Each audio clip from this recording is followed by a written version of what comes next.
Hello and good evening. Mhm. I'm Captain Chaos, and I have a special stream for you tonight, as I'm here once again with Mr. Culexus, a professional wife guy, connoisseur of fine craft Japanese beers, and the creator of Cultist Chan.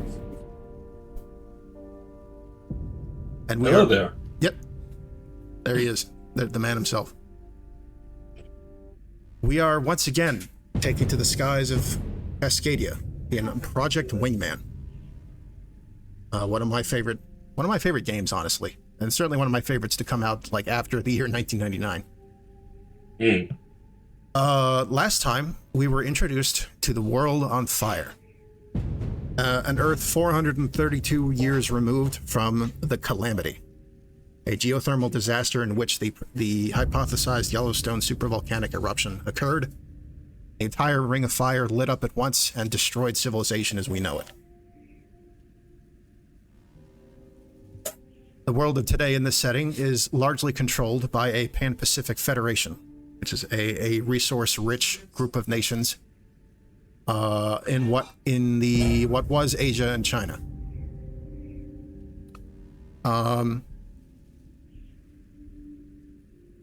We play as the mercenary fighter pilot Monarch of the Sicario Mercenary Corporation, which has lately been employed in the defense of Cascadia, a resource-rich nation that runs the length of the former North American coast, which is now fighting a war for independence against the Federation. In Mission 1, Black Flag, we were introduced to Sicario at the end of their previous operation, defending the small Creole Republic against the Burlock privateers. In Mission 2, Frontiers, we headed west towards Cascadia before encountering Federation resistance in an effort to keep mercenary forces out of the escalating conflict. Mission 3, Homestead. We attacked and secured the Rousdower Air Base as a forward operating base for our flights against the Federation. In Mission 4, Uphill Every Way, we relieved embattled Federation Cascadian ground forces. In Mission 5, Sirens of Defeat, we assisted in the large-scale evacuation of the Cascadian capital city of Presidia, which I believe corresponds roughly to where Los Angeles is in our world. And at the end of the last stream, in Mission 6, Machine of the Mantle, we struck at Federation cordium mining operations in the Apodoc Fracture for our first encounter with the lethal Crimson One and his Crimson Peacekeeping Squadron, and we have not seen the last of. No, I get that impression. And that is as far as we got. I gotta say, I mean, I'm already sort of a flight sim guy, even though I'm not great at them. And the nature of Project Wingman is, even playing through all of it with you, I'm still tempted, so far, to get this game and play it for myself once this is all done. Like, even if I see all the story beats, it's not going to matter to me. Because it just looks good. I believe you will find it entertaining. And it has a range of difficulty settings and mutators to cater to the experience. Mine will be set too easy. And that's fine. I'm the last person on the planet who will make fun of anybody for playing a game on easy. That's why we're friends. Now, some other updates. Since the last time we played this on stream, the DLC campaign, Frontline 59, was added to the Steam version. You can see the button for it here. It is a guidance story that takes place contemporaneous with events later in the campaign from the point of view of a Federation reservist. And we'll be getting to that. We might be getting to that a little later tonight. Yeah, absolutely. I don't know if we'll finish the game tonight. I have all night. I don't know how much time you have. I don't think I have any plans for today. But we stand a better chance of finishing this today than we did in the last stream, I believe. Yeah. It's one of the reasons why, like, I haven't been streaming as myself for a little while, But like, there's one of the things where like the opportunity is here. I have like a Monday off, without a reason for there being a Monday off. So it's like, I gotta do this. This is something I gotta see through. I'm flattered that you would spend your day off, join me in Project Wingman. I hope it's not as simple as that, but it is my pleasure to do so. I want to make that clear. Thank you. Appreciate it. But It's all good. we'll be returning to the campaign, which should remember where we were last. You'd hope so. It's been a little while. I haven't touched the campaign since. Mm-mm-mm. Yeah, here we go. Mission 7. Comic. You're the only Oh, mercenary nice. pilots on Just base like at the that. moment, so this is your mission effective immediately. A few Sorry if you hours hear a ago, squeaking the sound, remnants just of adjusting my Cascadia's microphone Coast Guard slightly. was able to board and raid a Federation battleship. Hey, that shouldn't be too Nowhere bad. too close Just want to to make sure I'm not coming the through too coast. loud or too quiet or whatever. They have promptly christened it as the Eminent Domain. The Eminent Domain is a new battleship used by the Federation. I will always love these little armament and overhead electronic grid warfare maps. suite. It stuffs Yeah. most of the utility of an It always makes me think of which film was that? Is it Escape from New York, where they just built a city then put reflective tape on it? That sounds like Escape from New York. They need air support. Yeah, it's like they had to do like computer graphics, but they couldn't afford computer graphics. So it's someone's like overhead view of like a city on their computer. But what they did is they just built a model city, a basic one, and then covered it in reflective tape, and then like put the camera over it so it just showed the reflective outline. So it was like a grid. Well, it was either Escape from New York or, it's gonna sound weird, it might have been Running Man. Did see Running Man. Yeah, But that Running sounds Man, more like Escape from New York than Running Man. it does, doesn't it? Like, didn't they... Running Man is this weird sort of thing. Sorry. Didn't they have like a whole model set up where they demonstrated like Pliskin landing his Cessna or whatever on top of the Twin Towers? Oh yeah, probably.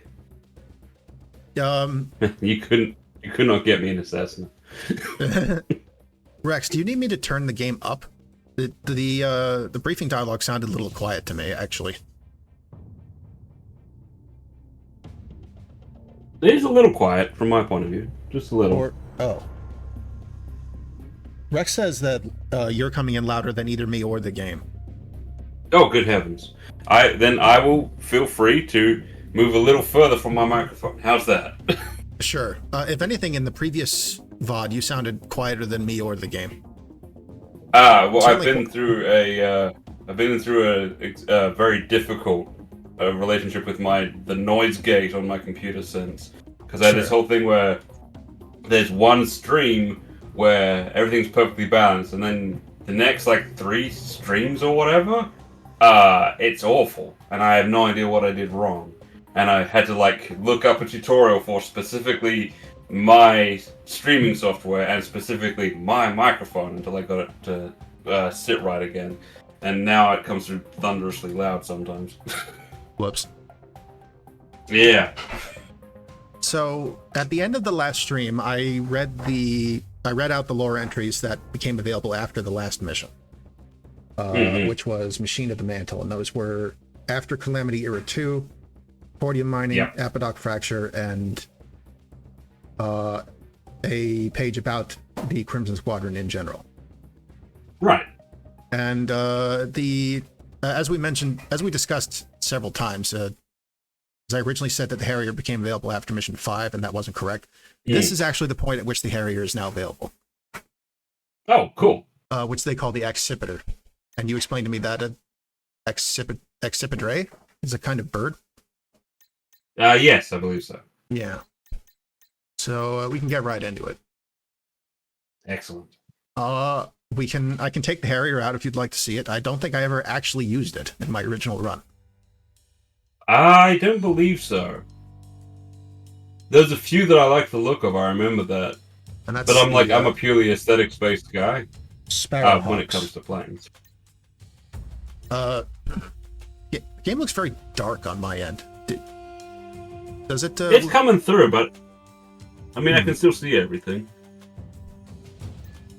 I might turn the brightness up a wee bit. Yeah, I wish I'd thought to do that more often. There are some games like Of course, it might be my monitor. Sometimes this monitor darkens briefly for reasons yeah, it's tricky to know, I'm isn't not it? really sure about.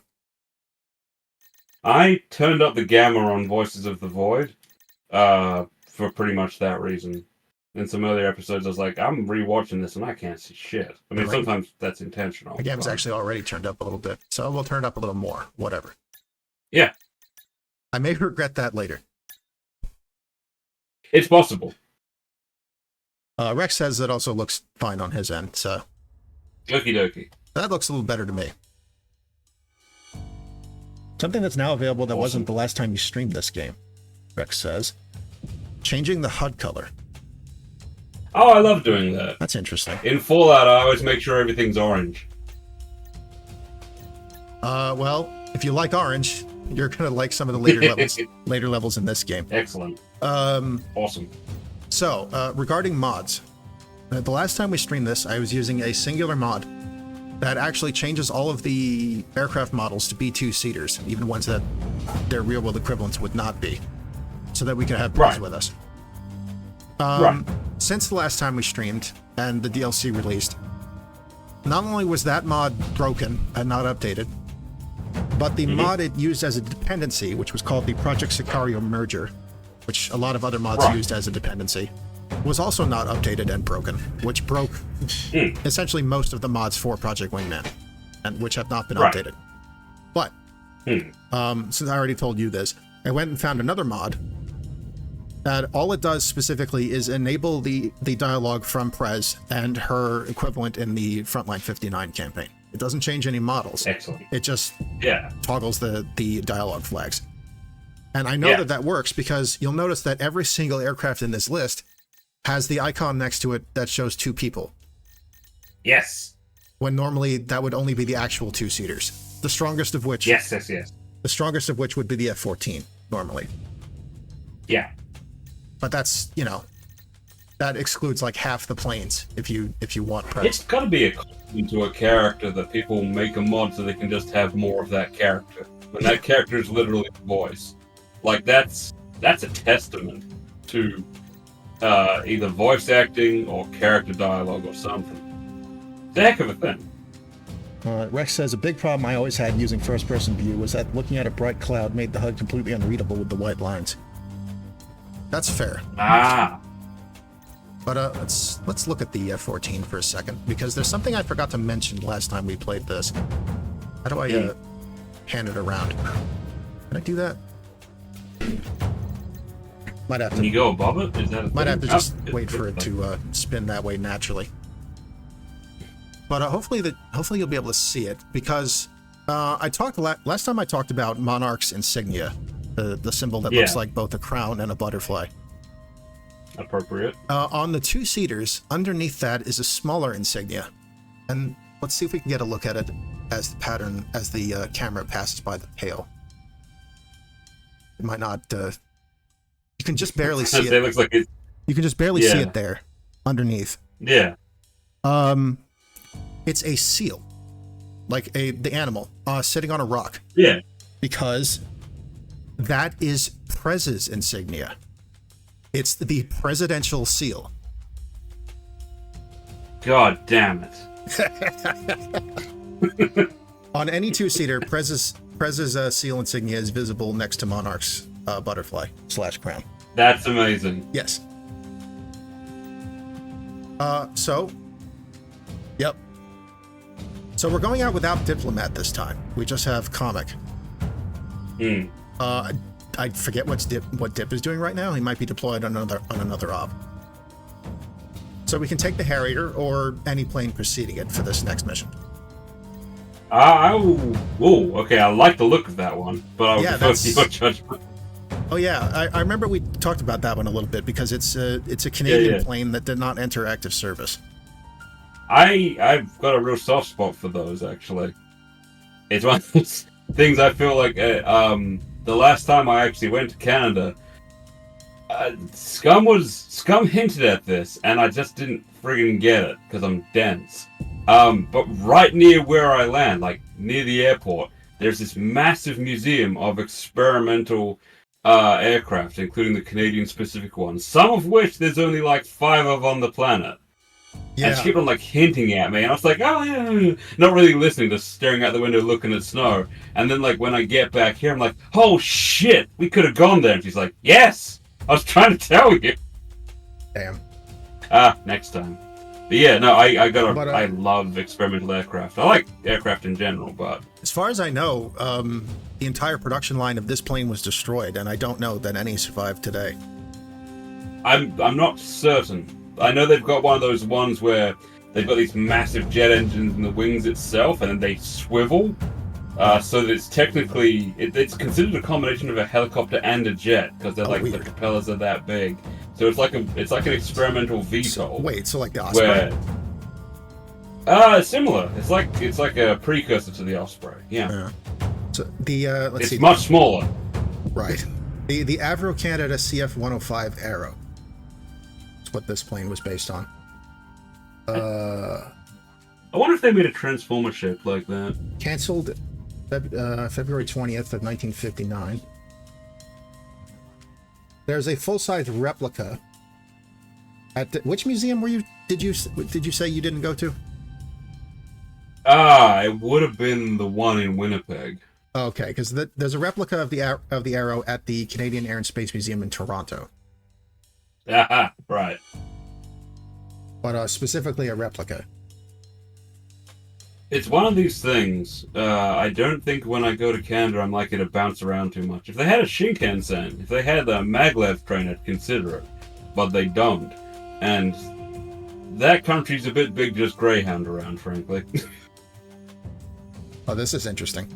There was an announcement. There was a news announcement in 2020 that like the plans for the Arrow were supposedly destroyed, and then they discovered in 2020 that the plans had actually been preserved. Oh, that nice. One of the senior draftsmen on the project quietly took the plans home and stuck them in his basement for decades. I love that. Let's see. These documents were digitized and stored in the NRC archives in Ottawa in 2021. That's amazing. I don't mean to get like too philosophical about it, but I gotta wonder how often that's been a thing. Like, I keep on holding out hope that, you know, when I'm gonna discover there was one massive, like, nerd who worked at the BBC,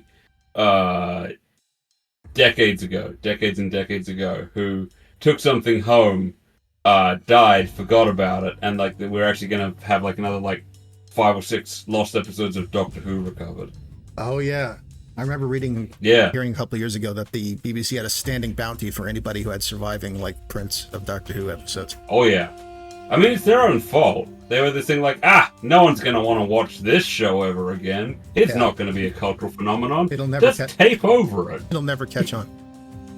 It'll never catch on. Oh, let's see. We have a mix of air and ground targets in this mission. And let's see. All this plane has for anti-ground is unguided bombs. I see. I keep forgetting. I probably asked last time for the same reasons. Do you got an F-15E? Yes, we'll get to that. Aha! Because it's a very special F-15. Oh, okay. Yeah, we talked about this last time. It's I can show it to you. It's over here. Yep, that's the one. Oh wait, I think they might have 2 versions. They do. They got a regular F-15, and they got the one I was thinking of, which is this thing, the FS-15. Right. Note the additional forward canards. I am noticing that. This plane was based on a one-off technology demonstrator prototype. Right. Called the F-15 Stoll MTD, I believe. Right. Different engines, newer tech than was available for like production F-15s. Yeah. This is I believe the first of the super planes. Oh wait, it's not. Where it says at the top, like strike fighter, interceptor, Mm-hmm. multi-role. Where it says prototype is how the game denotes the superplanes. Gotcha. And of those, I believe only the SK-37 and the FS-15 are available in the first playthrough. The FS-15 is the plane I used to finish the game. Ah, fair. That's pretty cool. And this thing might be available in a first playthrough. I forget. It's sort of. I don't think this one's based on any one plane. It has similarities to like the F-22 and the F-35. Yeah. I believe the F-22 is going to be in this game and might still be. There are some planes that are cut that still exist in the files. Ah. Okay. That. Ooh. Rex says the Chimera shows up after finishing the campaign, and I know that the Spear and the PW Mark I are after finishing the campaign. And I'll explain why later. Right. I'll explain why later. Nah, that's fine. Okay. So, you wanted to see, if you'd like, I can take the arrow. It might not be well-suited to this mission. No, we can get to the arrow another time. Something with better ground attack is fine. Let's see. Could be the Fulcrum. Oh, the Fulcrum has no anti-ground options. At least in the first slot. Let's see here. Looks like it's got options for air-to-ground missiles. So, let's see. Standard missiles. Let's see. Multi-locks. Yep. And then we have an option for a single mount of anti-ground missiles. 48 total. That seems like a lot. That could help, because there's definitely ships to fight in this level. Yeah.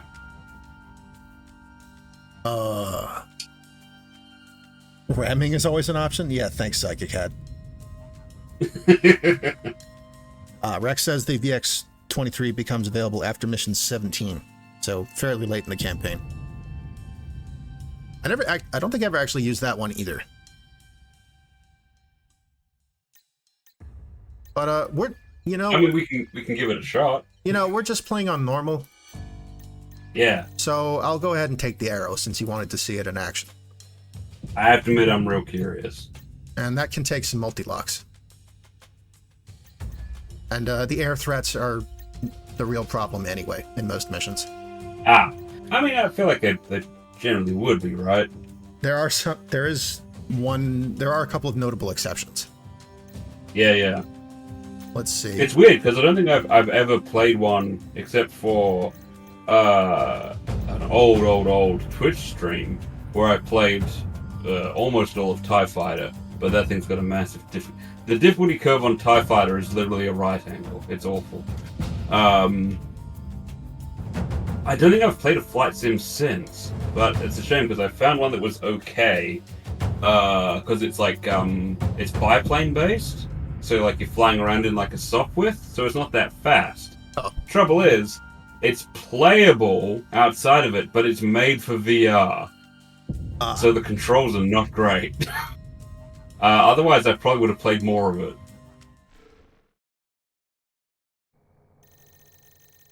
If I remember correctly, this mission has a pretty funny line from Prez. Excellent. I mean, there's an always Prez mod. Burning Coast, 12:30 hours.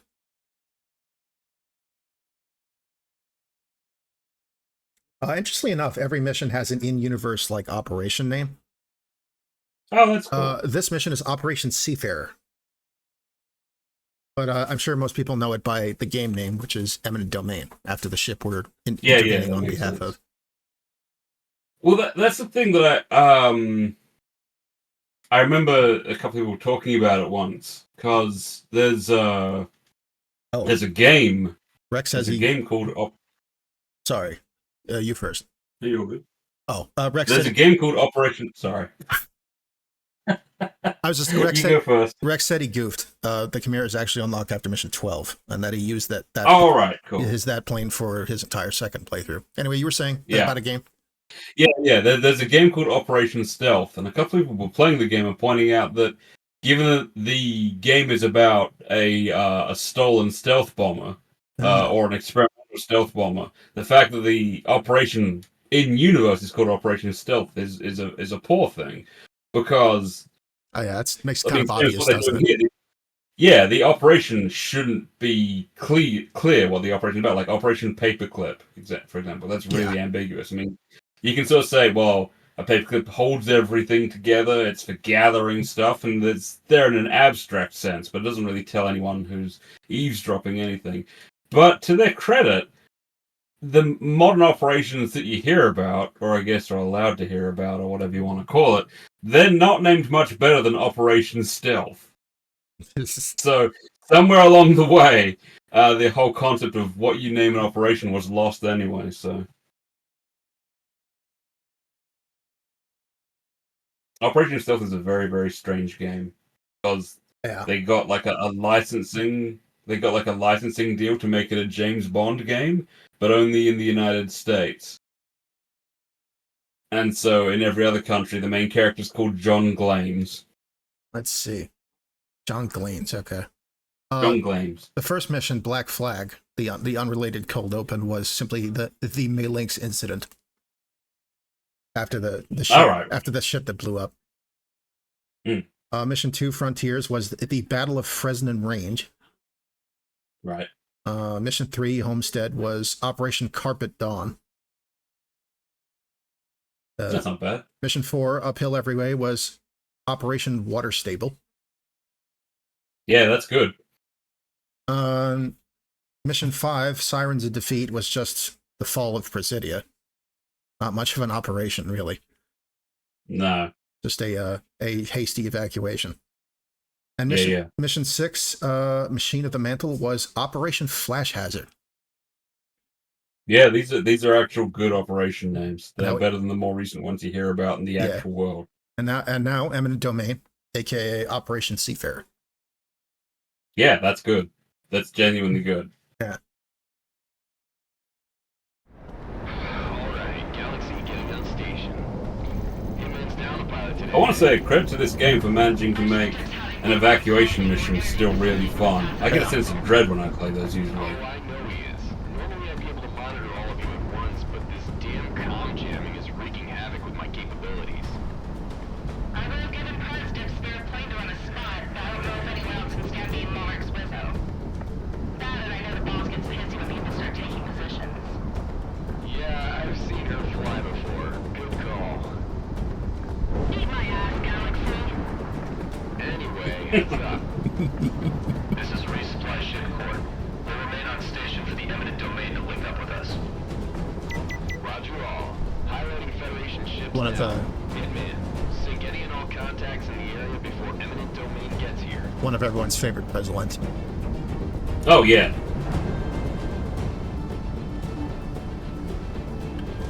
We have 2 aircraft racing into the AO. Hot.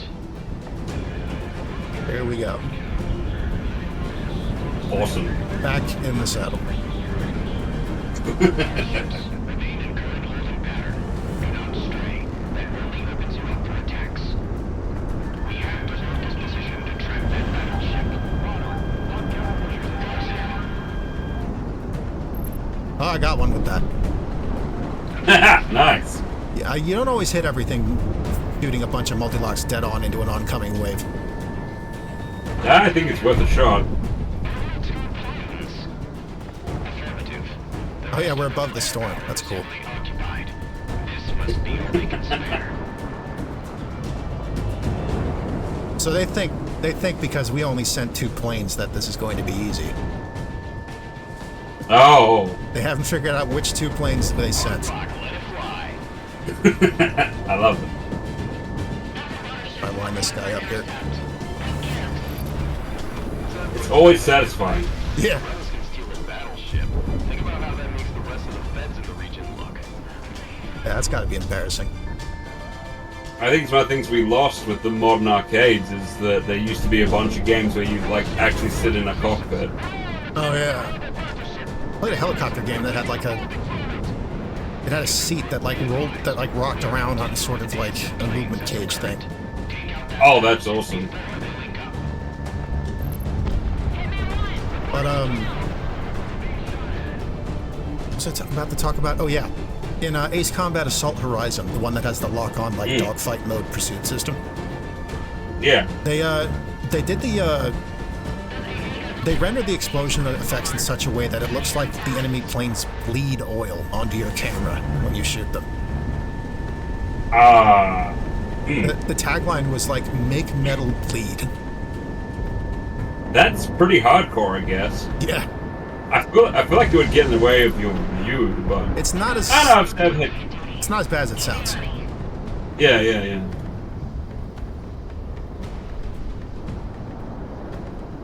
Looks pretty nice up here. Honestly, yeah, it's soothing. My brother is a Federation sailor on the eminent domain. I just hope that things turned out okay for him. I want to say that's something. I know I probably talk about Japan enough, and I want to make it very clear. Japan gets a lot of stuff wrong as well. I know, increasingly compared to the rest of the world, I'm not sure. But their arcades are still arcades. Like, they're not just ticket machines or whatever. And they have this thing where even if a game is old, they don't replace it. So like there are these Gundam pods where you get to like register like a card or whatever. And you know, it gets your code name and your kill count printed on them, and you make it in a machine, then you swipe it when you play the game, and it keeps on updating. And like it's like a full body pod. You actually step into it, and it's got multiple screens around it to give you like a surround view, like you're actually in like a mecha. My understanding was that a handful of those like mech pod sims were built for BattleTech as well. I believe that. They were mech warrior. And I would love to try that. There is no one single. This is one of my. I consider a quirk or a failing. As someone who is as they are, there's no one single mech thing that I think I'm that into. I like all of it. I like there's a bunch that I like well enough. Like I like a bit of BattleTech. I know a bit of Gundam. I know a little bit of Macross, you know? Some of these ships have railguns. That's not good. Yeah. You'll probably notice them before long. Yeah, I think I probably will. There's the recurring motif again in the music. Yeah, that's very cool. A basic motif can be really good, honestly. I can actually tell you the music in this. So the music in the last mission, Machine of the Mantle, was called Magma Carta. Oh, I like it. That's phase 1, and then it's Peacekeeper 1 when they show up, because there's multiple. Nice. Multiple versions of that track. The music here in Eminent Domain is actually just called Eminent Domain. Ah. Yeah. Usually the music has a different title from the mission. Yeah. Like I know for a fact that the music in Mission 11, my personal favorite, is called Showdown. That's great. It doesn't matter how often someone uses that as a title for something, it always sounds cool to me. It's hard to see what I'm doing. That's part of the appeal, I guess. Probably better to fight the aircraft above the cloud layer anyway. I would say so. I mean, I feel like it would be difficult to hit a moving object, well, a fast-moving object with a railgun, but I feel like you'd only have to hit it once. Yeah. Notice those red lines on my radar? Yeah. These are Cordium railguns. Oh. So they leave damaging trails in the wake of their shots. That makes sense, really. And there's actually indications on my radar of where those trails are. I see. I'm glad you painted in that, because I wasn't even looking at your radar. Yeah. But I guess it's not less my prerogative.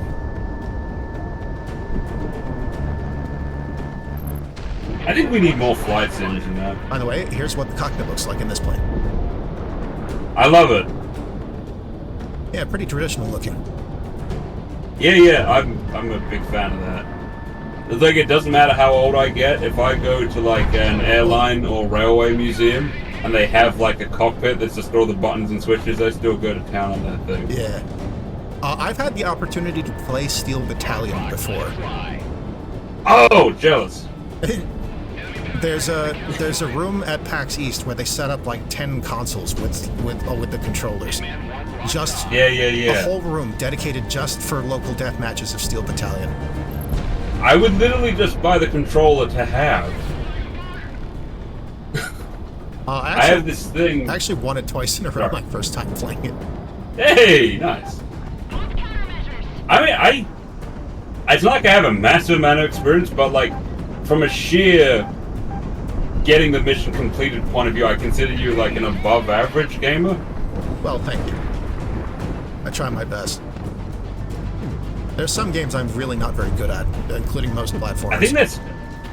I think it's one of these things where the sheer range of gaming means that no one's going to be good at all of them. I'd be skeptical if someone said there was, because, I mean, even the reflex ones, the reflex is required for an FPS, and the reflex is required for a fighting game. They're two very different things. That's a big plane. I think it's an AWACS. Oh. Whoa! It makes a big explosion. Yeah. I saw. You might have seen the actual railgun trail a second ago. I think I did, yeah. Yeah, they show up pretty well in this level. Now whoever's doing the music for this understands things really well, because a good There it is. leitmotif. Whoa! Okay. None of that. Yeah. Whoa, getting a little close to the water there. A lot of people, when they're composing a piece of music for something, they go big and orchestral, and it requires it to be big and orchestral every time for it to be recognizable. Whereas a good motif can be a very basic loop of notes, and then you can apply it to multiple situations.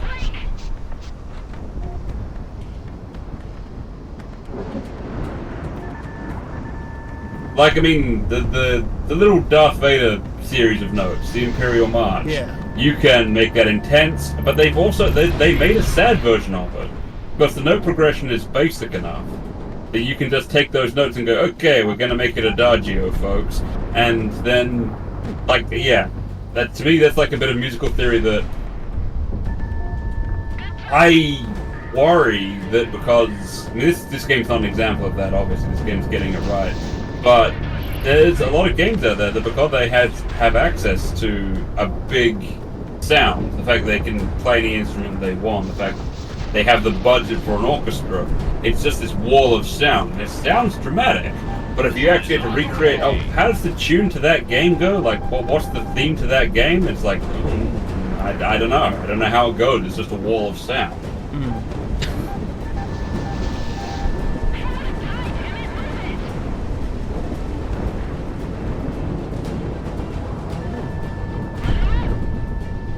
Yeah, I think that's the one I can get.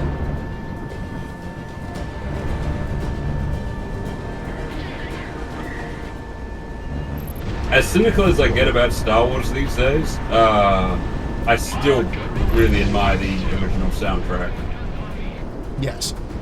I mean, I don't think anybody is going to argue against the skill of John Williams. My family used to, but my family was weird. They've come around since. It's just they got this thing in their head where, because it sounded so much like the planets, that it wasn't that good. And I've listened to the planets, and again, this was an old idea that they had. They've come around to it, but like John Williams was literally told, make it sound like the planets, and I know you listen to the planets, you think, whoa! It's okay. It just nicked me. It's worse. Not as bad as it was. Say, we lost some of our shorter hairs on that one. Yeah. Like, I'm only at 95 out of 100 health. We're all right. Those rail streams are much more a problem on higher difficulties. Yeah, I believe that too. Oh.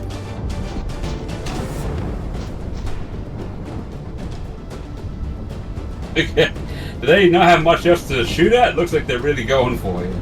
Well, it is just... Whoa. Holy shit. It is just... I want to say I'm glad... It is just me and Comic out I'm here. glad lightning always goes down. I'm glad lightning always goes down, otherwise sometimes I forget which is the ocean, which is the sky at this point. And you know what? Fair. Real Soviet engineer. This is a Canadian plane, Psychic Hat.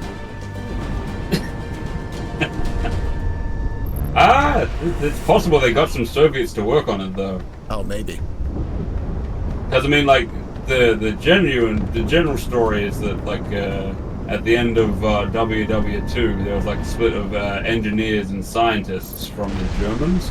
But, well, hey, okay, I literally just leaned to the side in my chair. Can't help myself.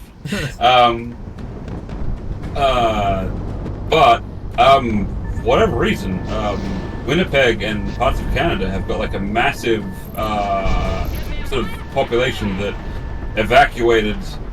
They didn't end up going to the States specifically. I guess that might have been an issue, but they went to Canada during the Cold War. The main effect I get to experience personally is that Winnipeg has amazing Ukrainian food. I do see what you mean, Psychic Cat. It does kind of look like a MiG-25 from this angle. I see that. For some reason I have it in my head that the MiG only has a single fin, but I'm probably thinking of other MiGs. Yeah, that's an earlier MiG, I think. Yeah. MiG-20 maybe. Is it just propaganda, or is the MiG kind of a punchline? Whoa, again, amongst most plane enthusiasts. Like it's meant to... Well, I mean, I did used to hear Splash 1 MiG as a tagline for some old flight sims. Yeah. It could just be like, you know, anti-Soviet propaganda or whatever. But like I remember hearing it was like a running thing where every time a new MiG would come out, it would either be behind what had already been made elsewhere, or it would very quickly get eclipsed or something. If anything, I've heard more about MiGs than I have about decoys. Yeah, easily.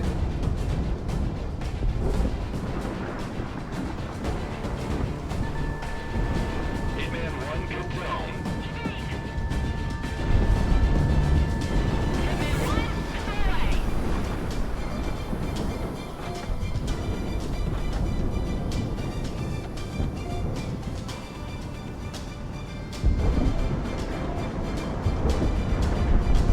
I feel like...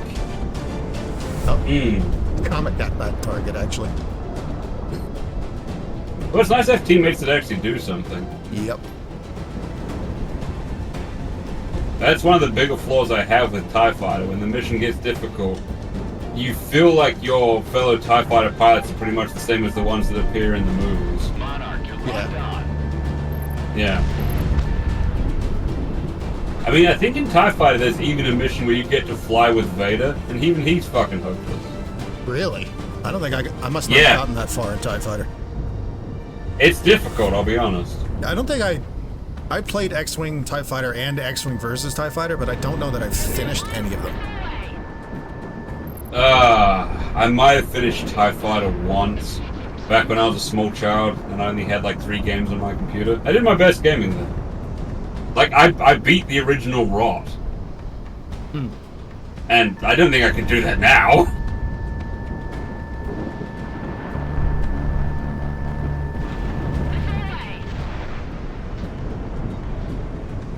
I mean, don't get me wrong, when I beat Rise of the Triad, I didn't get all of El Oscuro's eggs. I don't think anyone did at the time. I don't even like playing Rise of the Triad. I thought I did. I gave it another shot and I wasn't sure. I bought myself the Ludicrous Edition just because it cost about $2.30 when I saw it. And I figured there's a chance, and if I'm gonna play it, I may as well play that one.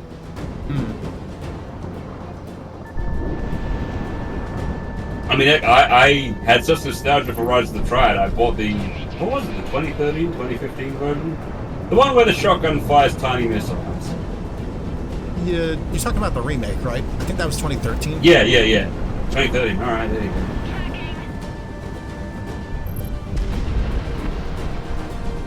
I think at the time I just wanted an FPS where I didn't have rechargeable health. contact with the eminent domain at Bering 000 from Bullseye. This is the court. All hands, prepare for contact. Russian eminent domain. This is combat flight hitman and AO. Coming to your feet, red. Say status. Roger, loud and clear, Hitman. This is the eminent domain. Are you all for support? All the birds you got. Hey, give me that. I've always got a soft spot for flying perpendicular to the horizon. Commander of this proud vessel, and we It's a gas. accept your help. Our CIC will feed your AWACS information for priority. Okay, here's a That's fair, question. Rex. Could the lightning even hit you? I don't know that it can. Okay, that's a relief. Whoa. Fresh batch of air targets. Excellent. Captain Woodward's kind of a badass, honestly. Yeah, sure.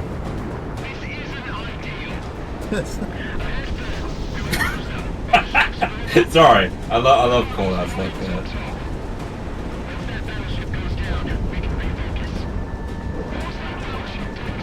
This game is very impressive because it's like it's got this thing where it's got this real sense of actual speed Yeah. while not being so fast that you can't dogfight, which I understand is an issue in the modern era. It's why, Ace Combat 7 has a problem with being a little too fast.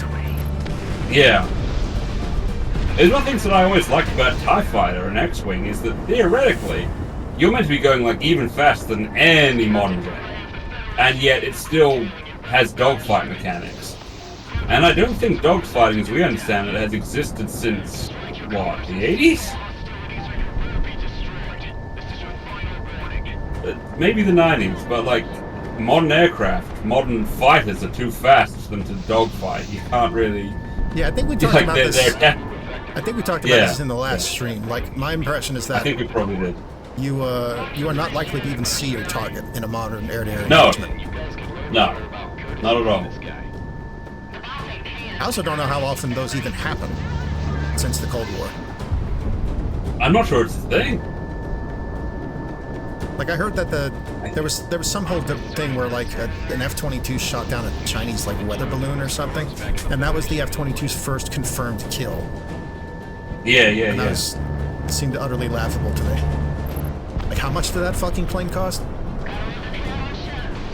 Oh, I mean, don't get me started on modern military spending.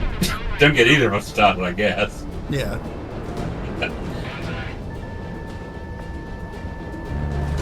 Like, we find... I think the reason that the Cold War jet aircraft have such a mystique to them is that, you know, they have confirmed combat, like, kills. Yeah.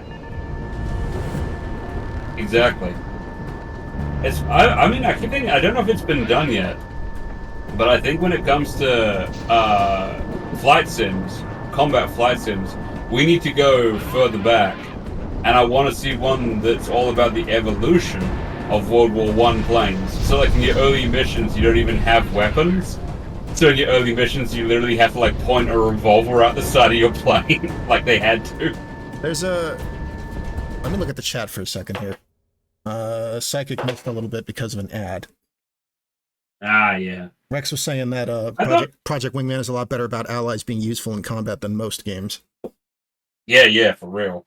He was saying that switching to the multi-locks simply for the lock on range might be worth it just for a single target, because you can still just fire one missile that way.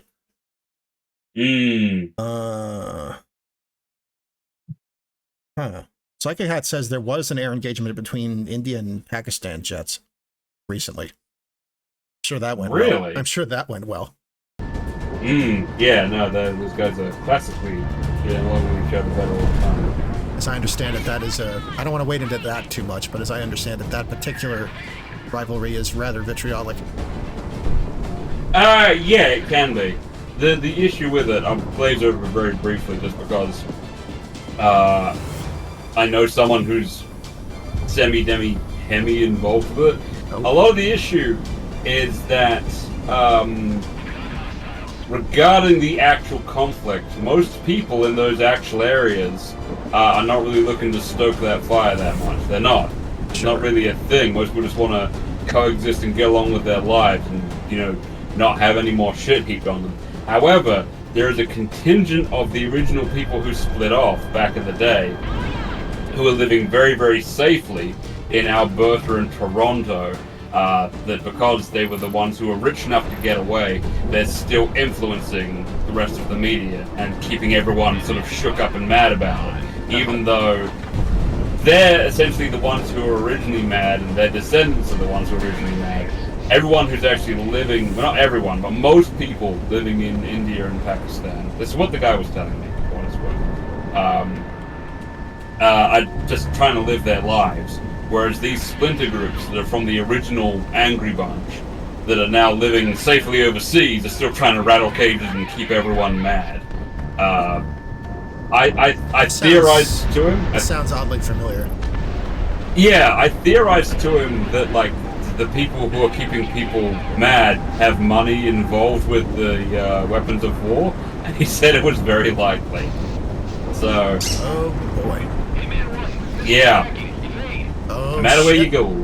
Okay. Whoa! It's not as low as it looks, I realize, but damn. I'm gonna use the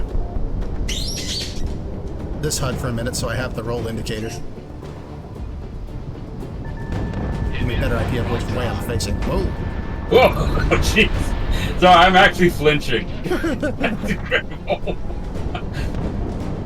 Pakistan shot down a Typhoon, the Chinese-made jets. Wow. A Eurofighter, I believe that is.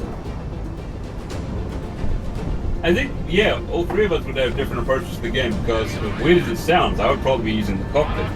That's what I'll do when I eventually play this, I imagine. I wouldn't mind having, like, you know, the actual, like, pitch and roll indicators in the external view. I'm not really sure why those aren't present. Yeah, that's a good point. Maybe just to When give you you play a clearer Daytona, view of things. yeah. When you play Daytona USA, even if you use the external camera, you still get to see your gears and your speed.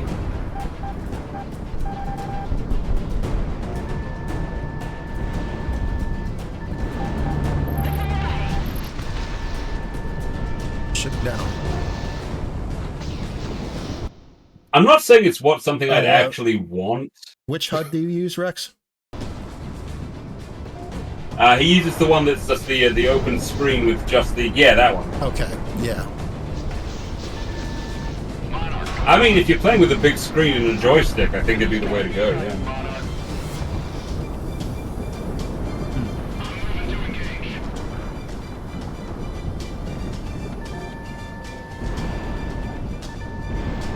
I don't even own that many flight sims, and seriously, one of the biggest siren calls I get is when I see a more elaborate joystick and lever setup. Like, I think the one I've currently got, does it actually have the... It does. I think? No, it doesn't.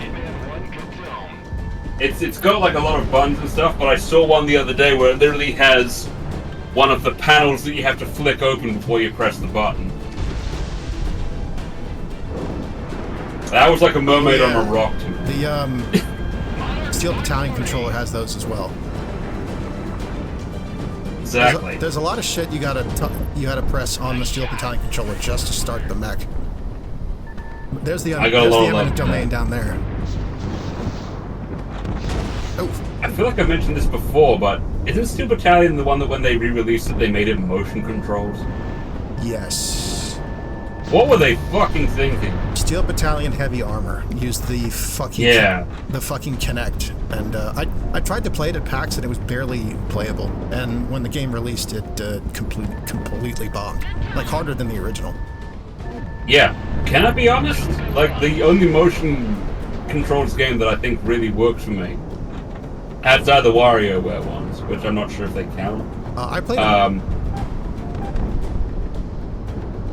Sorry, I was just saying the only one that worked for me was a window washing game, where you just had to wave your arms to wash a window.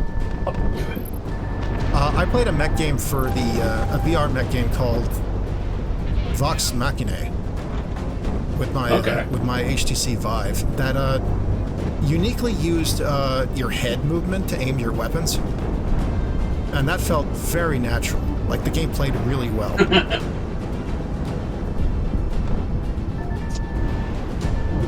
It was sort of like that just gave me the bit. It felt like playing a scaled-down MechWarrior game. Yeah. That one's fun because all the mechs are like explicitly modified mining rigs. Oh, nice. So they're big and clunky and industrial looking. I like that. I like that adaptation of technology. Because, I mean, it was a thing. I mean, I think the first tank was a tractor or something. Yeah.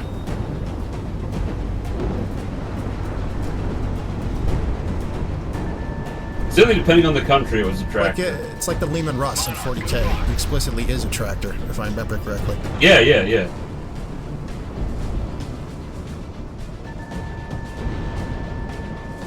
I want to see more technology, IRL and in games, look like the Nostromo. Oh yeah.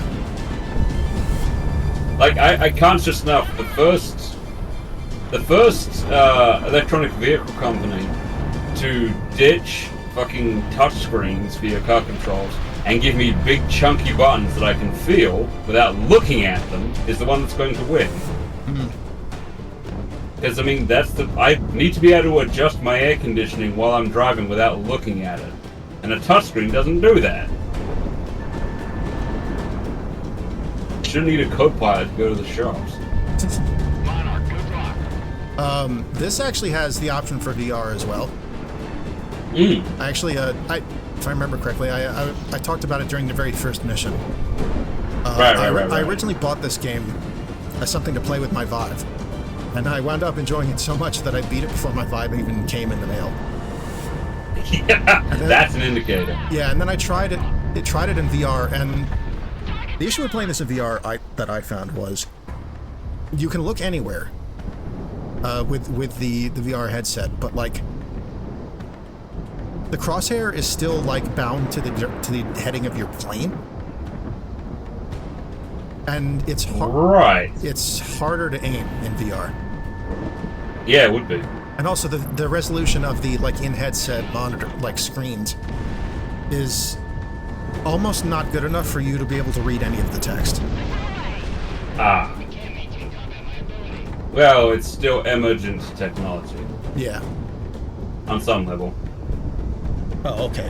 A Rafale was shot down, Okay. not a Eurofighter Typhoon. Good tone, good tone. It's a Dassault, I believe, French plane.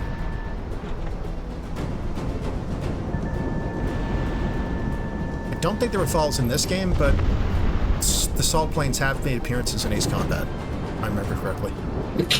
Half a second there with the lightning strike, it looked like you were about to enter fucking hyperspace. It did kind of look like that. Monarch, missile away. I don't think it's a feature that should actually exist, at least not without being optionally switched off, but it's got me curious. Has there been a flight sim game where if you dive too quickly and you get G-forces that your camera goes blurry? I swear I've seen, like, a vignetting effect in one game or another. There's a level of realism I do not require in some games, but... They're diving from above the cloud cover. Monarch, coming, intercept. Oh, shit. Takes us one shot, please. I forgot about this. We have to shoot down incoming anti-ship missiles before they hit the eminent domain. Jesus. I can see them in the distance. Might be able to catch a bunch of them with the multi-locks. I'm glad you still have some of those. Yeah, I got a few of those left. And a lot of standard missiles. I took extras, mostly because this plane has fewer, like, options for special munitions. But extra standard missiles can be all you need. You reliably use fewer correctly, and I still have never managed that. I can't help but admire it. But what, like grammatically? Yeah, I'm really bad at it. And believe me, my family are the people who, when I make that mistake, they flawlessly correct me, but I still haven't learned.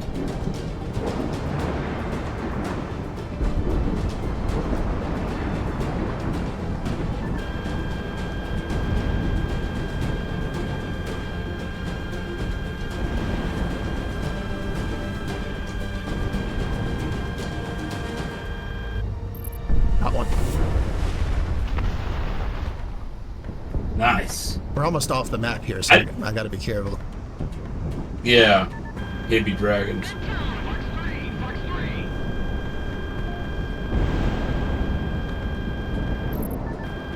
I know I've mentioned this multiple times in the last episode, but it's been long enough and it bears repeating.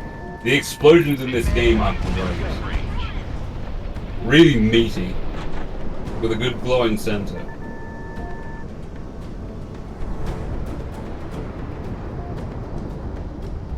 I forget which game it was. There's a game where they put a lot into the rest of the graphics, and then when something exploded, it looked awful. It looked like a JPEG.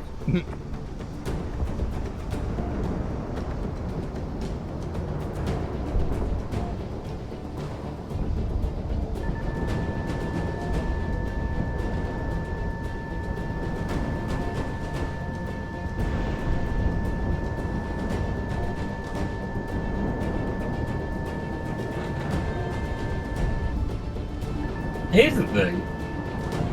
Shit, I gotta pull off. Yeah. I'm really too close to the edge. What are the good multiplayer flight sim combat sims they have these days? Sorry, I feel what was your like question? what are the good multiplayer flight combat sims these days? What are they? I'm not really sure, to be honest. I tried playing a little of the multiplayer in Ace Combat 7, and I sort of got my ass beat. Yeah. Well, that's the thing. It's gonna sound weird. I don't want to fight other people. I want a PvE experience, but one where you can bring your friends and work together. You like how Left 4 Dead, there's an option to just fight the computer? Yeah. I would love to have a, fight the tanker, fight the computer-controlled enemy jets thing, so you don't have to fight, people or griefers. We just complete a mission, but you get to do it with your buds. I know I've seen a couple attempts at an air combat roguelite, but I don't know that any of them had multiplayer. I know, maybe it's not a sufficiently big market, but shit, I'd be all over that. Because, I don't know, is it just me, or is it like a thing that goes all the way back to, I don't know, Top Gun, or frankly, Star Wars, where, just fighting a big enemy and calling out to your friends and having each other's backs and having little friendly rivalries about who's getting the most kills would be awesome and appeal to people still? I don't know. Some of the best video gaming of my life was done playing Left 4 Dead with people, so...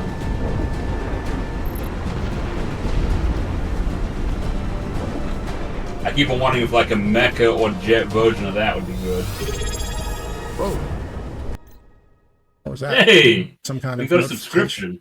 Oh, hey. Thanks for resubscribing, Alpha. Why are they saying, oh god, I missed it? Don't read Alpha's sub notification. Sorry. Sorry. No. It's whatever. Shit, where did that missile go? That's an important question.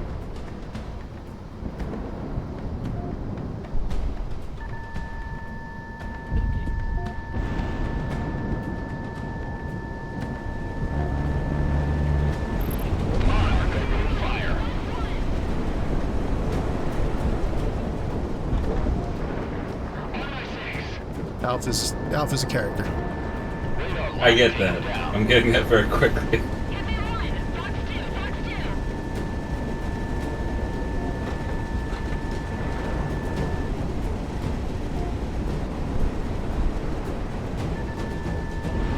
Positive tone.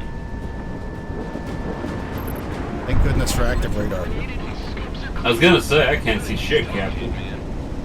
Thank you very much, Hitman. We'll raise hell on your name next time around. Beginning resupply and refit now. Not too bad for just 2 aircrafts, huh, Monarch? Hitman team RTB. Oh, Rex said I was following the wrong missile. Well, I got them all, so... Well, result then.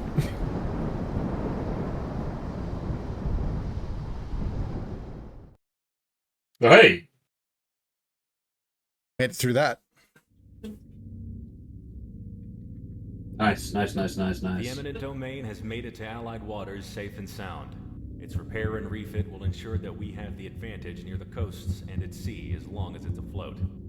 Captain Woodward extends his regards and has forwarded you some items he has recovered from the former captain's quarters, most chiefly a bottle of whiskey. Stand by for your next sortie. Well, may as well RP this.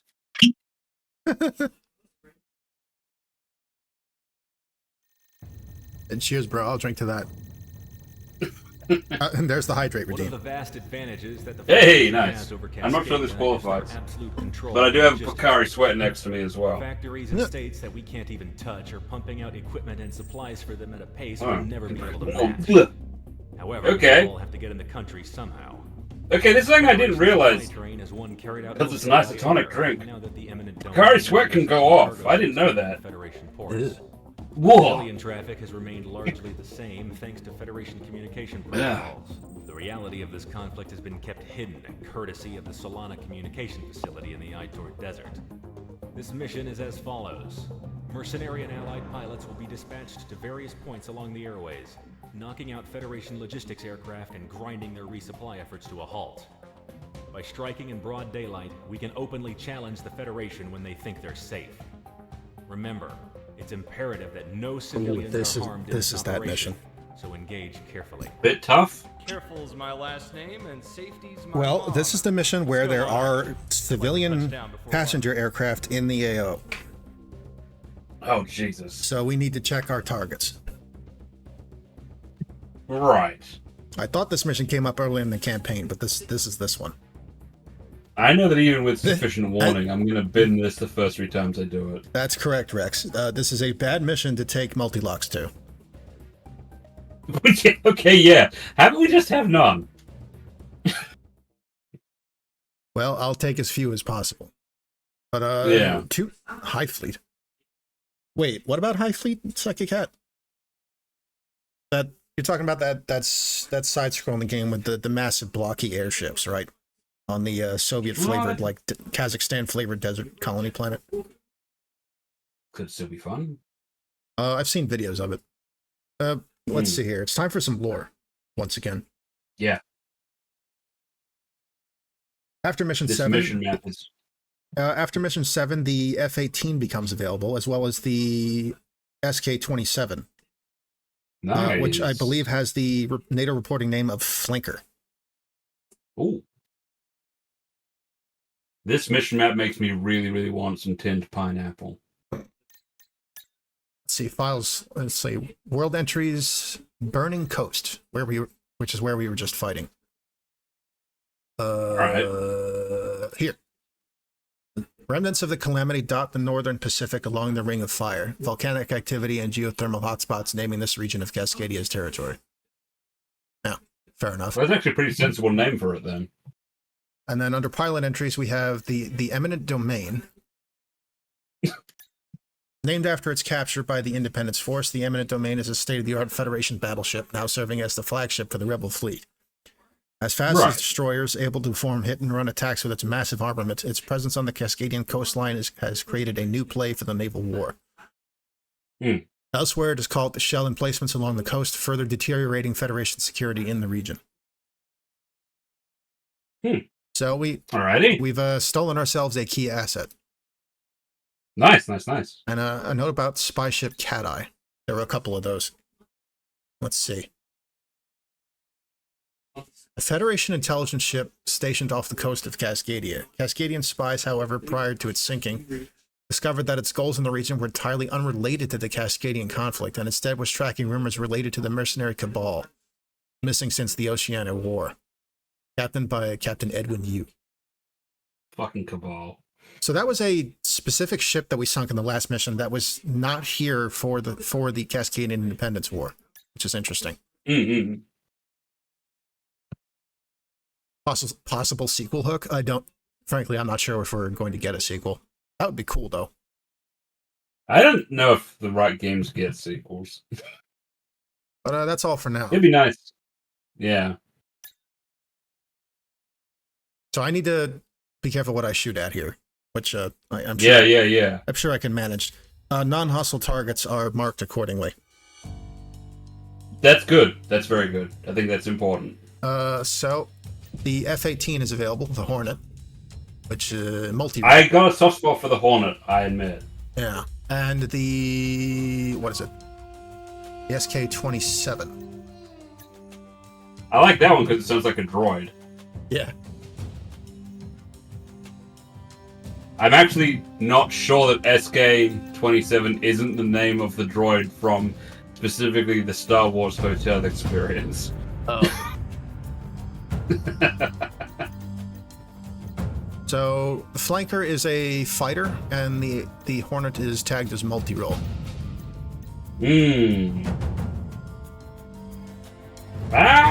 Maybe multi-role's the one for this. I'm not sure. Strictly air targets in this level. Well then. But let's go with the fighter. Yeah, but the Hornet does have better speed and turn rate than the Flanker. But a lower response rating. Get exactly what that means. I think the SK-27 might be the go on this one. I'm not sure. I think so too. We'll take a larger complement of standard missiles. Yeah. So we won't take the multi-box. Instead, ideally not. We'll try the semi-active air missiles, which require you to keep your target in a circle to maintain the lock. That sounds okay. But I think they track better than standard missiles if you can do that. I mean, I'm looking at the response rating and the acceleration on this bad boy. The only thing that's counting against it a little bit is the turn rate. For maintaining a lock, I mean, but the roll rate's amazing. Now that's interesting. What's up? The SK-27 can use the AOA limiter. Right. Which I was saying that I never used originally, even in my mercenary run, but that I was going to try using for this run, because the AOA limiter. The AOA limiter is the device that lets you do those ridiculous turn on a dime maneuvers that the AI does. Specifically Crimson Squadron. It basically kills your. It essentially cancels inertia. You can just turn and then accelerate in a new direction, regardless of your previous direction of movement. Apparently Rex hasn't quite got the hang of it. I'd like to try. But maybe you can give it a shot. Yeah, I want to see what it's capable of. The flares are obviously the flares are 100% the safer option. I'd say so, yeah. But I mean, I don't mind replaying a mission, which I still consider unlikely. Mission 8, Clear Skies, Operation Broken Chain. That's still pretty good. It could mean a lot. And we'd only have Diplomat with us this time, instead of Comic. I see. Comic was picking up some kills. That's a lot of air traffic for a war zone, Galaxy. Mountainous region. Sorry, I love this. If any bystanders go down, that's on us and the Independence Force. Roger, Dodger, Galaxy. Looks like it's just me and you. No big deal, right? Here's the thing. I'm still not sure we have a definitive region. Don't tell me you're not riding coattails. Piss off, you yuppie. 7 enemy targets with voice tagged. Engage with caution. Sorry. Always good to hear Yuppie in the wild. Oh, I believe I've encountered a rendering error. You see a second person's head poking out of the back of my plane there? Oh! Yeah, like a droid. I think that's the game's attempt to have Prez in what is not a two-seater plane. Okay. Whoops. That's okay. She's like your astromech now. So, yeah. There's a clearly marked civilian target there. Right.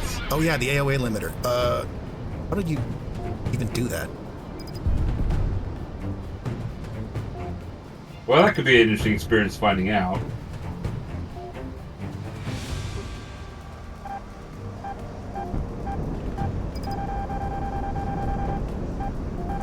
Because you hit the flare button to activate it, but then what do you do? Does it just increase your steering for a short while? Or? You have to press and hold it, maybe.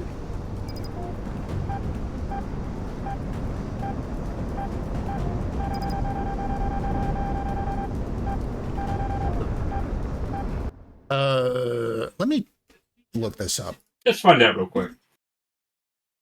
It's honestly my first time using this. Oh good, oh good. I've been doing research into it, and I'm still not entirely sure. I don't think anyone is, or maybe I just haven't found the source yet. Why people say Roger. Like, we know what it means, but why that word? Press the equipment. Because, like, we know that Wilco is for will comply. And they just shortened will comply into Wilco. But we're still not sure where Roger came from. It's been around for so long, you know, Roger this, Roger that. It says I'm supposed to hit the limiter and the brake. Oh, okay. It's a cool idea.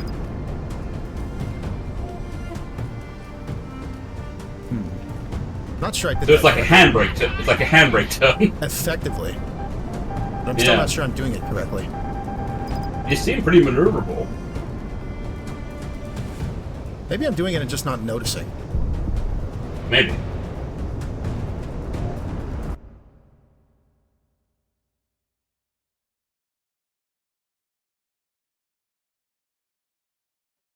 But we're still not really sure why people say okay either.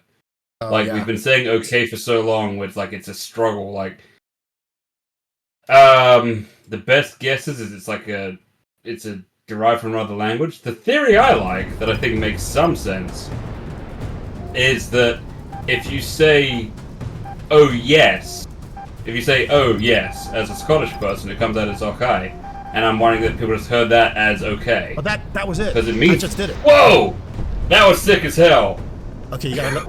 Problem is, I have to let go of the thrust when I do that. That's awesome, though. Yeah. Holy shit! But let's get after those transports. Actually, I gotta. Is it gonna be good for maneuvering, or is it just sick as hell? It's supposed to be useful for evading missiles. I mean, you would, but it'd be like doing like a Matrix dodge on missiles instead of using. That's wild. I kind of love it. But it's also useful for pursuing the squirrelier targets. Yeah. No, I kind of like that. I'd probably end up mapping it to one of the buttons on my joystick just so I can do it. Yeah, that's pretty wild. I like that. That is cool. That is really cool. It's like playing a different game. Yeah, honestly.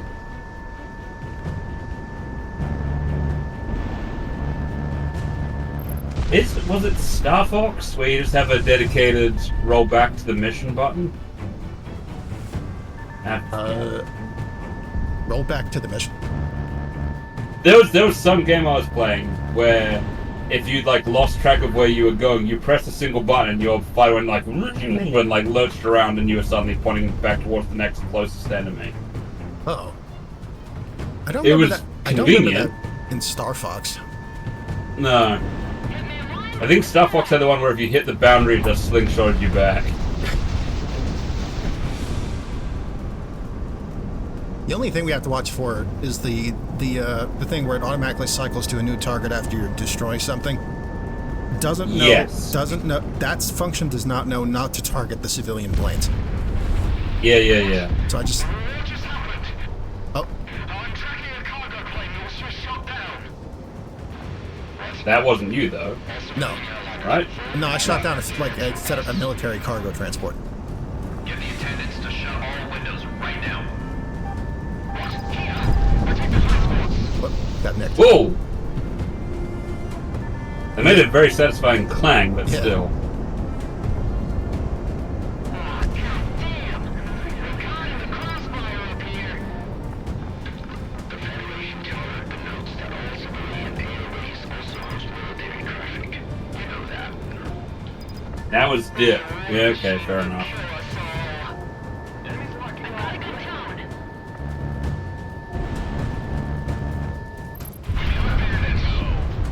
Speed up! We need to get out of the air right now!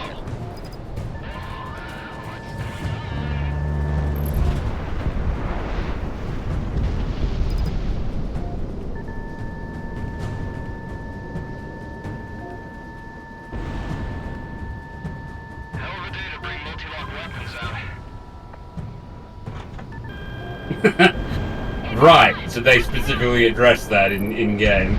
Yeah. It's Escorts are vectoring into engage. they brought multi-locks. Those transports, Oops. Hitman 1.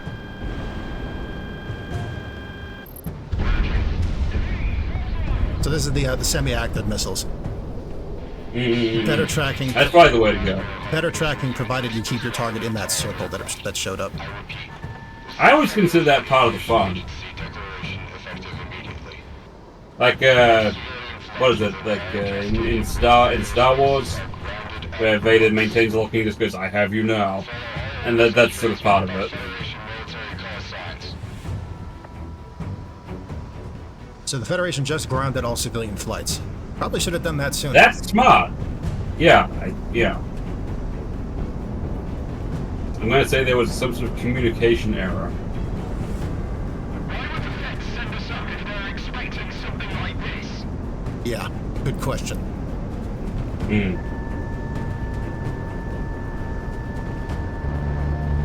War contain my ass. Hitman 1 locked on. Yeah, some of the passengers are snapping photos. Yeah. I mean, they would be. You can tell the attempts to close the windows, but it's only going to do so much.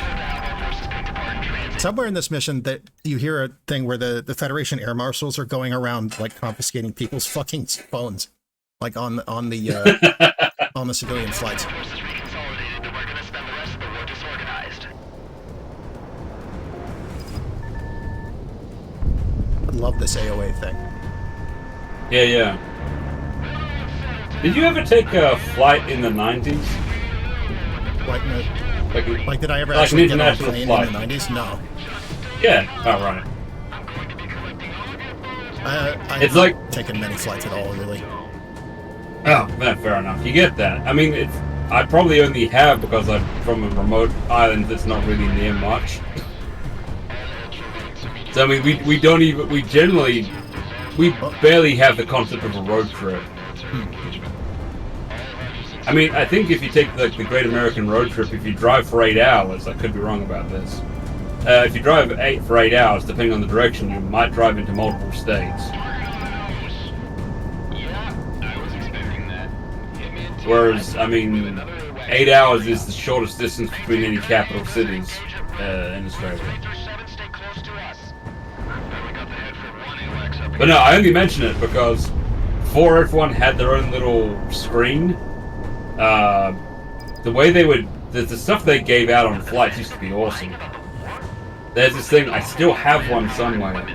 If you traveled on Japan Airlines, they gave you like a little mecha that it didn't transform properly, but you took it apart like almost like a Lego kit, and it would either be a jet or a mecha depending on how you built the parts. And I don't think that sort of stuff exists on flights anymore. I think we've lost something there.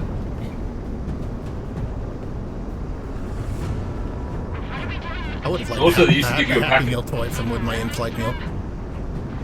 Yeah, that sort of thing. And you used to get a packet of playing cards that was branded to the airline. It was kind of cool.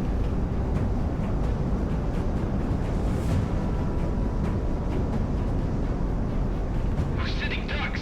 That's at the end of the air, we're in the bag. You thought wrong.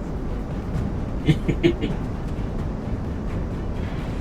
to track your assigned targets.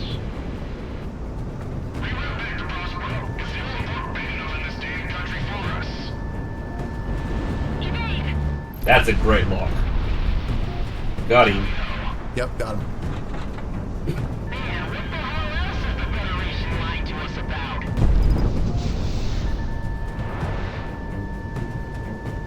Oh man, the ability to just fucking pull a bootleg turn and chase somebody who just Yeah, no, that's wild. chase somebody who just passed you.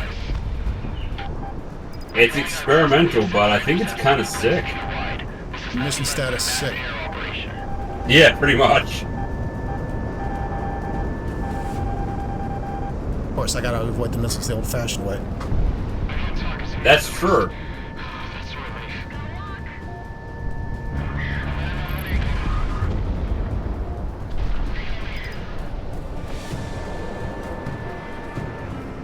You could probably use it to evade a ground collision that you couldn't without it.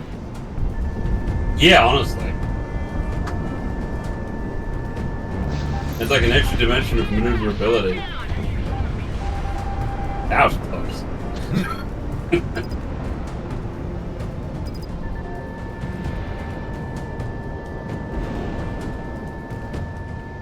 That guy popped flares.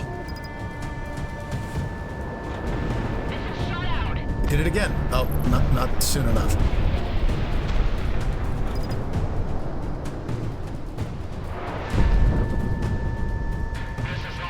This plane's... Actually, I can't tell if the turn rate on this plane isn't good because I have the AOA limiter.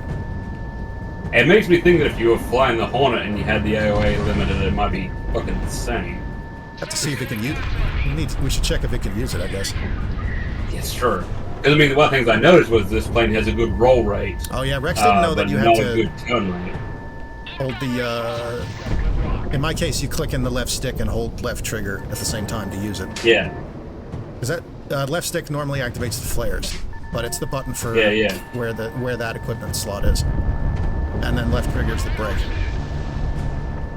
I'm very lucky in the one I have has like a little lever on it, but importantly, around the top of the joystick, there's a series of buttons, so I can press multiples at the same time. Can we do that shit in first person? Yes. But it's a little disorienting.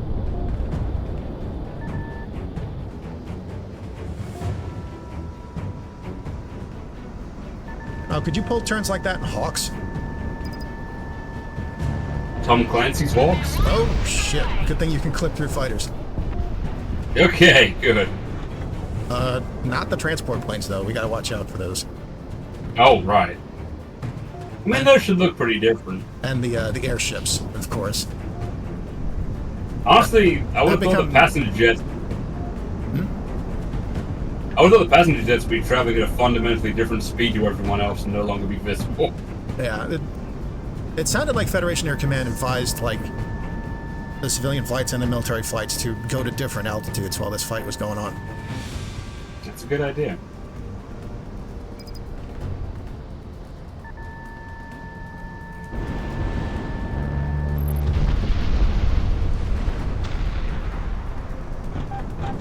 Hitman 1, missile tracking, evade.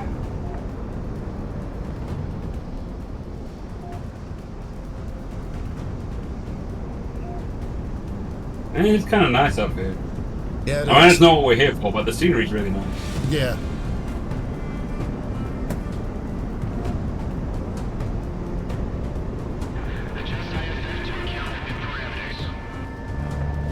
Monarch, you're locked on. I'm shooting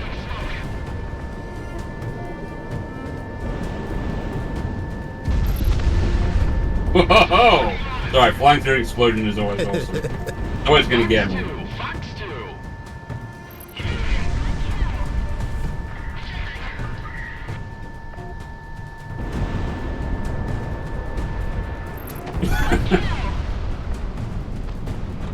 Next target's another transport plane.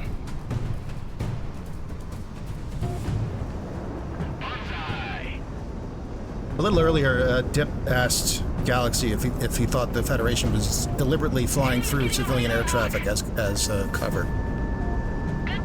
Oh! That would be pretty villainous, I must admit. Not confirmed, but possible. I mean, it's a nasty tactic.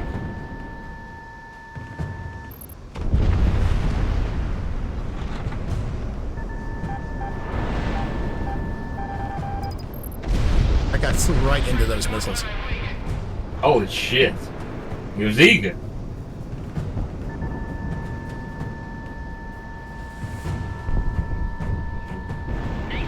Hitman 1, splash 1. What? What's funny? Oh, just Psychic Cat saying, if I had a nickel for every time in Ace Combat, I would shoot down a bomber and then immediately crash into it. Oh, God. Yep. That.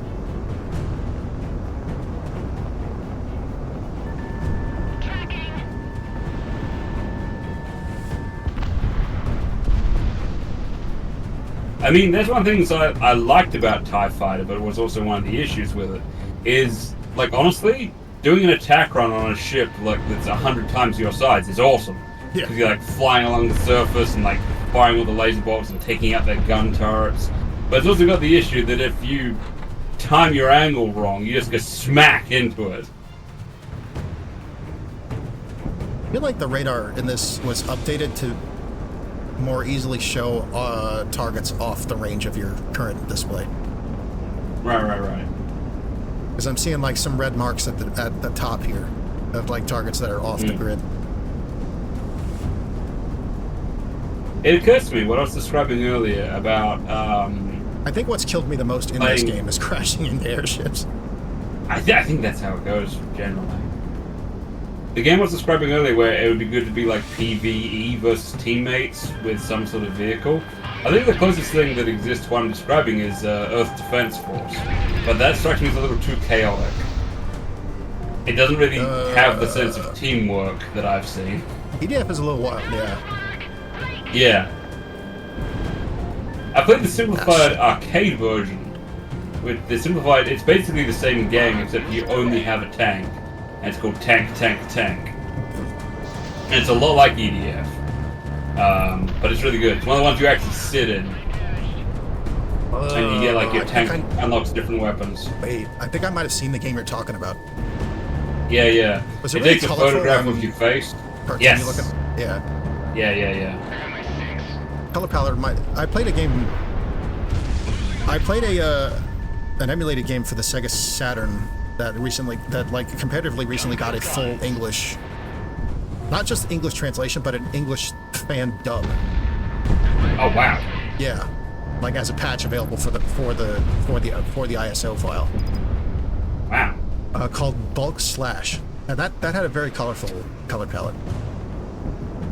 There's a bunch of games that were on the Sega Saturn that also had arcade ports, and they're, to my money, some of the best arcade games out there. Hello, Elozum. And welcome. And like, there was a theme park. There was a theme park in Australia that only existed for 2 years. And it's tragic. 2 years. Yeah. I don't think it made enough money.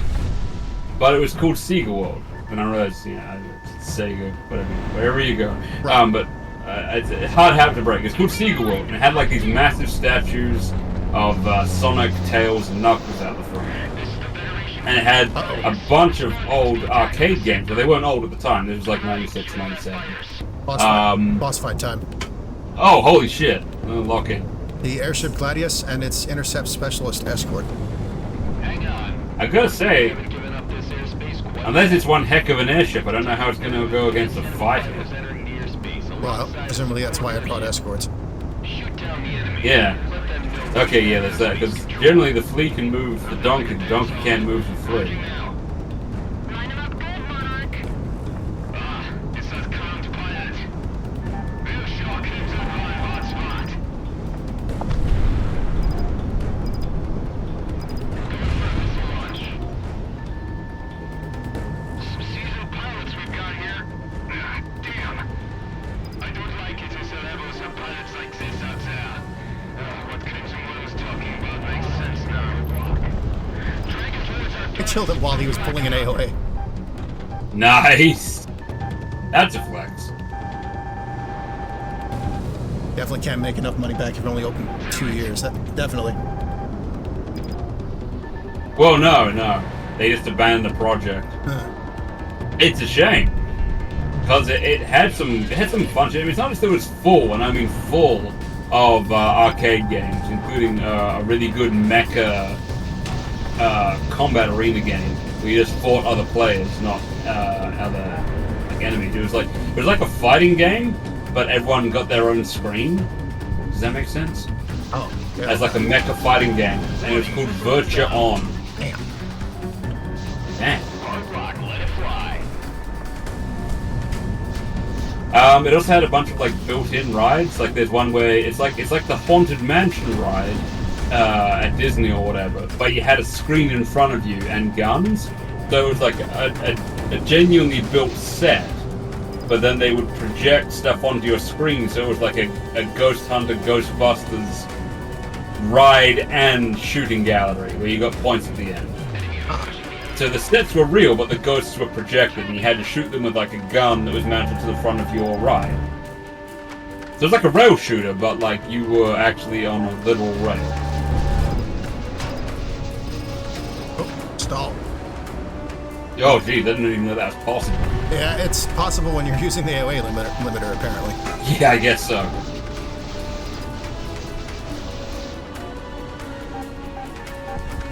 But no, I feel very lucky that I went to Seagull World because I didn't realize how short a time it was around. Well, it's cool that you got to go. Yeah, no, it blew my fucking mind, honestly. I thought... I remember it being amazing, but apparently it just didn't do enough business. They front-loaded it, I guess, but... Right, that's the 2S. I don't know. Damn, well, that's the hard part as far as I'm concerned. Yeah, just gotta I not know- crash into the airship now. Yeah, I know people underestimate airships because they think it's one big balloon, which is a common misconception. Well, no such luck here. Oh, that sort of airship. Yes. It's been a little bit. Perhaps you may have forgotten. We have Cordian-powered capital grade aircraft, Ah, and this one's a battle cruiser. Oh, isn't it just? It looks like Dip already tore it up a bit while we were fighting the escorts. That or it failed its emissions test. Yeah. There it goes. I love attacking a big target. Yeah. Hitman. RTB before anyone else shows up. See? Real easy. I can do this with one hand behind my back. Yep, that's me. Thanks for the carry, Monarch. Tell me about riding coattails.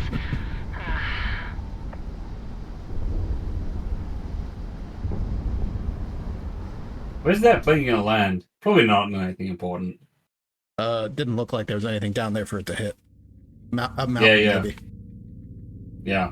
Some very, very Interceptor unlucky operation was a campus. success.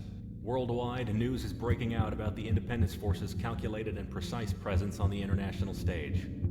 No civilian casualties have been reported, and the Federation, while dealing with the disruption of their air train, have to contend with international response to the war.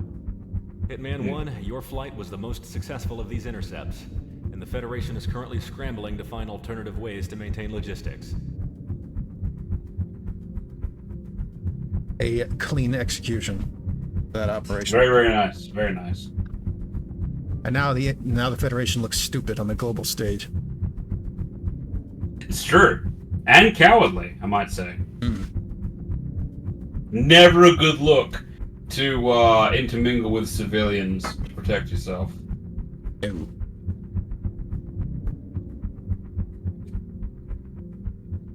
If they had gotten Master Goose to do this mission instead of Hitman, then the war would be lost. The bad PR would have broken the resistance. Well, I'd like to think that Stardust and the Federal Resistance Command took note very quickly of Sicario being their top mercenary contact. Yeah. Stardust at the minimum.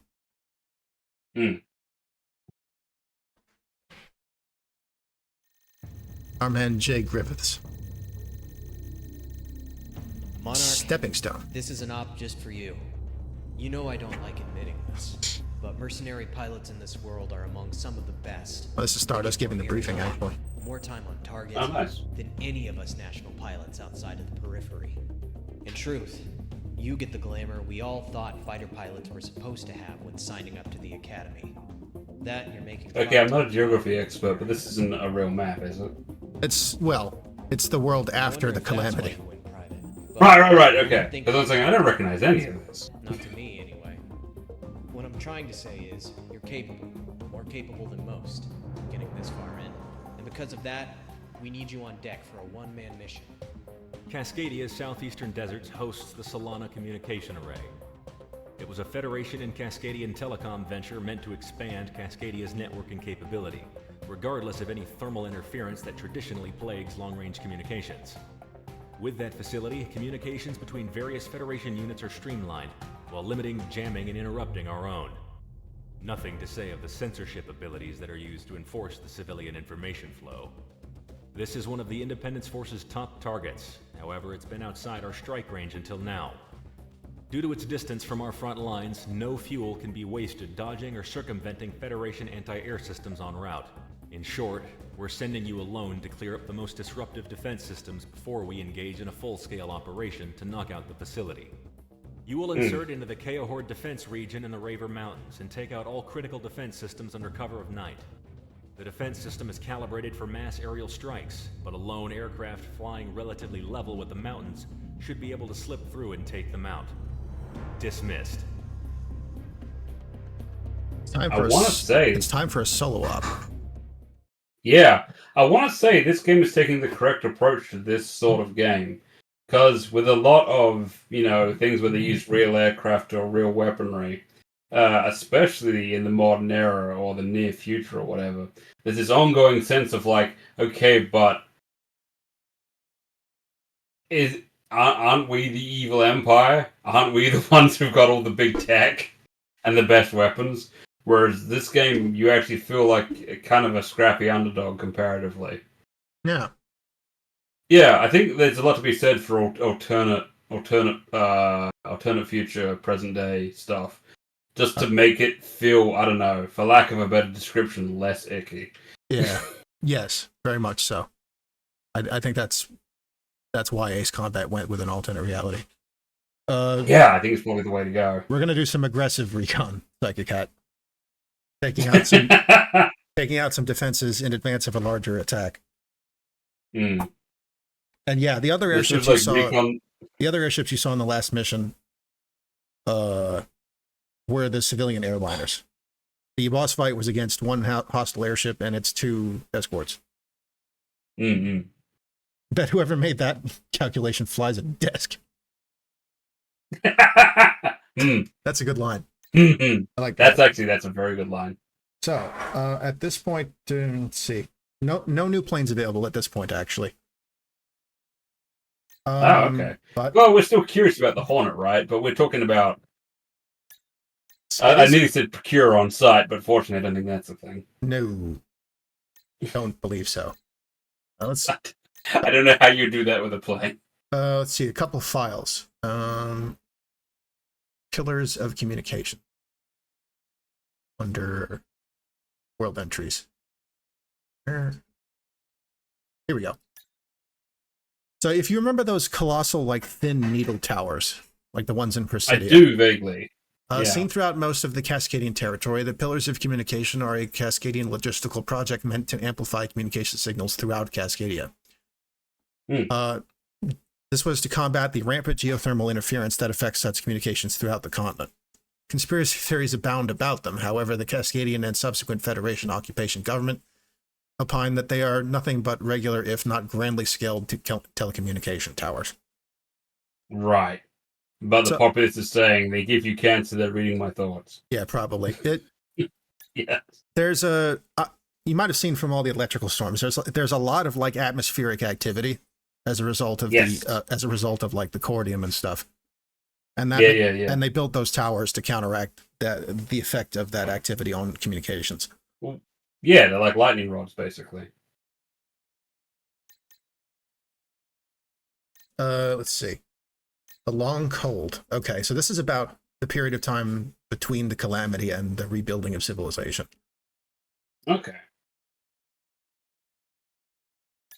Immediately following the calamity, the volcanic ash cloud spewed from the Ring of Fire and the Yellowstone supervolcano created a temporary ice age by blotting out the sun, destroying crops, natural fauna, and consequently the people that relied on the ecosystem. Millions died worldwide from starvation, famine, and cascading environmental conditions. Ironically, in the end, many survivors of the now named Long Cold huddled around geothermal fissures to provide warmth and soil. Ironically, because those same fissures destroyed the previous civilization. Yeah, exactly. Officially, the Long Cold lasted an estimated 150 years, comprising of the time immediately after the calamity up to the year 0 of the after-calamity era.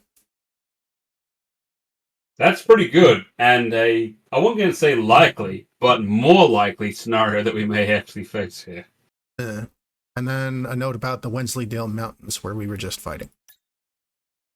The last Cascadian mountain range before full immersion into the Dustlands. Before the war, the Cascadian National Guard maintained defense facilities here meant to combat mercenaries and smugglers. Do you realize that Wensleydale nearly stopped getting made? The cheese. It's a type of cheese, Wensleydale. Oh, okay. I did not know that. Yeah, it was doing really, really low numbers. So, I mean, to be fair, Wensleydale, it's a pale cheese, and it's got sort of a slightly sort of, I don't know what you'd even call it, like acidic taste. It's a little sharp and crumbly. It's very pale. And it wasn't really popular. But then it got mentioned as Wallace from Wallace and Gromit's favorite cheese, and like the sales all went back up.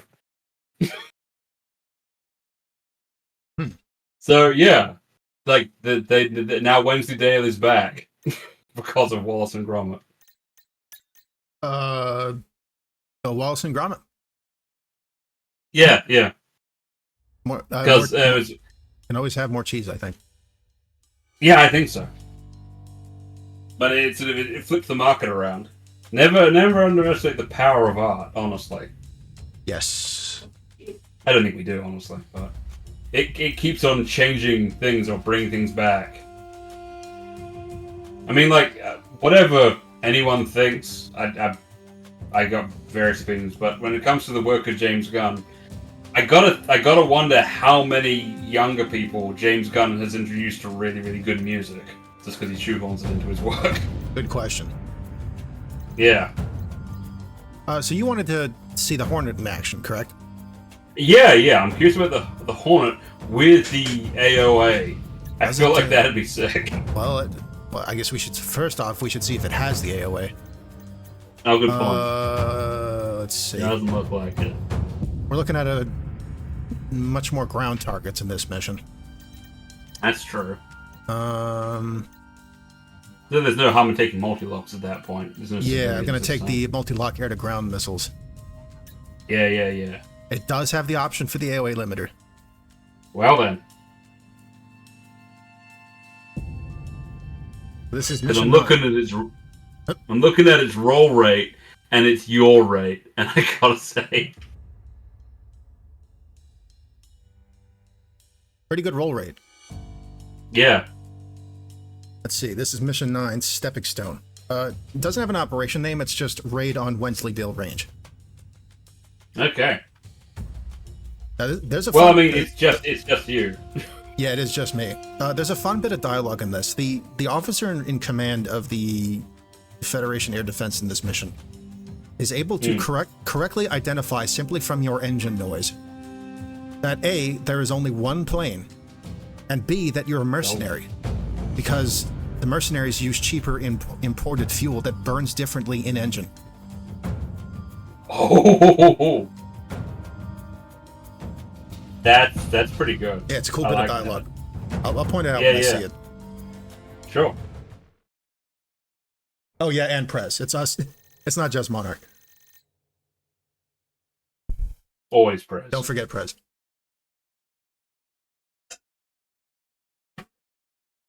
One man, one plane, and one Prez. Do you ever see Prez, or does she just have hot vibes? You don't actually see anybody. Yeah, that's what I thought. Don't tell me I never do anything for you. He's just pissed he ain't sleeping tonight. No, I'm pissed because I have to spend it with you two. Maintain radio silence, Hitman 1. Monarch needs to be told to be silent. The music for this mission is called Wolf in the Dark. That's a pretty cool name. It's actually one of my favorite tracks. Yeah. Time for defensive combat. Shut off your TV. There's nothing good on this late. It has a vaguely Harry Gregson Williams vibe. Those defenses are open the next ridge. You hear that? It's probably just one of all the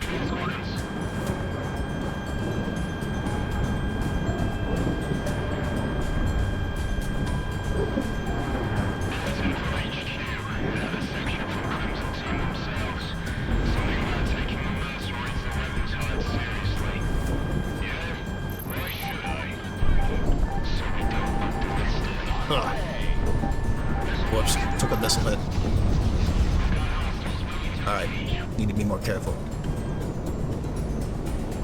I mean, it's tempting in a situation like this to be confident, honestly. Yeah, lots of clouds. Let me use the Whoa, yeah. altitude indicator here. Oh, there's one of those comm towers. Gotta watch out for those. Jeez. How does the tower sneak up on you? I guess when the weather's bad. Yep, in bad weather. Sure.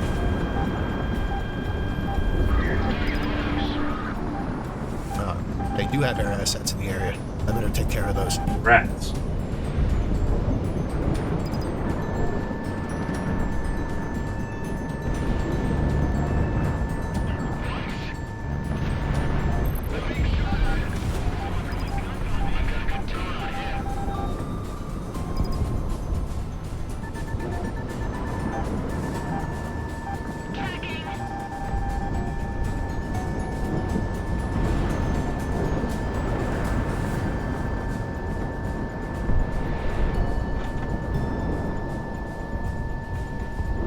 If I remember correctly, this is the plane made famous by Independence Day. I believe so, yes. Hello, boys. I'm back. Independence Day was such a weird thing for me because it was sort of getting hyped up when there was a bigger gap between something being released in one place and released in the other. So I was getting all this, you know, we would get like the action figures that came with like a floppy disk that you played like a short game on, and there's all this hype about the aliens and stuff like that. So we're playing all these mini games. So the hype between ID4 and actually seeing it was like a 9 or 10 month period. It was insane. And then I remember seeing the actual film and thinking, hey, it was sort of fun. But I don't know, I like in my little childhood brain it seemed I was expecting something else. I was expecting more of the aliens, I guess. Because they featured in the action figures so much.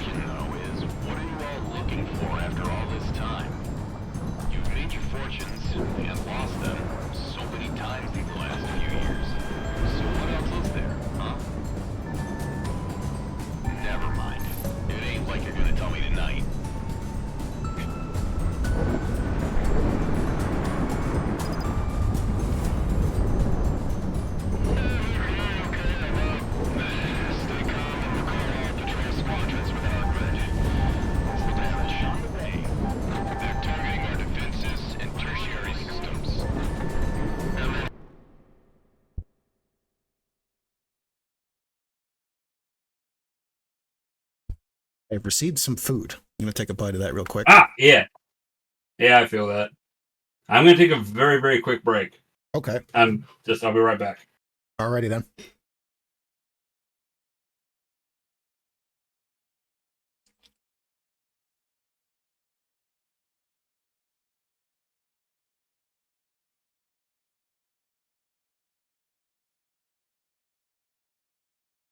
Take 5, everybody. We'll be right back.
Okay, I'm back.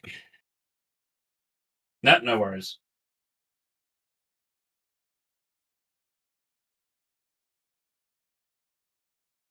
Uh, I'm back. awesome. Oh, good. Looks like Rex went to get some water. Yeah. I played a little bit more of that new Mike Klubanika.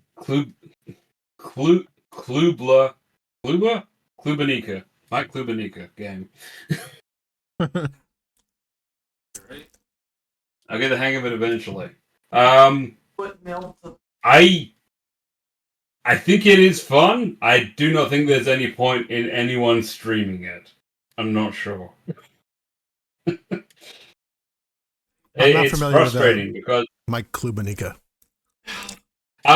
he does his games in a weird way. A bunch of them are set in the same universe, and they're all kind of like despondent. His most famous one is Buckshot Roulette.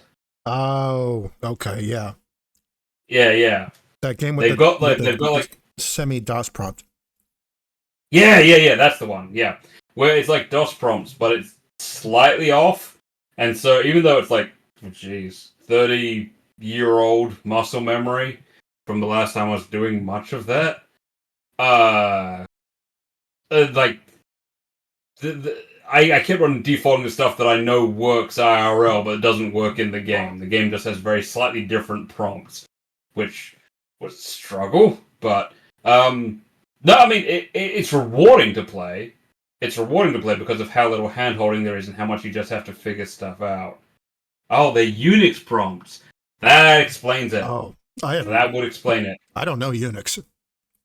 Yeah, no, I mean, I know Unix is like an abstract concept, and that it's a base form of a lot of modern systems. But there you go. Okay, that makes sense then, because once I'm looking at that layout, even after all this time, my hands still go to certain things, so I had to do so much of it back in the day to access games and to get games running. So it's sort of like bike riding, like it all sort of comes flowing back to you, but. In the end, the two things is like okay, there's three things basically. It is rewarding. I want to say it is fun figuring stuff out and typing through stuff. You feel like you're accomplished something. It's a simulation of working through like computer commands that feels like you're actually working through computer commands.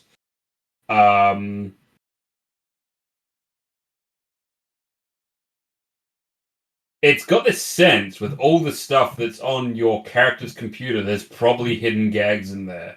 Like a bunch of stuff that I tried didn't work, but I bet there's a bunch of hidden commands where if you type something in, then something else happens. That seems like the sort of thing that would happen. And happily, there are actually two voice actors in the game. They only appear during the endings, but they are the two voice actors they have, Tom Schalk and Gianni Matragrano. And that's always fun. Of course. Yeah, because he's just in everything. I know, he's starting young. That man is gunning for Steve Bloom's record, I think. Is it Steve Bloom or Fred Tatasciore? I want to say it's Steve Bloom. You'd think so, right?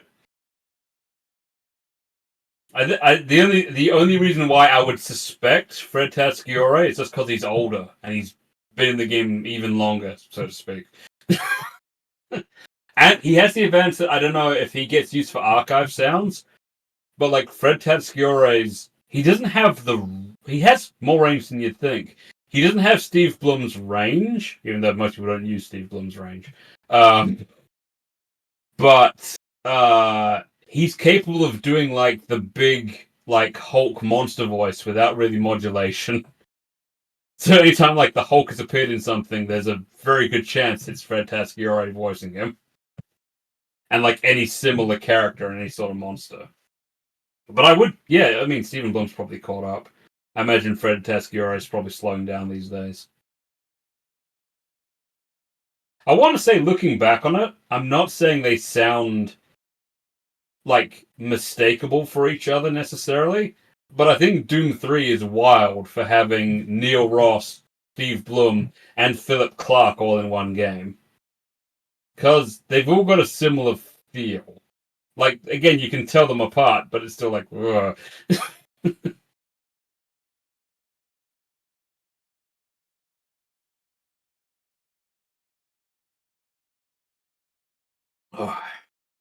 Ugh. Man, I was hungry. You get that. It sneaks up on you. It sneaks up on you. You lock into a game. I remember the first time I played Shadows of Doubt. I don't really know what happened, but my first real indicator of the outside world was Scum tapping me on the shoulder and going, "Are you okay?" Because I hadn't moved in about 19 hours. Oh, Jesus. But yeah, I was pretty thirsty. Yeah, I imagine. Holy shit. I don't think I've done a 19-hour game session. I'm gonna tell you, at my age, I didn't think it was a thing. And, like, honestly, seeing what's up with Shadows of Doubt now and its limitations, it's whatever. I still enjoy it. But the first time I played it, it had so much that I'd wanted for so long that I was just stuck. But I'm here. You're here. Oh, yeah, D. Bradley Baker.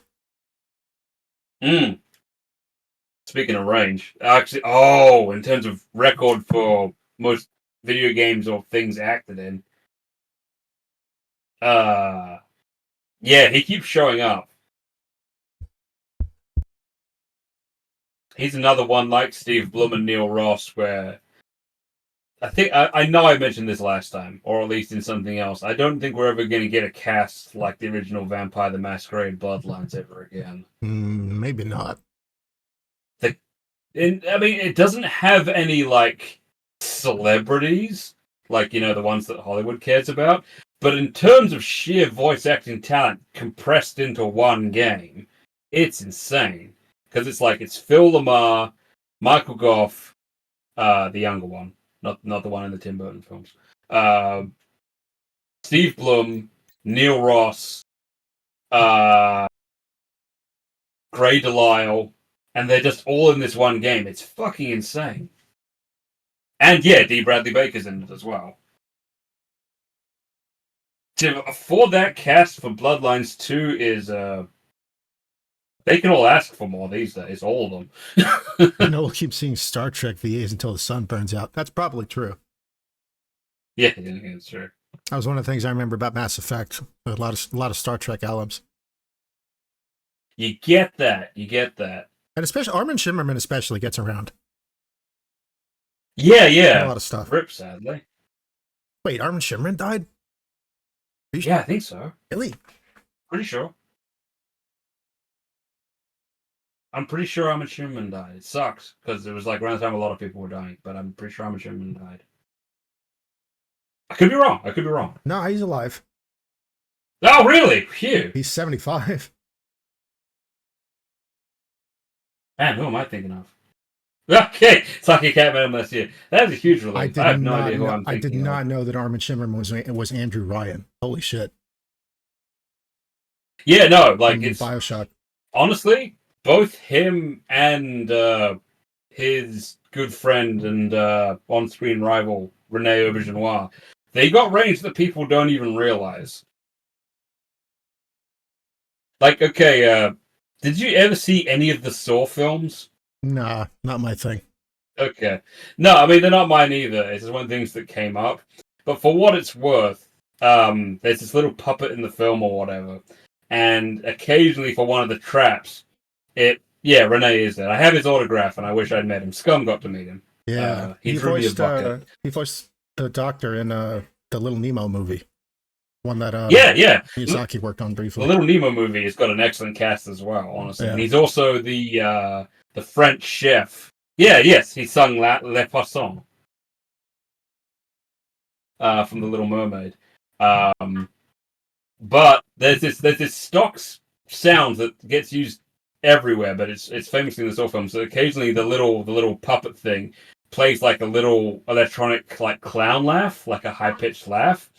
That's a stock audio clip because Rene Aubergenois was just one of those guys. He was like He was like the guy who did Flying Purple People Eater, where he would just come in and do like a series of laughs and screams, and they would just get added to a stock library. So this like weird high-pitched clown laugh that they use in toys is actually Rene Auberginois pitched up. Ah. Yeah. So I mean, it's kind of neat how some people get around. It is. Mm. But let's see. I'm here. You're here. Rex is here. Yep. Like Cat is here. Back to the flight action. Yeah, I would pay genuine money towards digging up the archival sound of the original Archvile soundbite. Oh yeah. I'm sufficiently curious. Yeah. Oh, yeah. Right now, the Federation thinks there's an entire flight up here instead of just me. Oh, but listen to this guy. Here it is.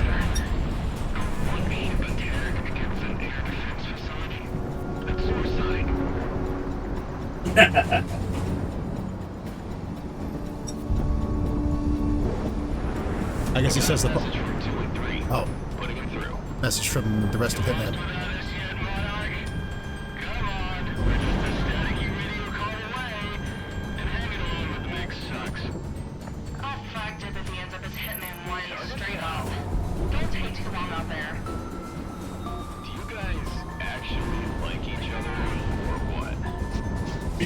Trust me. Even as Monarch's backseated, it's tough to break into their circle.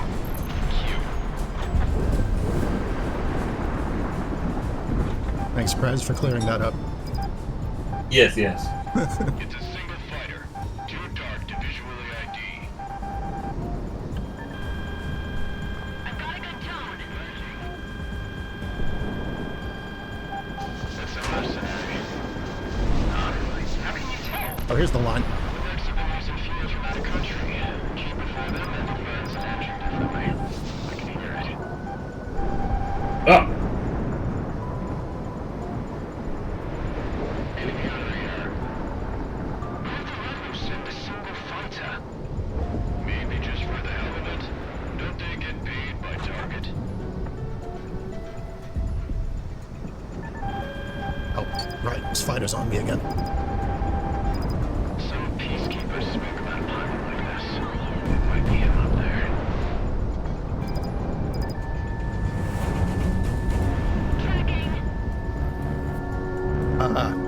Now they're cluing into the fact that the one plane is Monarch.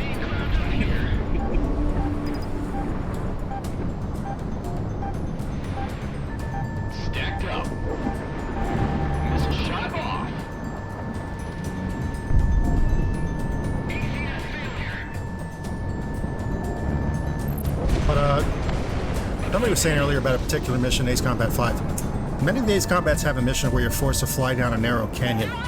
And if you fly too high, you'll get ripped apart by, like, really advanced missile tracking. Oh wow. Ow, fuck. I was gonna say they seem to have some pretty good stuff out there, but I guess they also have no alternate targets. So Yeah, that one's my bad. I guess I goofed up.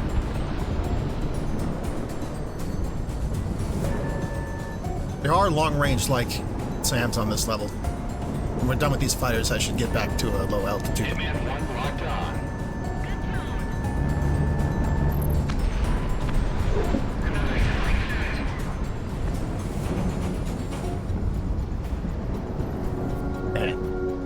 College students disarming a nuke. It's been a minute since I played Ace Combat 5.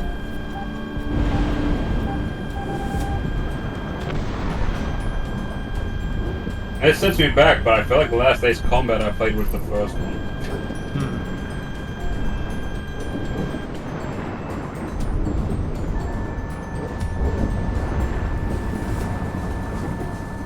Like I These, don't know. LSAMs are what we need to watch out for. Yeah. I don't know how common it is, but if someone says Wolfenstein to me, my first thought is Wolf 3D. And I don't know if that's a generational thing or if other people Maybe. think of something else. But, I tend to think yeah. about New Order onwards now. Yeah, yeah. Which was the one where they bend it? Because I remember there was one that I was playing that I was having a really good time with. They bend it? I didn't. I could have sworn that when with the new Wolfenstein games, I didn't play all of them, but there was one that when it came out, like I didn't hear anyone say anything nice about it.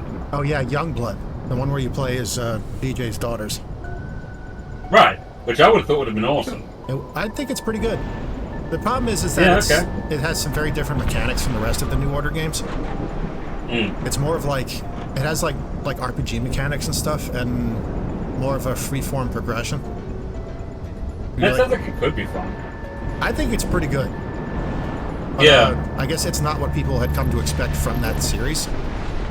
No, I mean, I get that because I'm a bit of a stick in the mud when it comes to the new Doom games. Like as far as I'm concerned, Doom 2016 is the best of the new three.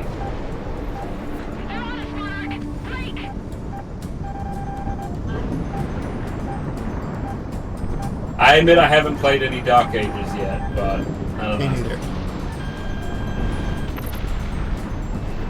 Like I just kind of wanted Doom, but like with modern technology, and that's what Doom 2016 felt like. Yeah. In a I way, didn't really 2016 want. felt closer to the old games than Eternal. Yeah. The stuff that was meant to feel dangerous felt dangerous. The deaths felt fair. The weapons felt punchy. I don't know. I liked. It's always an argument that comes back to me because again in Hollywood, there's a bunch of actors. It was an epidemic with earlier superhero films. I think we're getting away from it now. Whereas because the actor was, the star, a superhero that wasn't meant to show their face was constantly showing their face instead of keeping their damn mask on. Right. Yeah. Whereas, and like the argument's like, well, how are they supposed to act without that? And my two arguments for that, whatever it's worth, is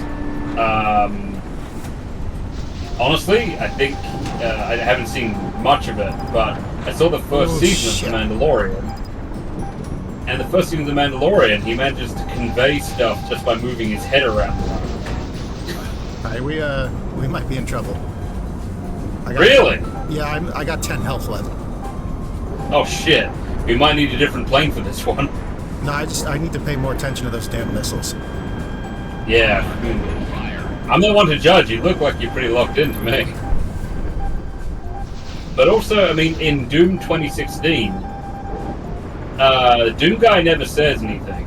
And we see everything entirely from his point of view. And so we managed to get a gauge of his emotions just by where he's looking and by the action of his hand. Yeah. And I love it. We can see that he, at his core, for all his anger, he's a defender of humanity. He cares about the loss of innocent life. And they do that really well. I don't know. I think he benefits from saying less. Like I like that he has the Chell problem where he's in too bad a mood to give anyone any talk back. He's just like too angry to give them the satisfaction of giving them a response. Yeah. Yeah, this might not be the best mission for the AOA, admittedly. Maybe not. But the sheer amount of missiles they're chucking at you. I don't think there's any shame in taking some flares. Perhaps not. I'll do that if I have to. Yeah. Is chaff still a thing, or is it outdated? No, well, I don't know, but there's no chaff in this game. Oh, alright. Something's incoming. I can't see it.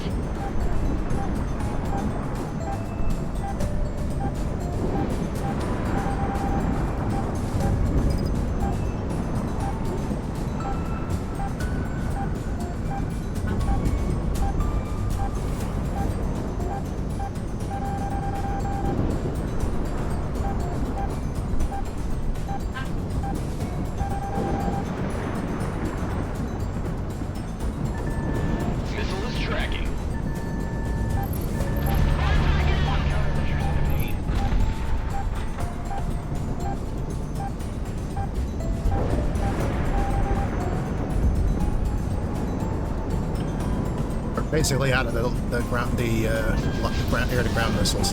Gotta use the standards. Yeah. Oh, that's good, I guess. Wait, no. As in, we're out of our allotment of them. Yeah. Cool. But we have we have 155 standard missiles left. Yeah. That still seems like quite a lot. It gives me in a game like this, there's not really health packs. No. No.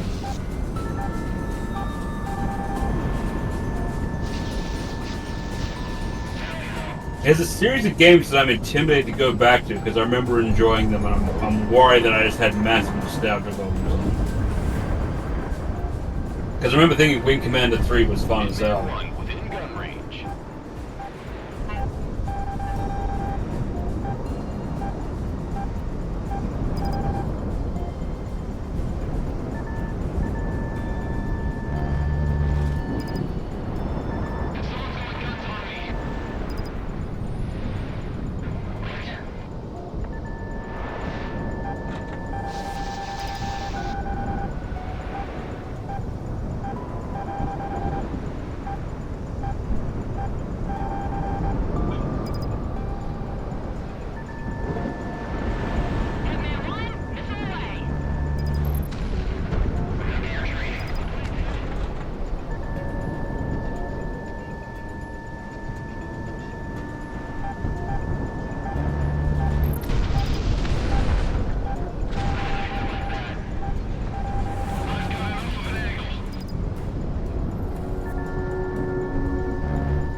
Make out of past that guy. Yeah, I was gonna say. The big plane. Transport, Yeah. Lex, something like that.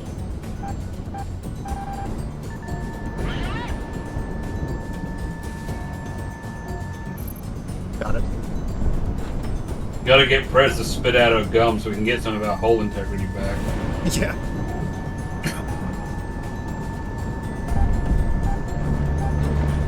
That's moving out of action.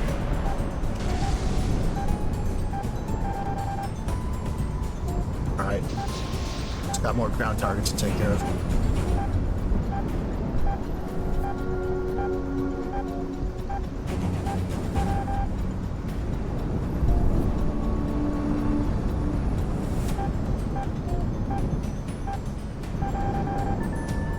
Positive tone. They're out of action. Need to watch out for the guns even at this point. Yeah, for real. Better watch out for a strong sneeze the way we're going.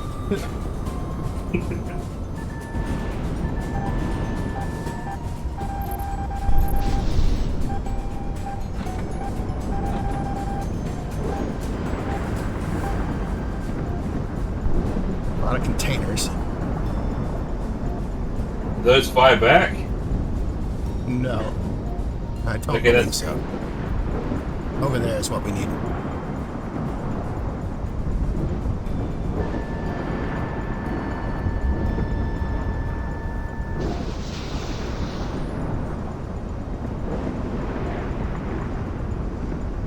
I want to say, as daunting as this mission would be, it has really good framing. Like the look of it, soundtrack is fucking great.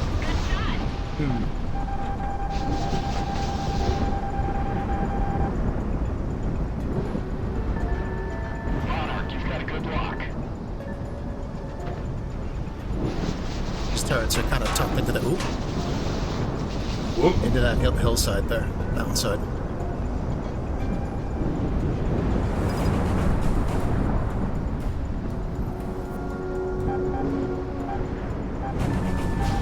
Monarch missile away.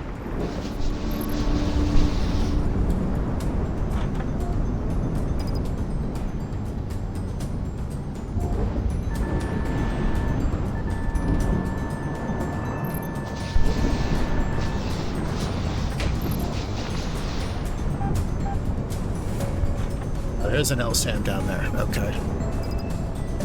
Not amazing.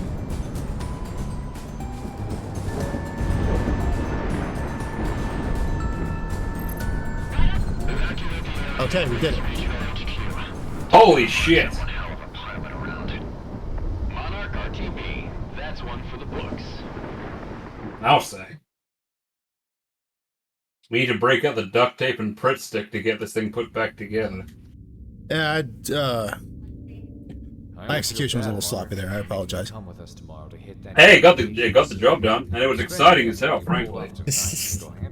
I was nervous about every new spray of gunfire. And I got a feeling. Besides, I mean, you are never gonna find any judgment from someone like me. And with any luck, I judge other gamers, but for different reasons. Sicario is mobilizing en masse tomorrow morning. Get some sleep. This war isn't gonna win itself. But generally, unless someone's like literally playing like Aaron Hansen or DSP, then I don't have a word to say generally. Yeah. It looks like I accidentally read this mission's lore after the last mission. Oh, So I'll read the last mission's That lore works. now, I guess. After this briefing. There's Yeah, nothing much I need to say to you, Sicario. Operation Blackout will be conducted entirely by you. I cannot, however, express enough how important this strike is. Commander, you have the floor. The Ator Desert has hosted the Solana communication array for the greater part of the decade.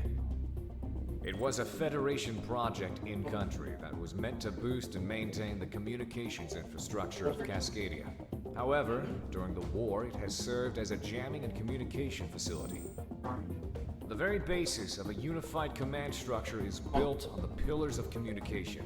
If we take out this facility, it'll be like yanking the rug out right from beneath their feet. The facility That is a lot of heavily backup. defended, hosting an airbase and a ground garrison on its own. The only way we're getting boots on the ground is via a mass airdrop, followed by relentless close air support from our fighter group until the entire place is overrun. It's as simple as that. Now normally, the Independence Force would be offering some assistance, but they can't afford that now. Under any other pretense, this is a suicide mission. Even with the air corridor Monarch cleared up, there's only enough fuel for a one-way trip. So the only way we're coming back is if we take the adjoining airbase after we hit the facility. Expect heavy air and ground resistance. Pillboxes, tanks, AA, airships, the whole shebang. If we pull this off, well, let's just say we'll be handsomely rewarded. Gold or glory, gentlemen. Get to your planes. The Cascadians call this place the Devil's Sandbox. So what does that mean if we're the ones playing in it, huh? Let's go.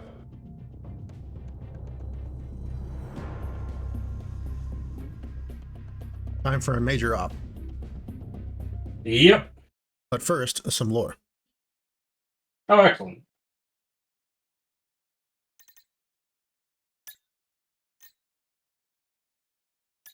Yeah, you know, the entry about the Pillars of Communications would have become available right before the mission Pillars of the Communication. Yeah. But we're going to read Clear Skies lore. So, about Prospero. We haven't seen yet. It's another of Cascadia's cities.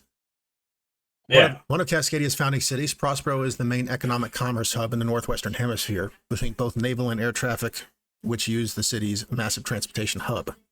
Powered by an inactive volcano, the Prospero hub is often considered the busiest airport in the world and hosts a considerable population supporting its operation. And then about I guess they call it Prospero because it's a founding city and it's based on the character from... Wait, is Prospero the guy from The Tempest? I believe so. The old man who was exiled from Italy. Yeah. About the Federation mainland. The mass urban sprawls of the Federation core states leave nothing of the good earth beneath it. Entire cities of metal and steel roll for miles to the horizon. The overdevelopment and the sheen of this cityscape has denoted the Federation's mainland across the Pacific from Cascadia as a veritable hellscape to some, and a comfortable dystopia to the others. The massive need of energy that these cities run on necessitate in some part Federation policy, and in the event of brownouts of unsustainability, reckon internal strife beneath an already tumultuously built system. Yeah, I'll say. But they built a mega city, and they need a lot of power to keep it running. The veritable hellscape comfortable dystopia dichotomy sounds familiar. And about the Zhirov Air Corridor, which is where we were fighting in Clear Skies. One of the main aerial highways over Cascadia, linking up with international trade routes, the Zhirov Air Corridor has hosted 15% of the world's commercial passengers and trade every day. Nice. Hence all those civilian airliners flying around. Checks out. But it's time Honestly, given it's 15%, yeah, lucky there were so few. Yeah. It's time for Stepping Stone.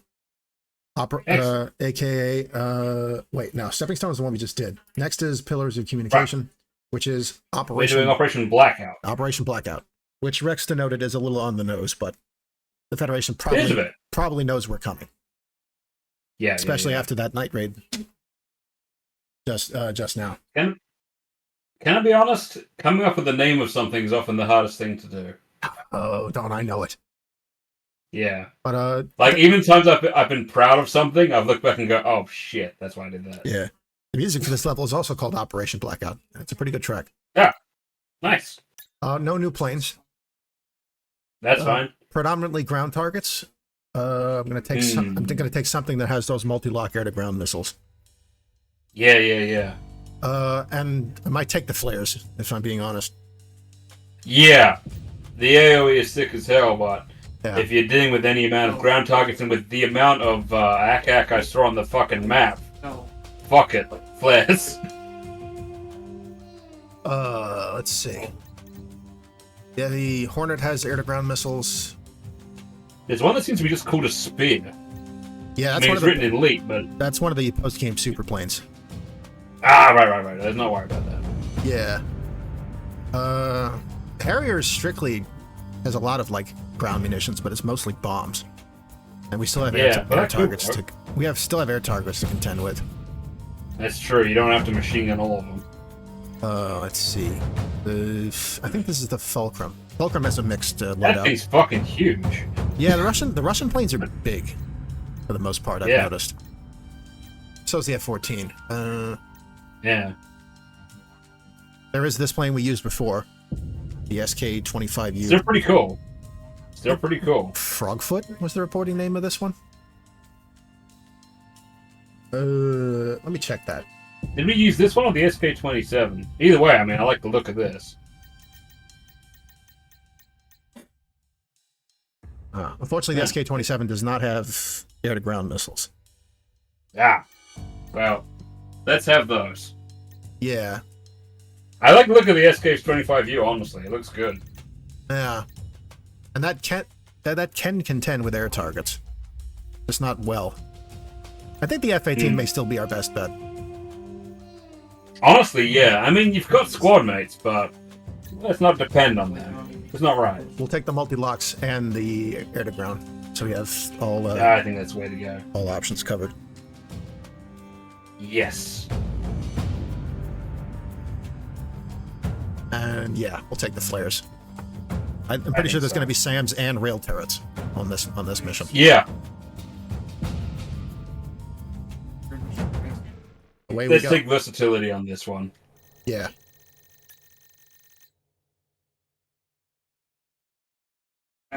Ator Desert, 1630 hours.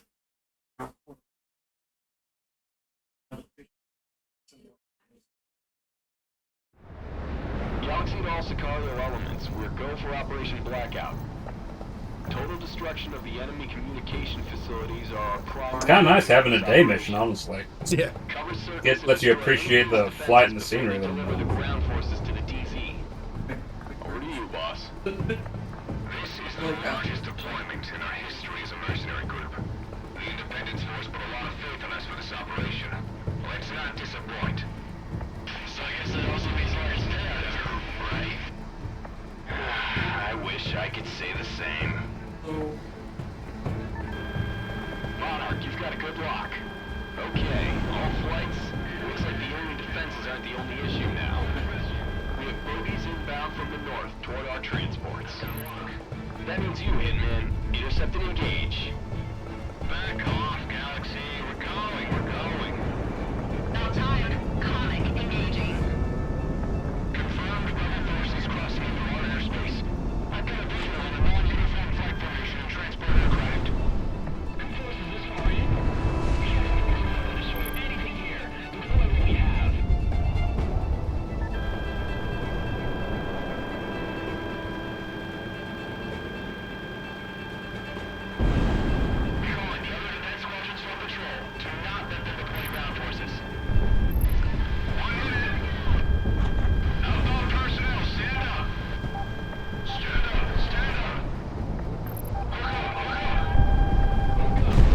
fuck. Whoa, what happened? I got hit by a missile. Oh, yikes. It's okay, it's just one. Let's try to avoid a situation like last time. Yeah. I mean, don't get me wrong, it's increased the tension somewhat, but there's levels.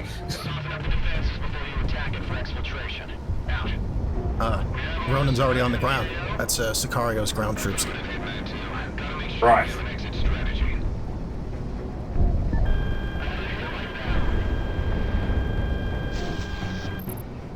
AA down. Good. So the C-Rams are those, like, gun turrets we were dealing with last time. Yeah. They can be a real nuisance. Yeah.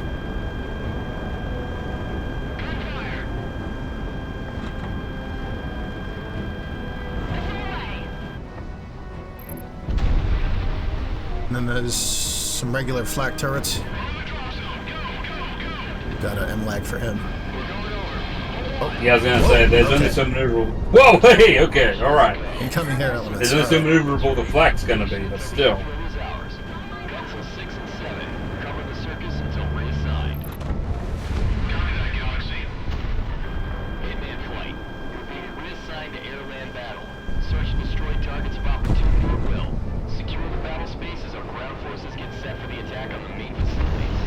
Oh, that guy got it.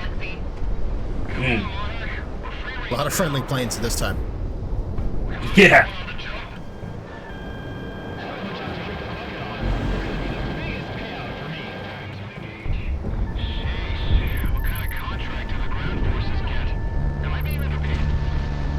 Right, you get a few at a time, that's nice. Yep. Can fire up to 4 of those M-lags at once. Nice. Some planes can fire like 8, I think. I believe that's what's special about the special F-15. It has like higher simultaneous launches than the other superplanes.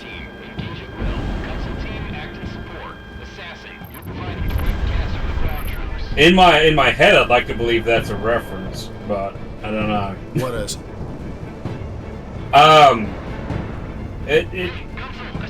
The F-15 is what they use for the Seekers, the original Seekers in Transformers. Yeah, okay. And yeah, a few of them have the thing where they launch like cluster missiles at people, so they hit much more than most F-15s could.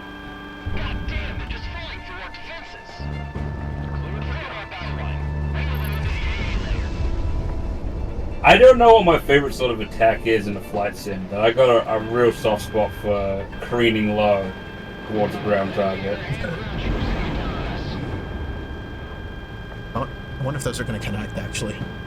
No, one of them hit that mountain, but the other 3 hit. Okie dokie. We got some tanks down there. That's still potentially a threat, I guess. Well, they appear to be How many AA tanks, so... Oh, right, I was going to say. How many tanks can look up, but I guess they're specialized. Got some ADATs down there or something.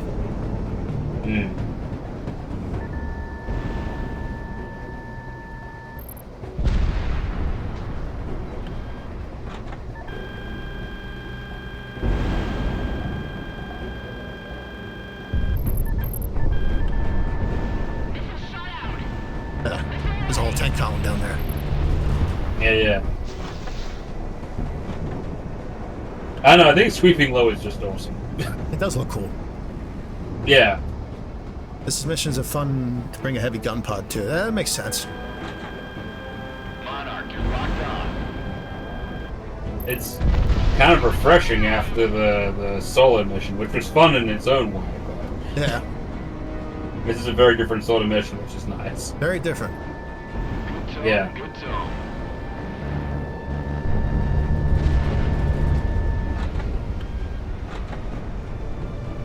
Yeah, air-to-ground missiles take a long time to cycle. Yeah, there's that.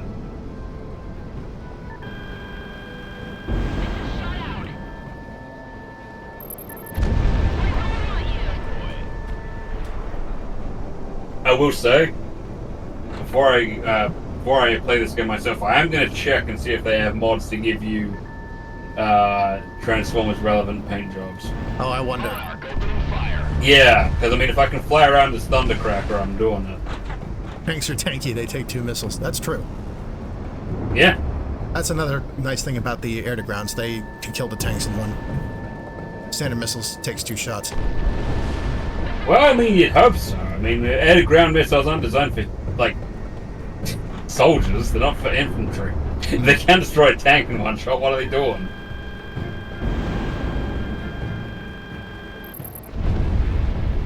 Dang. Yep. Synchronized destruction. There's an artillery position over yonder.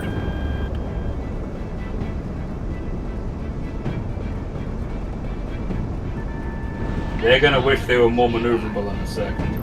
Yeah, I would say so. Executed. Exclusive this close? Oh shit. Look at that place light up. Oh, dang. Reading multiple defenses going down wholesale, but not all. And we've got incoming fighters and gunships. Watch it. This is Oh, Captain there's a rail Killer. turret over there. Seize the command center now. There it goes. That. Who's it firing at? One of the others, I guess. I guess. Needing new targets and HVTs on the IFF. Have at it. I'm going for the rail turret, I think. I was gonna say, priority target. Probably not the only one. Oh, and there's airships. Oh, ho, ho. At least they're big. Yep. They got another railgun. Yeah. Once those are crossed off the list, you can worry about the other stuff. Use my multi-locks on the airships. Yeah, yeah. That's why we brought I mean, the- since it's there anyways. Yep. Hit a bunch of turrets on that thing. Nice. Whoa. Everything just lit up at once. Yeah. That's why we switched back to the flares. Yeah.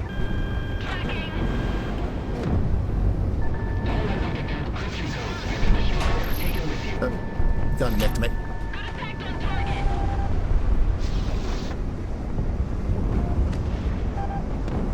Update from the Independence Force HQ. All ground forces secure as much encryption and intelligence data as possible. But if we're unable, just torch and burn. All forces, break it down and burn it. Not actually destroy that rail turret. Place and we'll blow this whole road wide open. There it goes. Positive tone. Oh, looky here. That champion's just plummeting. Keep hitting him. Engage defensive. All units, connect to my uplink and I'll call out targets with the fighters I have. We are out of the air-to-ground. Make your job easier. Alright. Now, we put him to good use, though. We did. Time to fall back to the standard missiles. I'm only nebulously paying attention, but have I got it right? There's another Predator film coming out? There is. Yeah. I think the twist with this one is that a human character and a predator are working together. Like the predator is a protagonist. I mean, it's what people have wanted for a while, and it's what we've had in the comics for a while. I also so- heard a rumor that Arnold's character Dutch was returning. Okay. I mean, Arnold's had a character arc, honestly, as a human being, I mean, so I'm okay to see him in more stuff. If nothing else, I enjoy his movies. Yeah, yeah. Oh, look, he is... I don't know if they're still popular these days, but, like, watching an Arnold film with Arnold doing the commentary afterwards is a delight. He's so into it. He's having a great time. Something to be said for that. Bantering with people. Yeah.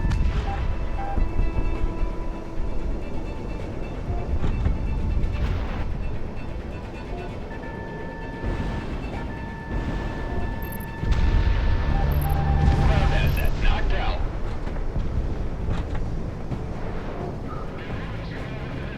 But no, like, as far as I can tell these days, he's a pretty peaceful, reasonable guy. It's more than I can say for Stallone. Or whatever. Oh yeah. Oh yeah, no. Stallone appears at rallies these days. Oh, nice. Cool. Yeah. Great. Yeah.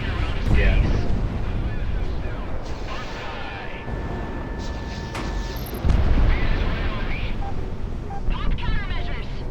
Con 3-2, hold position and consolidate. I remember I liked Prey. I thought Prey was good, I didn't actually see but I remember Prey. there was. I would recommend it. I Okay. recommend it highly, honestly. I remember there was I think it was an AVP film. Yeah, it was an AVP film, or maybe it was one of the Predator films, where the two survivors that we were meant to be rooting for was, I mean, one's meta, one's not, but the two survivors was Adrian Brody and a character who was an IDF soldier, and I just like, I couldn't hold a big enough Go Predators flag. I did see that one.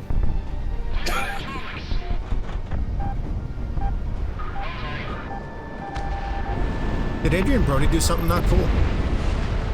I don't know. I keep on hoping he does because I just don't like him. I don't know why. He's one of these ones that there'll be like a sense of like there'll be like a sense of relief if he ever does something actually like terrible because I don't like the guy. I've liked him in like I saw him in a Wes Anderson project where I thought he was good. I don't know. It's one of these things where I think he did a thing where he kissed someone inappropriately, who I think is pretty bad. Like he like pulled them into a kiss, and I don't think that's cool at all. Like I know that Hollywood operates differently, but I don't think that's all right. And I think the other thing is, Ground units confirmed. oh hey, that was nice. Went a little smoother. Yeah. This is Ronan Actual. The other thing is, he got an Oscar for a role where his voice was AI corrected, and I don't think that's good. The fuck? It was like it was to make his accent more accurate or something. So they put it through an AI filter, and he got an Oscar for it. So that's fucked. Oh well. Not like that's not like any of us were taking the Oscars seriously anymore. Anyway. Well, no. I think I haven't seen some. There was one that I watched that I enjoyed. I think it might have been 2000 or 1999 or something. It's been a while. But they're in their own category now. We know what the Oscars are. Fuck it. And the other thing was, for one of his film roles, and I get that some actors do this to a degree, but like, he got himself like actually depressed and like dumped his girlfriend and sold a bunch of his possessions to get into the role. And I'm like, Adrian Brody's not a bad actor, but he's not better than, I don't know, Willem Dafoe, Gary Oldman, Idris Elba, Thomas Jane.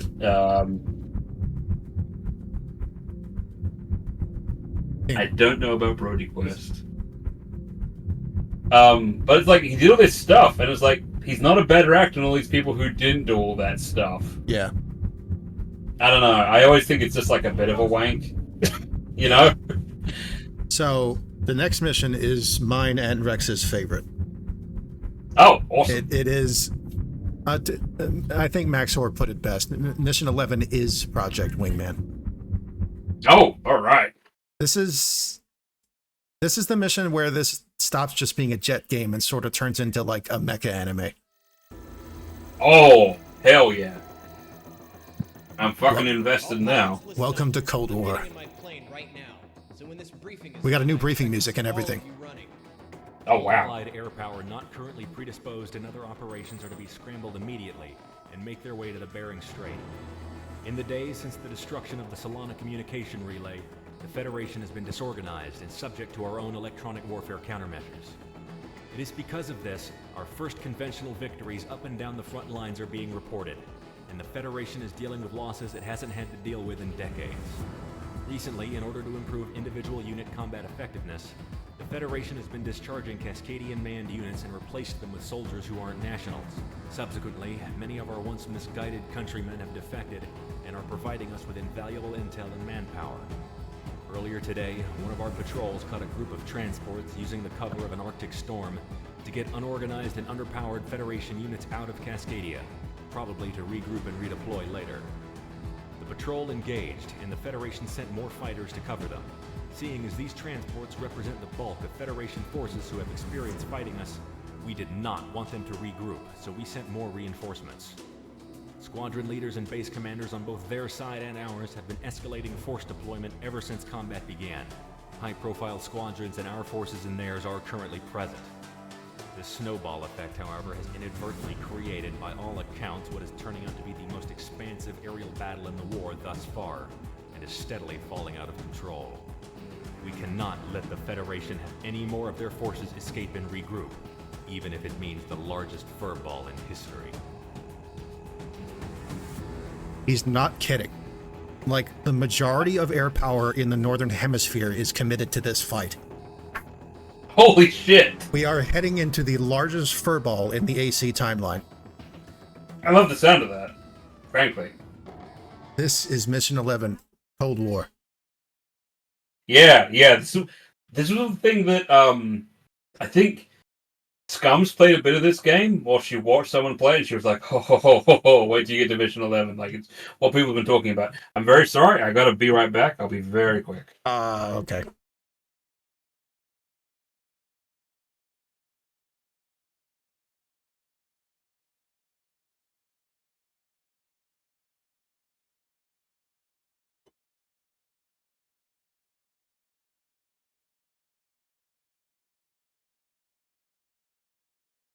You pick a plane with MLA and multiple slots, you not only get more ammo, but also more simultaneous targets. True.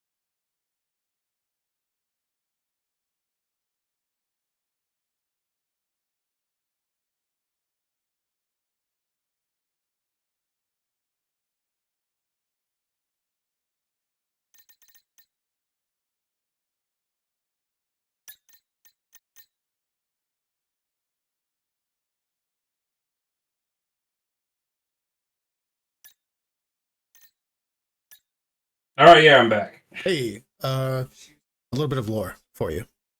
Cool. United Cascadia 2. International opinions of Cascadia are, compared to the Federation, positive.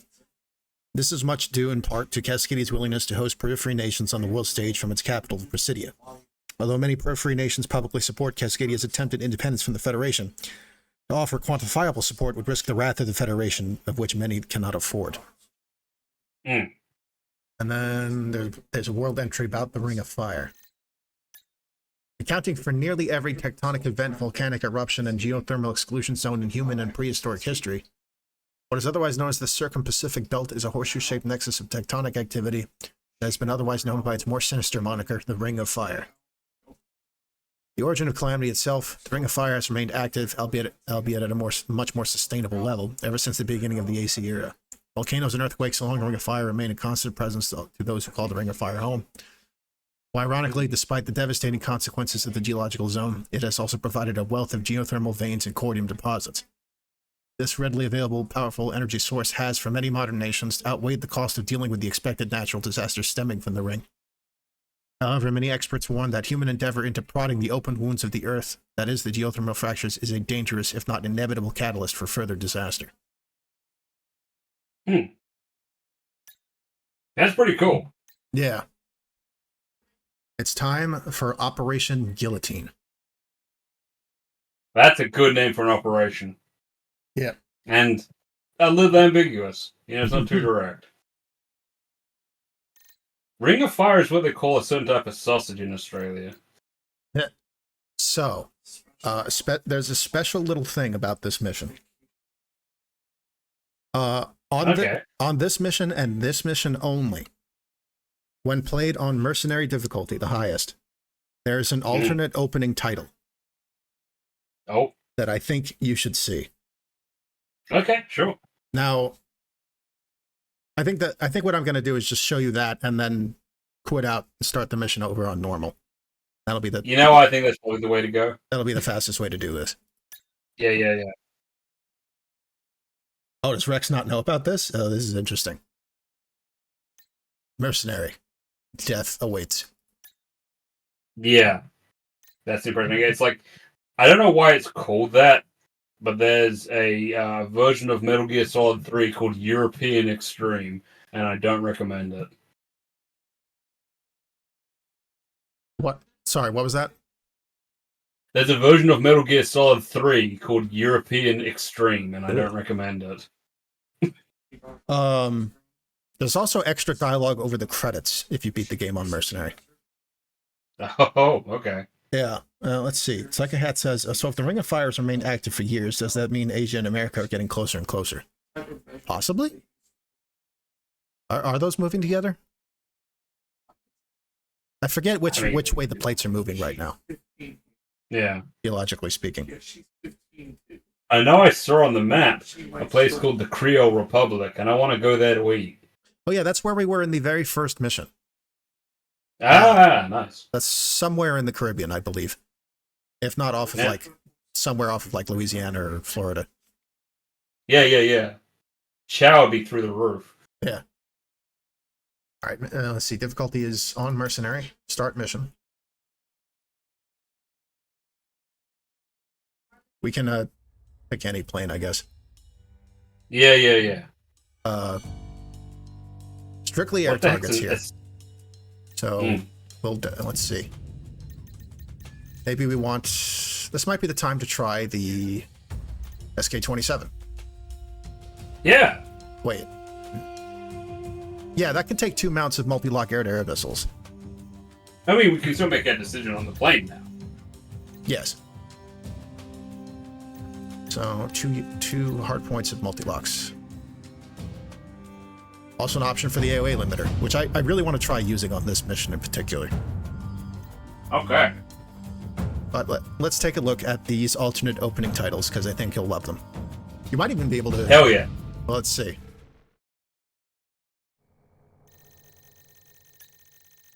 Bering Strait, 13:05 hours. Oh, lunchtime.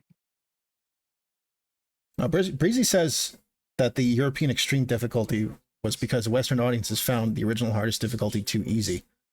So Konami added a new difficulty. I mean, they had expectations. I want to say, I think Snake Eater is probably the easiest of the Metal Gear games, which is only one of the reasons it's my favorite. Maybe it just suits my playstyle. Yeah, Snake Eater's not that hard, is it? It's not. I've beat it like a bunch of times, enough to get different ratings. And yeah, some of that's with unlockables, but I think honestly, it might be my cope, but I'm still convinced that a lot of that is because it's got a versatility of play style. Good old Sneeder says Breezy. Yeah, no, I consider it. I mean, I do genuinely like all the Metal Gear games, but like Snake Eater's the best, and not just because it's a massive Dinobots reunion. Yeah. It's got like 3 Dinobots. It's got 3 of the Dinobots in it, and that means a lot to me. But yeah. Here's the fun Easter egg.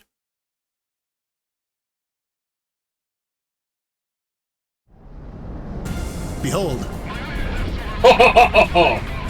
Project Wingman. Oh, it's just Project Wingman. That makes sense.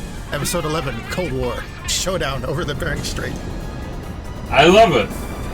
That only happens on this mission, on this difficulty. I love it.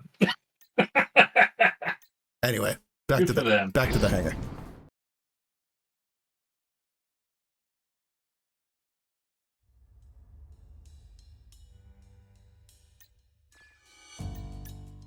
Switch it back to normal, and then we'll proceed.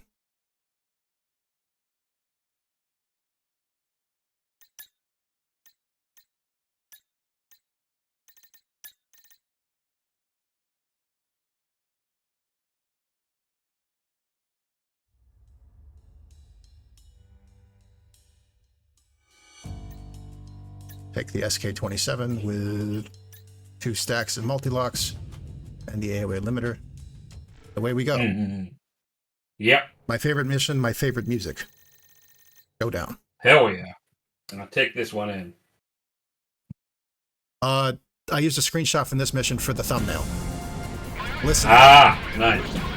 Also, look at that. Holy shit. Oh, and you get to feel like the big heroes as well. That's really Yep. cool.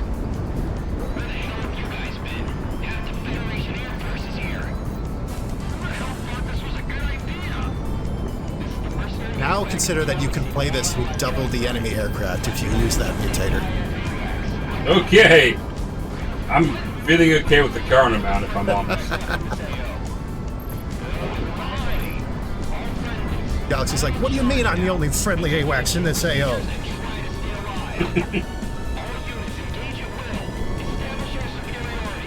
The Here we music's go. old school. Notice the music is good. The music sounds like a mecha anime soundtrack. It does. Yeah. Galaxy, are you sure we can keep the ISS connection stable at all this? With the commonly we shut down out of play? Come on, you don't think you're the right charm.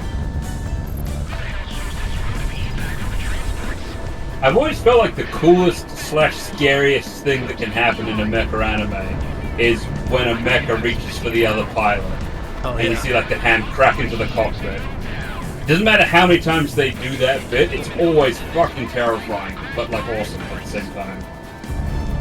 Yeah, Rex didn't know about the mercenary Easter egg. That's fun. I'm glad I got to show that. I'm glad I got to show that to you. Oh, that's cool. It's intentional. They knew it turns into a mecha anime in this mission. For real.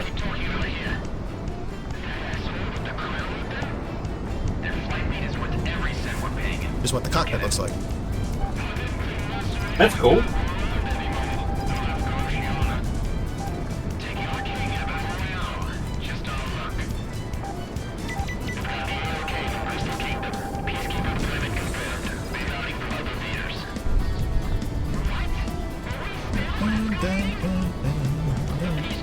Yeah, this track fucking rolls.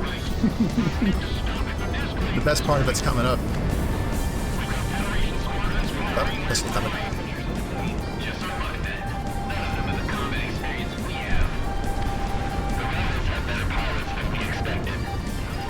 Man, that's a determined missile. That'd be more than one, to be fair. You know, that makes sense. Oh, here comes the good part of the music. Well, my favorite part. It's all good. Yeah.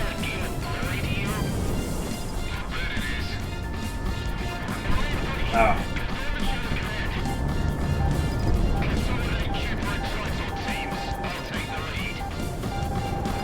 Look at all the contrails, man.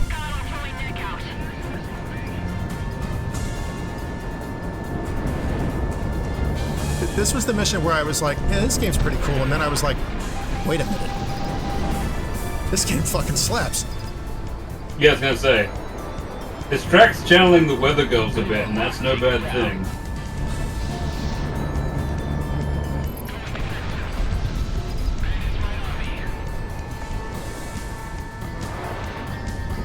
There's not even a priority target. It's just shoot as many of them as you can. Yeah, no, I like that.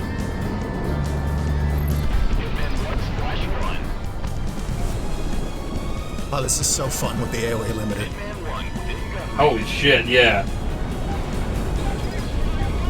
I want to say the AOA limiter feels like the protag choice. Because it feels like, I mean, flares are good, but it feels like the AOA limiter allows you to do maneuvers where you see like a big zoom up on the enemy's face going, what? Yeah. Possible. Yeah, that. You hear the Federation pilots say shit like that sometimes. Yeah.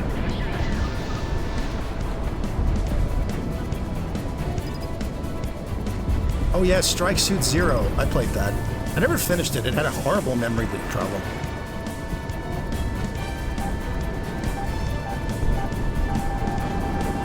Uh-oh.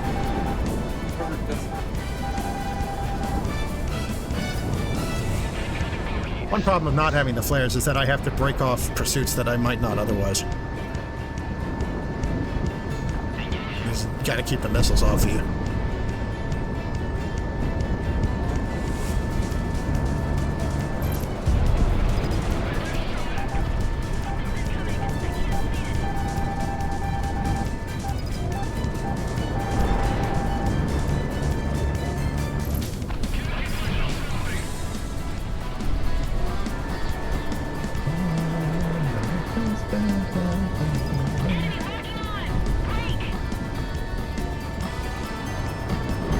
I would come back to this mission and grind it to get more money for planes. Honestly, yeah. That's how I bought the. It seems like just. What's that? I just think it seems like just a fun mission just to keep on playing. It is. Yeah.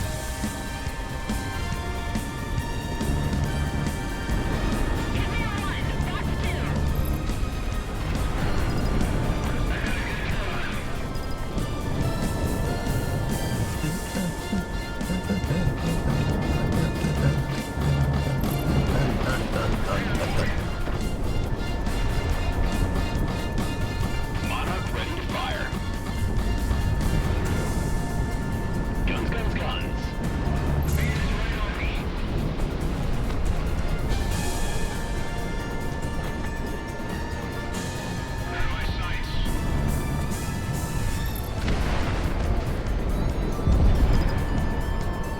That's so fucking cool. He just about to spell something with all this smoke. Yeah.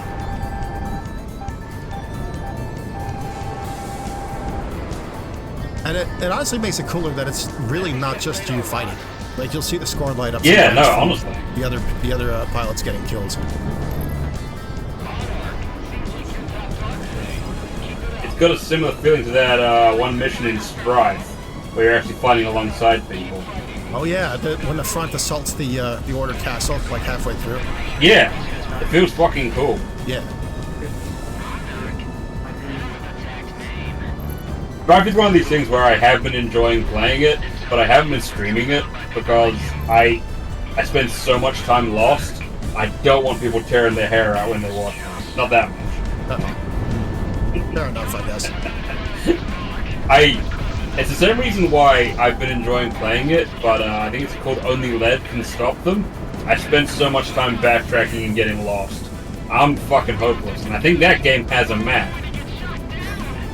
Oh yeah, I like never go below the cloud cover in this level. There's actually a storm going on down there. Man, why would you?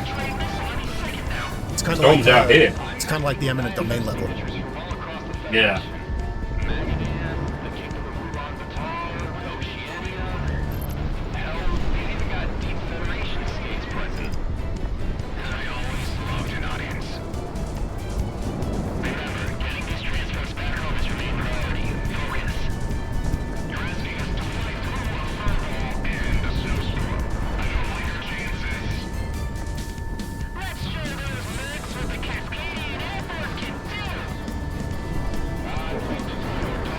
That's a very shonen thing to say. Oh, I love that flying through the storm so you get all shaking around. That's so cool. I know I did this last time. That's just it's an ongoing game of that's so cool. That's this game. Yeah, I mean that's good. I feel like it's what Super Hot should have been. Super hot. Oh. Well, Super Hot's the thing where it's like a puzzle game almost. But when you get to see all the cool shit you did in real time, you can't really see it because they play like a graphic over the top. That's like, a good I want point, to see all Rex. the cool shit I just did. Rex pointed out how like a lot of people on the radio, Cascadian, Merc, and Federation are all talking about Monarch, like right now. Yes.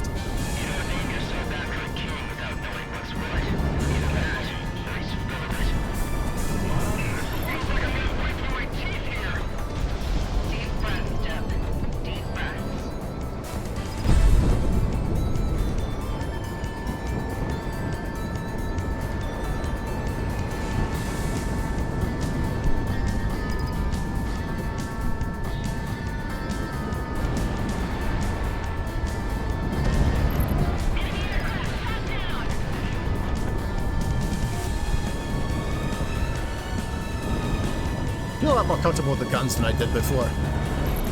Yeah, they're doing their job. I guess it comes from having played this a lot. Yeah. Oh.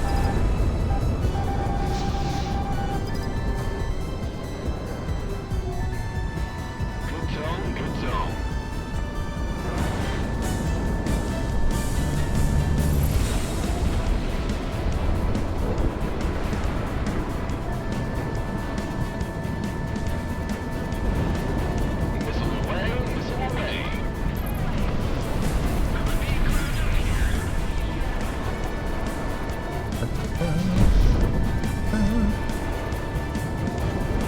There's a couple covers of this track on YouTube.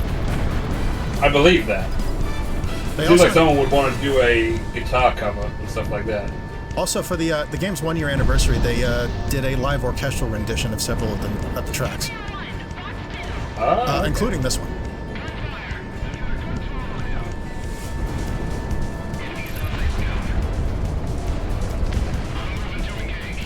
The composer's name is Jose Pavley. Nice. Well, they've taken their inspiration from good sources and are cutting their own path, honestly. That's true. Running out of ammo is a possibility on this mission. I'm actually going to conserve my gun ammo a little bit. We will need it for a later phase. Plenty of standard missiles, though. Kill confirmed. Monarch, lock countermeasures in evade. Launch missile.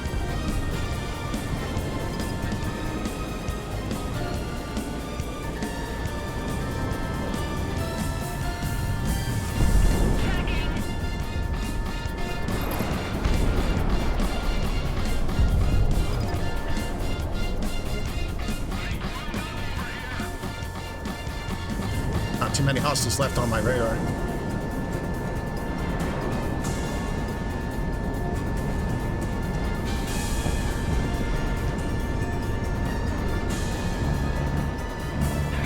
Oh, cool. What? But the thing where they're re-releasing Timesplitters, That's true. they're That's gonna true, Rex. they're gonna re-release Timesplitters. They're getting this guy to do the music for it. That's gonna be fucking perfect. Jose Pavley is doing the music for a Timesplitters remake? Yeah, Interesting. that's gonna be sick.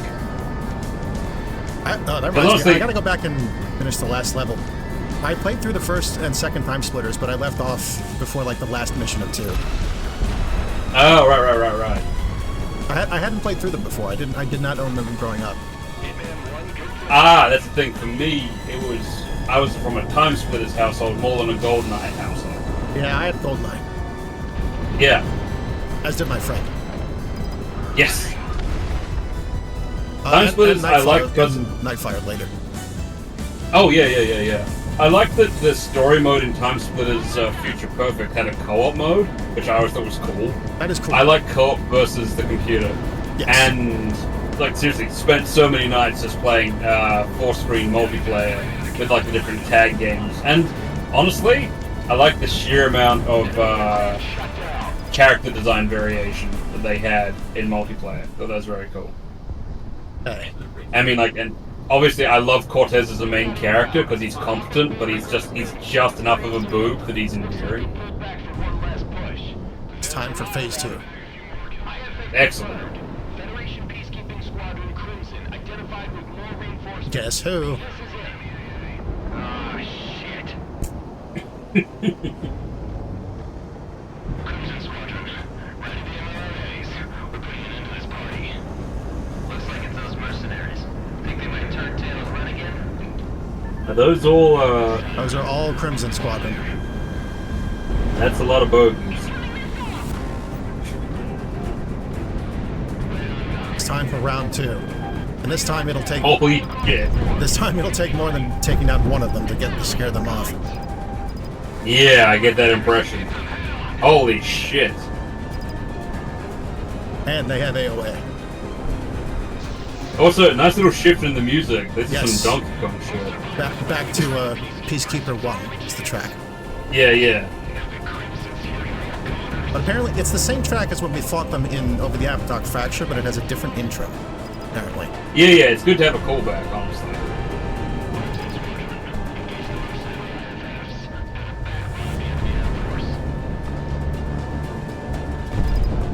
I can do that too. They're trying to knock out the mercs. Good news. Yes, sir. Find out what the peace symbol on it. Tell him. I'm with the crowd. Come closer. Crimson 1 has already singled us out. They're pissed. Yes. Rent-free. Yes, he is. You have no idea.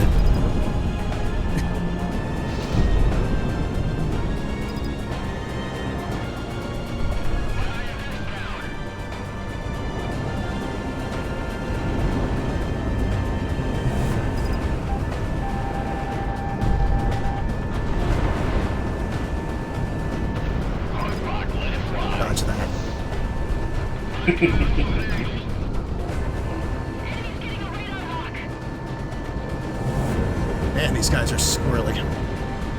Yeah. Oh, he's got the same kind of plane as I do. That's an interesting coincidence. That's probably part of it. I feel like it's going to be hard to keep a lock on him from this range. It's too close. Somebody hit me with their guns. Yeah. Fortunately, that thing's basically a pea shooter.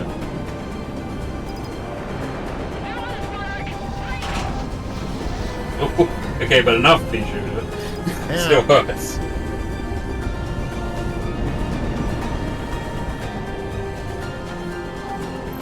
Got it. Now everybody's like, wait a minute. Somebody shot down a Crimson Squadron member. What does that mean? Masaka, sono densetsu no senshi. What does that mean? I said, it can't be that legendary warrior. Pretty much. And this guy's got a VX-23, so he's going to be even worse. One of the it's one of the it's one of the prototype planes. Ah ha ha. That guy tried to head on with me.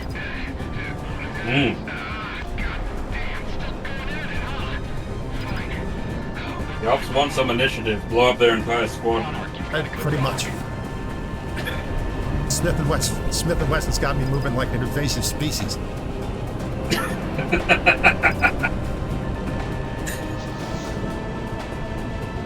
This shit ain't nothing to me, man. I'll fucking kill you.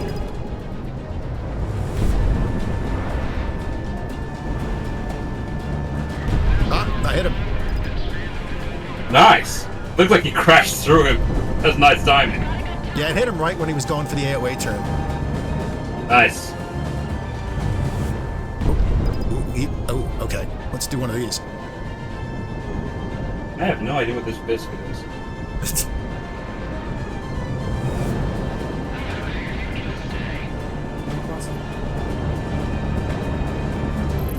There goes another one.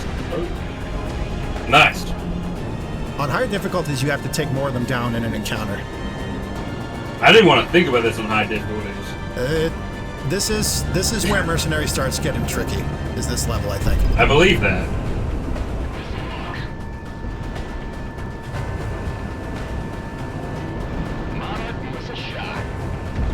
I miss a bit. It's satisfying seeing the bars go down. It is. Gotta say.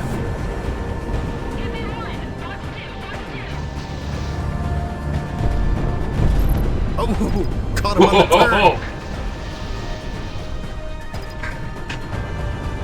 I'm very glad I brought the AOE to this fight. Yeah, for real. It's shining here.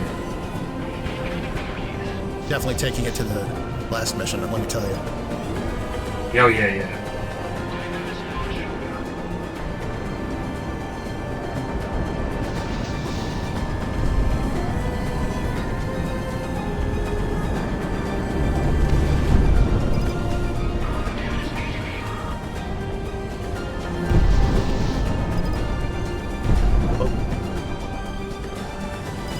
Fight is tense without AOA.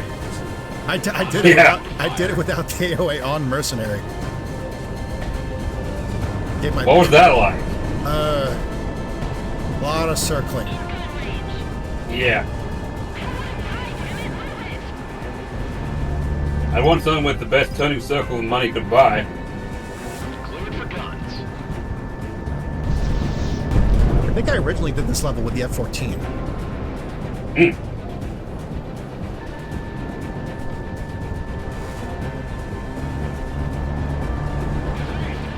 Well, that was a neat trick he just did.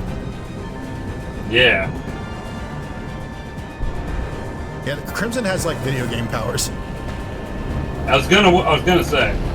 There goes another one. How many is that? 4. I think if we take down one more, they'll be forced to retreat. There's 2 of them that are absolutely untouched. Unfortunately, I don't know which of those this one is. That doesn't matter. This one's another. This is an SK-37. Okay, I think that's. None of them are gonna have a good time if you shoot at them. Very true.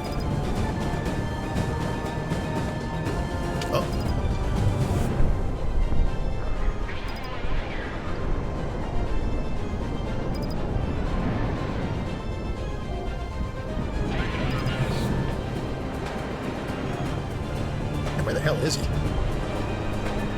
There he is.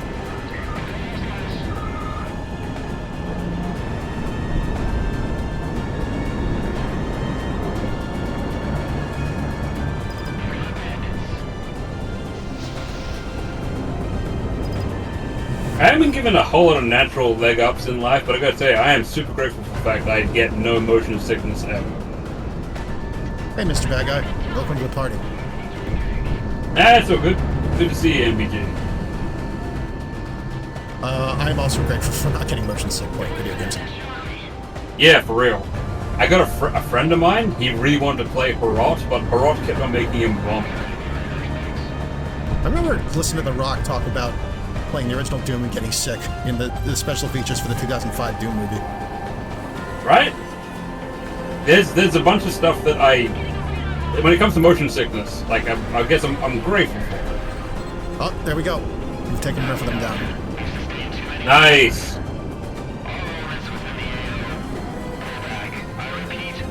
Federation calls for a retreat, but Crimson One is not happy about that.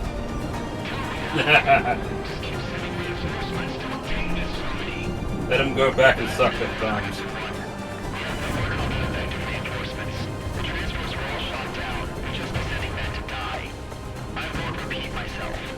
And then everybody forms up on you.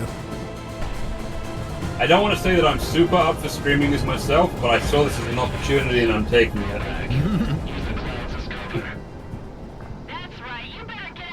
I mean, I feel like it's been over a year since our last episode. I believe it has. Yeah. So I mean, it's not something I think I can do with any like super amount of regularity. But I saw a gap in my schedule, and I thought I would take it. And I thought we would do, because certainly I don't forgot what Project Wingman even was.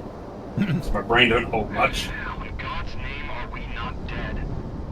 We're the better pilots, that's how. Screw them all. I wish they stayed. Monarch, I agree with that. something else, I tell you. We've got no right to still be alive. And yet you are. That's our victory. Monarch, we've got to go contact the record agency or something, because you racked up a ridiculous kill score. We're looking clear across the board, Galaxy? Yes, sir. All Federation forces are pulling back across the IDL. Hey, pop that champagne bottle I got in the fire extinguisher box. I don't give a damn if we get the consoles right. We're rich after this mission. Rich! Hitman team. Is it going to be cold enough? Thank you. I wonder. If you didn't tie up those pieces, Yeah. Maybe they I mean, if put you some store it ice in outside the plane, it'll be cold as hell. I've got an idea. Hitman team RTB. Bum bum bum bum bum bum bum bum bum bum bum bum bum bum bum bum. What was that? The full That's the Federation little bit hero of power victory was music they would unleashed play at today the on Bering episode of the Strait. 1986 Miraculously, thanks to Transformers the show. actions of the Hitman team, It'd be like, hey, everything turned out alright in the end, and they would all be like heading back to base and everything was okay. Heavily decreased. Now that their The track didn't get a name for a long time, but now the track is often listed as Happy Birthday Ultra Magnus. Even though that episode was way, way after they'd already made that piece of music. But is their airships, but we're drafting up a plan to deal with them now. Until your next orders, get some rest and expect a little bonus. We couldn't get an exact count of how many fighters you downed today, but we'll just round up and call it fair. But yeah, check out the tally list. holy shit. I mean, hell, look how many the Allies took out. I mean, it's not nothing, but The you rule know, of- the none of rule them of hitting Q- double digits. MBG says the rule of Culexus. If you don't know what he's referencing, it's probably Transformers. I want to say you've got like a 50% chance there. There's a bunch of stuff which is, I've noticed it since I've started streaming and recording my streaming. There's a bunch of stuff I'm just stuck on now. Like I every time I hear myself, I always say legit, and then I pause, and then I say as in legitimate, which is a reference to Johnny Dangerously of things. I don't know. I think I don't know Johnny Dangerously. Johnny Dangerously is a bit of fun. It's got some stuff that's of its time, but like not as much as other films. Honestly, here's the weird thing. I don't think it's an Abrams and Zucker film. It's more outright a comedy, but it's about Michael Keaton. It's basically a mob film. Michael Keaton has no choice but to join the mob because his mother's sick, and it plays with like gangster tropes, but it's really properly goofy. But it's fun. It's a lot of fun. Soundtrack's by Weird Al Yankovic before he had his massive break. Oh shit. Yeah. It's a lot of it's just the music. He did like the music for it, even he doesn't do vocals for it. It's very cool. Because it's got sort of like a 1930s gangster feel. Huh.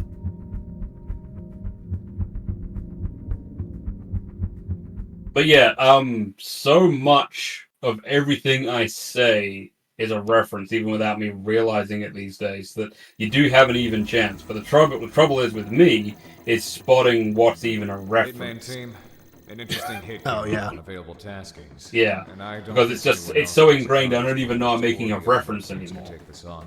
So, listen up. Independence Force victories countrywide have cascaded into each other.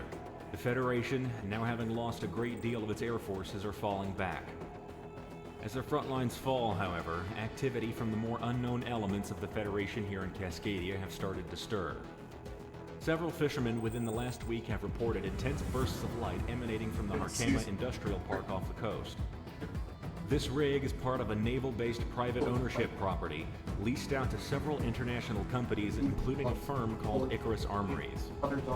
The Federation has recently deployed their own defenses to the rig, and, on top of that, it's manned by private security forces.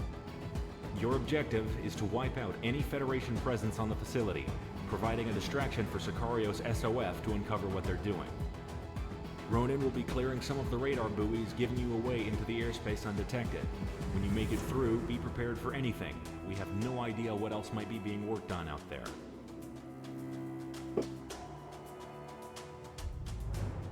So the next mission would be Midnight Light, Operation Null Star. However,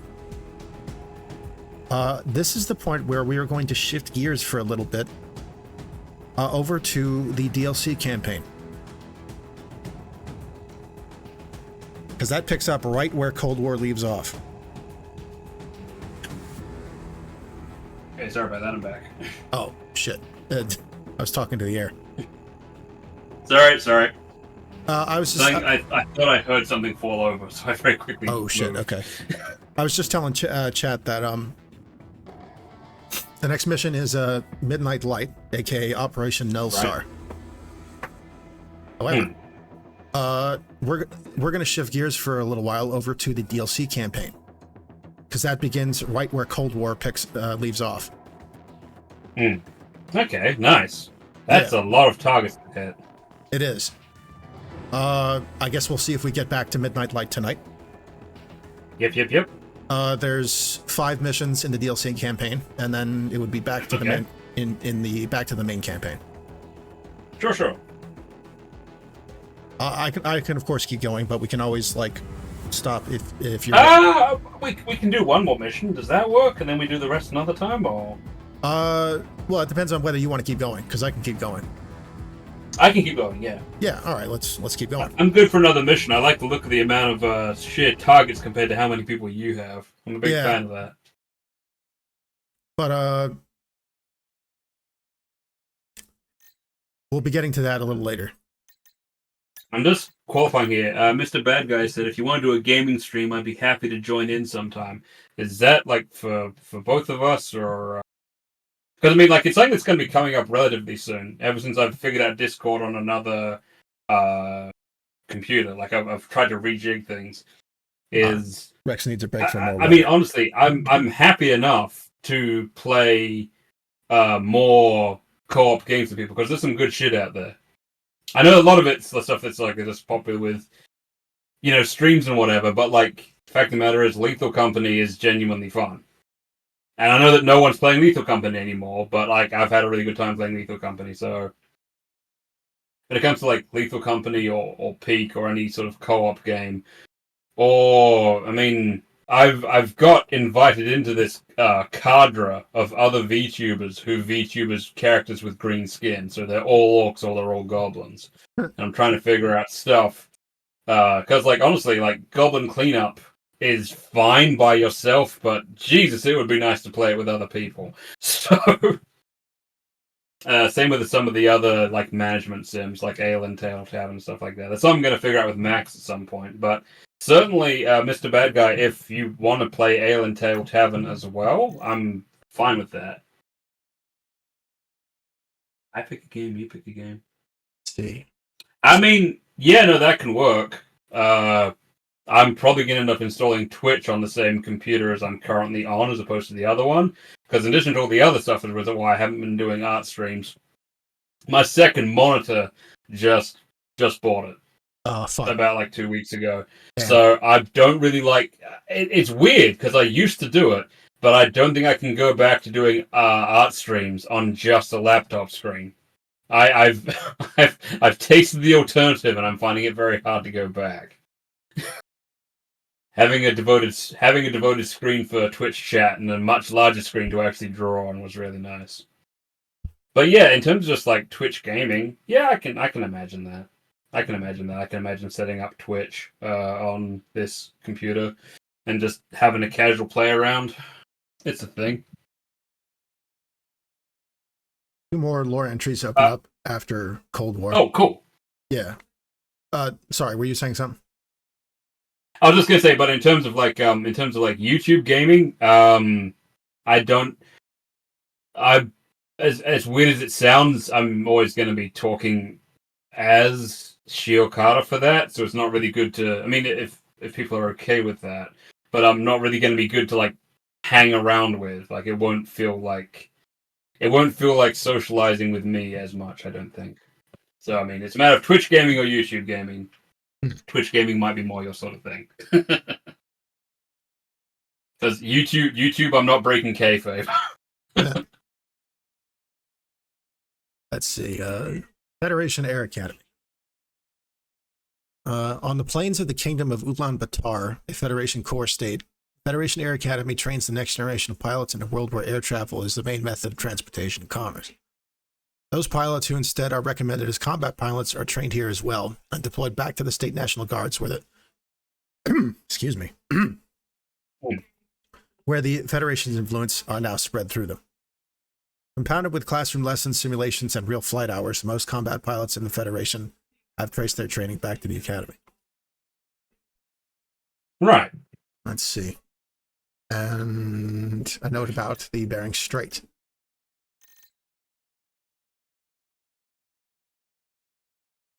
Which is... Where is that? That's here. Separating Cascadia from... The Golden Ocean doesn't sound good. Sorry. No, it doesn't. Separating Cascadia from Magadan's northern territories and subsequently the Federation as a whole. Fishermen from both sides have been known to duke it out with small arms and ship-to-ship ramming. King crab fishing remains good, however. Oh, hell yeah. I sometimes wonder when people say if you could travel back in time and take one thing with you, and like you can, if it has to be like just one thing, like you can't take a gun and also a bunch of ammunition. I'm also thinking that depending on when I was sent back, having one of those Costco-sized containers of Old Bay seasoning might be a really sensible thing to travel back in time with. Because you just pay people with that. Huh. You could hire mercenaries with a tablespoon of Old Bay.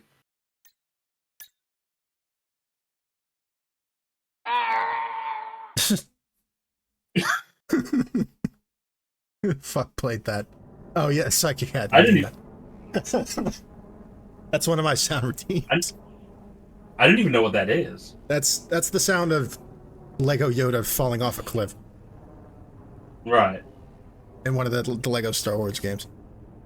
Okay, cool. It's become one of the meme sounds. Really? Yeah, maybe not as common as some, but it's Yeah. it shows up. It's time to shift perspectives for a time from Monarch to a Federation reservist pilot with the call sign of Driver.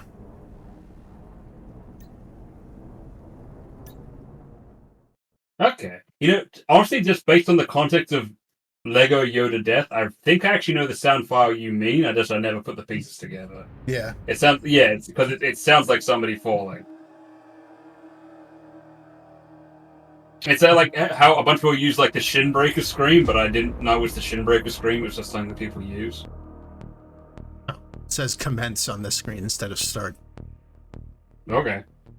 I don't know if that means anything, but Comments. so I guess we'll pick start. And as Elosen has pointed out, I've done it again. Put the pieces together like a Lego. Ha ha ha. I can't fucking help myself. God damn it. I see what you did there. Yeah. I'm dad coded in every way except for the fact that I'll never have children.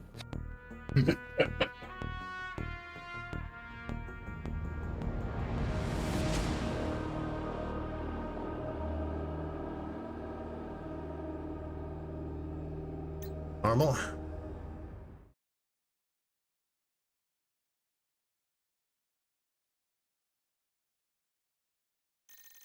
So here's us logging into the reservist web portal. Nice. New urgent message received. Confidential, secure, channel only, encrypted, subject deployment order. Do not ignore. All con. PAC-Fed emergency deployment order effective immediately. Reservist deployment criteria has been met pursuant to PAC-Fed Defense Agreement Protocol 3.9 Article 1. Crystal Kingdom assesses immediate confrontation threatening core Federation territory in your area. Additional strategic resources have been allocated. Readiness levels are to be immediately raised to highest levels. Report to your CO and duty positions and follow all orders as given by HICOM and PK call signs. PAC-Fed DEFCON stance at DEFCON 2.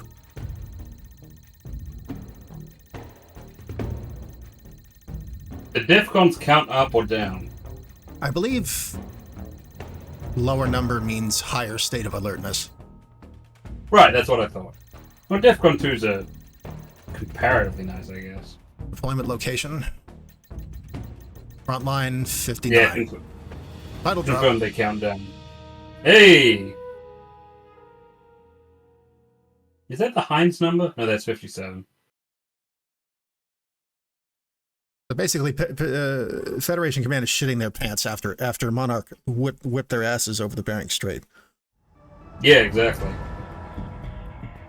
So, smaller selection of planes here. That's fine. We got the F-16, and I think initially only the F-16 and the F-14 are initially available.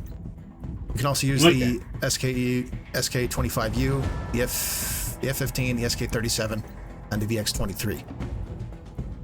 Which means that the the best plane you can take, as in the main campaign, and still have your weapons security officer, is the F-14. I have to say the F-14 looks great. Yeah, it looks nice in those colors. But that doesn't matter because we have that mod. I mentioned it before. Oh, yeah. So, for this mission, I think we'll just take the F-14. I like it. Yeah. Purely substantial lad. different looking hangar, different hangar music. All new music for this DLC. Dookie dookie.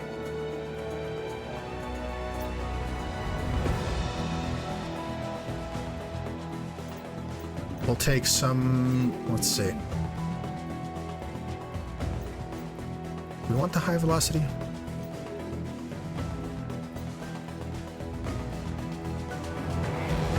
Yeah, sure. And some multi-locks. We can take two stacks of multi-locks. Nice. Flares, color scheme...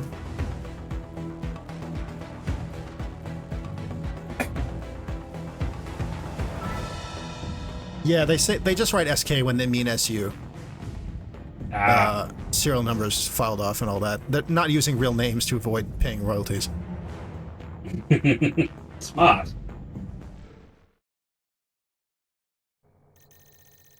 So we are K9A, call sign driver. Nice. Gulf of Anadir, 1405. So this is like... I believe that means this is like an hour after Cold War. Okay. Our job is to basically we're being scrambled to defend the few Federation planes that retreated from the Bering Strait that weren't shot down by Monarch. Right. Clean up crew. Yep. They survived, boys. Show them what they want. Monarch took out all their best guys, so we're all that's left. You're the only ones that showed up? We're the lowest on the chain for the reserves. No one on our level ever expects to be activated. Didn't you know there was a war going on? I thought Cascadia was losing. Well, the Federation certainly isn't winning if we're going out. At home was just able to get through to Cascadia last week. Something went wrong with the Fed sensors over there. The rest of Magadan's reserve divisions already deployed an hour ago. Amateurs. You're Division K9, correct? I swear there were more to our company. Should we wait for the rest? That doesn't matter now. K9A, your designated flight leader. Take off and proceed to the mission area. Why is he Australian? I guess that means he's from Oceania. I guess so. Sorry, it always throws me a curveball when I hear an Australian accent in a game. Like, supposedly I'm hearing it all the time, but it always, yeah. Like there's the inexplicably Australian man at the end of one of the Outlast games. Flummoxed me more than the rest of the game.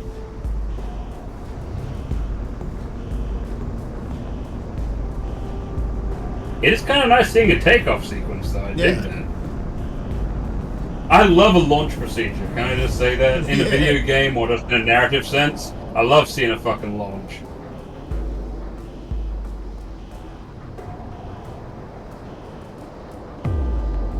Also, I noticed this soundtrack is using some of that hollow, sort of tin drum sound that they use in GoldenEye, and I dig that too. Alright, at least you can get your aircraft off Yep. the ground. We are literally the underdogs. This is Airborne Warning and Control Systems Aircraft Vita. I've been sent by Federation Command to pick up any remaining reservists in Magadan. Sound off on your TAC names. How many times we gotta get it through your cordium line skull? We're reservists. We'll get the typical pilot jockey treatment. We're just K9A through D, plus A's Wizzo. Nothing special. Can you amateurs make anything easy for me? Make something up. Fine. K9D. Brick. Where'd you get that from? Job. I'm a bricklayer outside of this. Guess that works. K9B. Rookie. Reporting in. K9C. Cobb. Call me IT then. It's what those unappreciative assholes call me at work anyway. Well, if that's the pattern, K9A, your driver. Division K9, Because he plays golf. 010. You're going to be waiting in as support for a large aerial action over the Bering Strait. And you think we're gonna make a difference? I didn't get dragged all the way up from Oceania for my orders to be questioned. Carry them out. But yeah, IT is our girl in the back. Right. Prez's counterpart. She's a little less friendly than Prez, I would say. She sounds a little acerbic, if I'm honest. Yeah. I haven't even worked professional IT. I've been shanghaied into doing IT when it wasn't my job, and I was bitter enough about that. I have not seen the new Super I can at least do. Mr. Becca. No, me neither. And I have plans to, though. Yeah, me and Scum were going to catch a matinee of it. And I gotta tell you, as someone who's fatigued with, well, honestly, movies in general, and also superhero movies, I am going to give it a shot, because I've heard enough good. Bottom of the barrel. Protocol 3-9, Article 1, emergency deployment. 1 hour after Peacekeeper deployment. Multiple mercenary IFFs crossing into Magadan. Can I be honest? I love the very plain serif font. It gives a real sense that they came up with this on the fly. Yeah. Man didn't even have a chance to change the default font. Some other mercenaries, presumably not part of Sicario, have overextended their pursuit into our airspace. What the hell did we miss?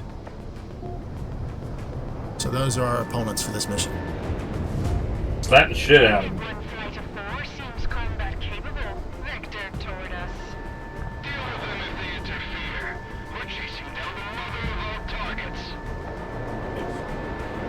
To answer your question, Mr. Bad Guy, I really enjoyed Glass Onion, so...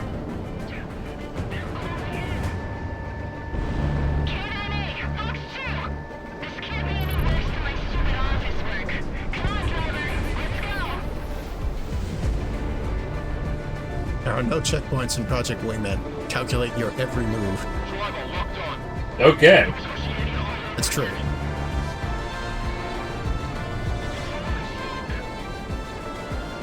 Incoming movies. You mean to tell me you're all combat ineffective? As Rex has pointed out, you don't have AOA anymore. Yeah. Does the VX-23 even have it? Because I ran the last mission of this campaign with the F-14, and I'm not doing that again. Get your head out of the clouds. We went to the academy the same as any other pilot. I ain't missing my son's chess match for this. Oh, don't mention your kid. Rick, what are you thinking? Taking losses. This Federation. He's gonna mention he bought a boat next. We'll deal with you like we did the rest.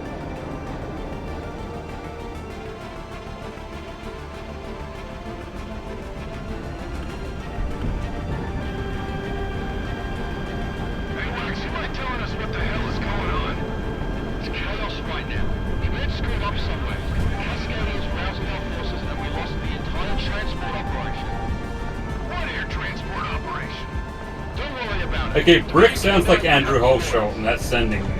Cover any damaged and retreating Federation Air Force aircraft from mercenary forces. They're on us, driver! Enemy shot down.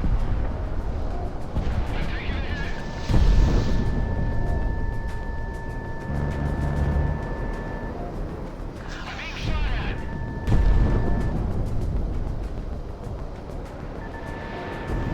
K9A, Fox 2, Fox 2!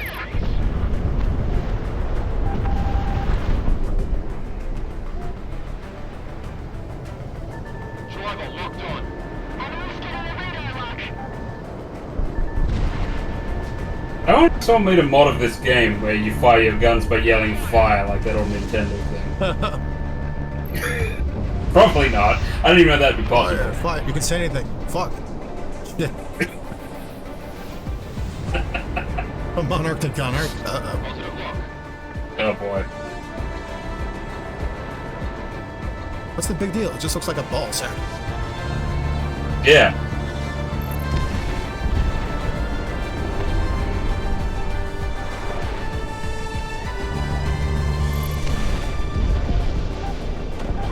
There's a Dick Figures reference for posterity. Shoot them, driver.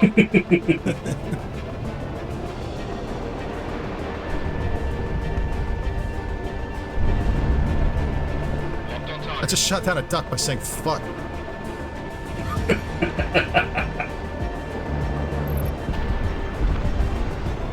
Try doing the Contra Code with this fucking thing. That's one of the things that sends me. Calls it The Contra actor. Code. Not so much that. I mean, I get what he means by it. It's Yeah. it's so fun. It's what popularized it. At least in the West. But no, it's the guy who's playing. He was in Nosferatu. He's in the new Superman film. Nicholas Hoult Nicholas looks Hoult. like if they. Yeah, Nicholas Hoult. Yeah. He was in Fury Road. Yeah, exactly. He's a very versatile actor. That's the thing. But he looks like a Hollywoodized version of James Rolfe, and it messes with me. Huh. It's like once I saw it, I couldn't sort of unsee it. But the way his eyebrows arch and how blue his eyes are, and even it's gonna sound weird, some of the horrified faces he makes in Nosferatu just makes him look like him.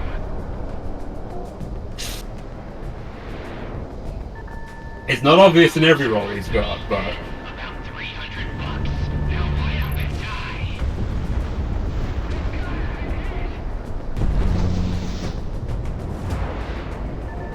These guys assume that K9 Squadron are the benchwarmers, which, I mean, is true from a certain point of view. But they're gonna find out that Driver is the same class of pilot as Monarch. Yeah, And he's the protag. imagine, difficult to imagine what would happen if they'd gone up against each other. Yeah, good point. Enemies firing at you, driver. Hey, Lex, we can't be the only ones combat capable. These guys are on the Brigador salaries. $300, holy shit, you're underpaid. Bering Strait. You're all that's left of him. It's not supposed to be my problem they went all in on a dogfight. A bookie. That's the guy who takes bets, right? Yeah, I'm pretty sure. Yeah. It's not short for bookkeeper, I don't think. Well, it could be short for bookkeeper, but only in like a gambling sense. Like, no one goes down to the bookies if they're going to their accountant. I don't think. Driver locked on. Man, the plane's a lot less difficult than I remember. Right? Look at driver. He's a I don't think driver's plane has like a personal insignia or anything. No, I mean, It's not that kind of that would be pilot. cool and all. But, yeah. Oh, one of my buddies got that one.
Catch that red text from Galaxy. Oh fuck! I got hit. Whoa! And I got hit again. What the hell? What the hell's on me? So, rookie, what are all odds here? I'm not a betting man. That's for other people. Rookie won't bet. You got a sick job, you know that? Someone's got to count the paper. Hey, watch it incoming!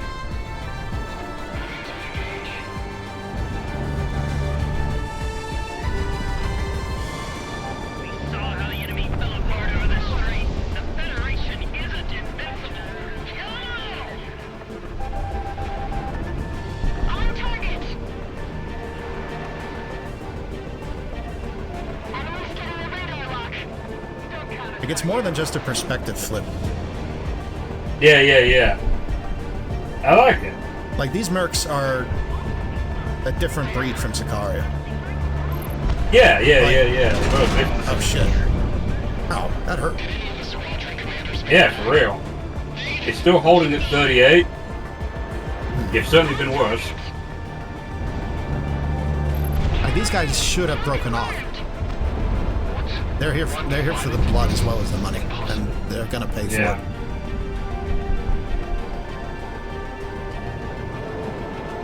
Like, it's a waste. None of the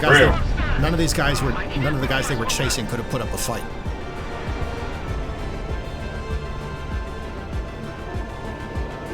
Hell, I think they were coming here just for stress relief. They still have planes for us at all. Maybe. It's one thing the Federation's good for is keeping its military supply. Hardly seems worth it otherwise. I think they just figured they'd take you guys out to make themselves feel better. I think they were wrong about that. That's a good point, Rex. These guys are the kind of mercs that Stardust expected from Sicario. Ah, right.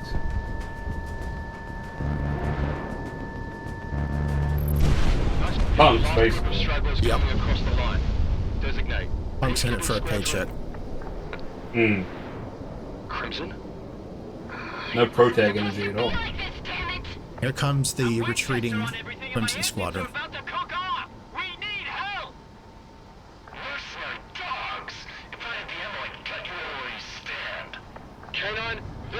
Cascadian peacekeepers. Get them to safety. Run, poster boys.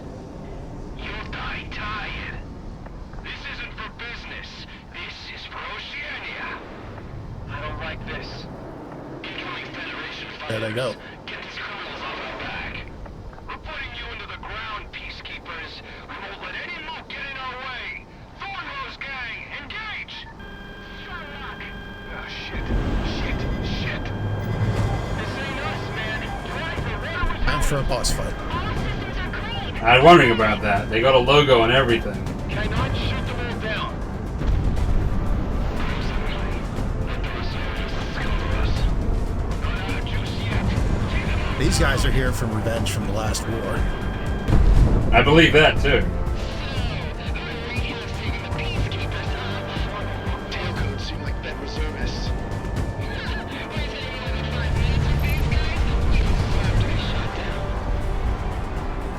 Well, your words. Not mine. Mercenary pilots from the equatorial periphery. Good low lives. They came a long way up to die cold. Even on the Federation team, Crimson sounds like the bad guys. No, Crimson 1 is fucking nuts, dude. Hmm. Remember your training. Don't get overwhelmed. Too old for this crap. Like, he's, Don't say that either. he's a liability. Yeah. Keep your heads on a swivel. Don't lose track of the target. Just keep focused on them. Are you talking to yourself, Bookie? Ouch. Guns. Well, there's only 3 points of damage, whatever it was. I think it was just a bullet. I shut down dozens like you half an hour ago.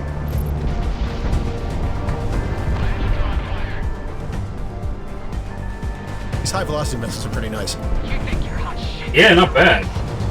punks? Shoot your gun. We sure as hell don't got the fuel to get back. It's do or die, baby! Giving the Federation a black eye. I say that's worth it. I don't think any of those multi-locks hit, unfortunately. No. I never knew that Mercs were actually this crazy. I got a few ex-mercs that work for me. Something about the job twist wires. We all have to be a little twisted to be pilots. I guess that's why driver's such a natural. Run circles about them. We've got this. How's this guy throwing shade on the driver? Something about his past, I guess. This offer isn't too much. I haven't been able to find out much. Maybe. I haven't been able to find out much about him other than he's a speed demon. He's got several outstanding traffic tickets. Ah, right. I want to say driver can mean like limo driver, but can also mean getaway driver. That doesn't occur to me. Oh, maybe that's what he was. Yeah. He's the wheelman.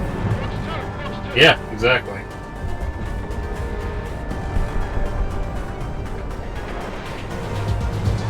NASCAR, oh yeah, NASCAR driver, crazy courier, who knows? Bootlegger. I mean, that's where NASCAR started, supposedly, with some bootlegging. You know, I believe it. Yeah. They took the cars they modified for that very seriously. Yes. Shoot them, driver. Crazy taxi. Yeah. Hey, come on over, have some fun. I always wonder if any of Daisy Ridley's friends pronounce her name like that. I think it'd be really difficult not to. I feel like she wouldn't get it. Maybe not. She's really young.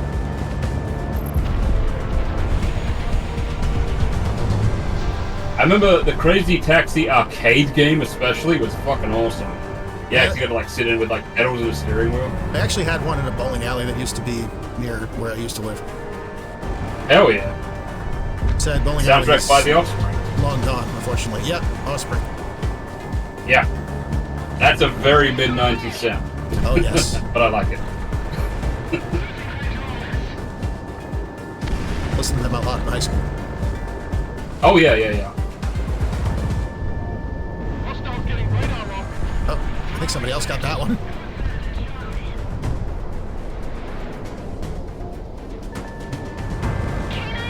Like the first album I bought with my own money was Astro Lounge by Smash Mouth. But I bought a bunch of CD singles and Cuss singles, because Cuss singles were a thing, before that. I think I actually bought some record singles as well. Crimson Squadron, regroup. We need to get back to Cascadia.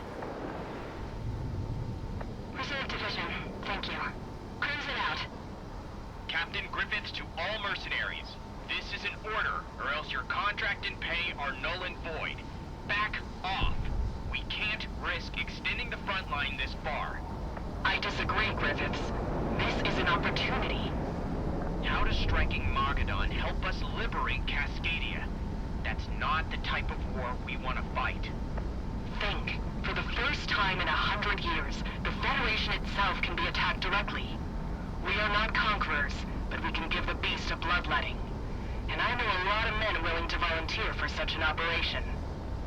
Besides, any pressure that we can apply here means pressure alleviated from Cascadia.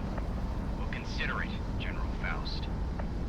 Faust! We need you to RTB immediately. It's all gone wrong. Was that all the survivors? There were only a dozen. We're lucky that there were even that many.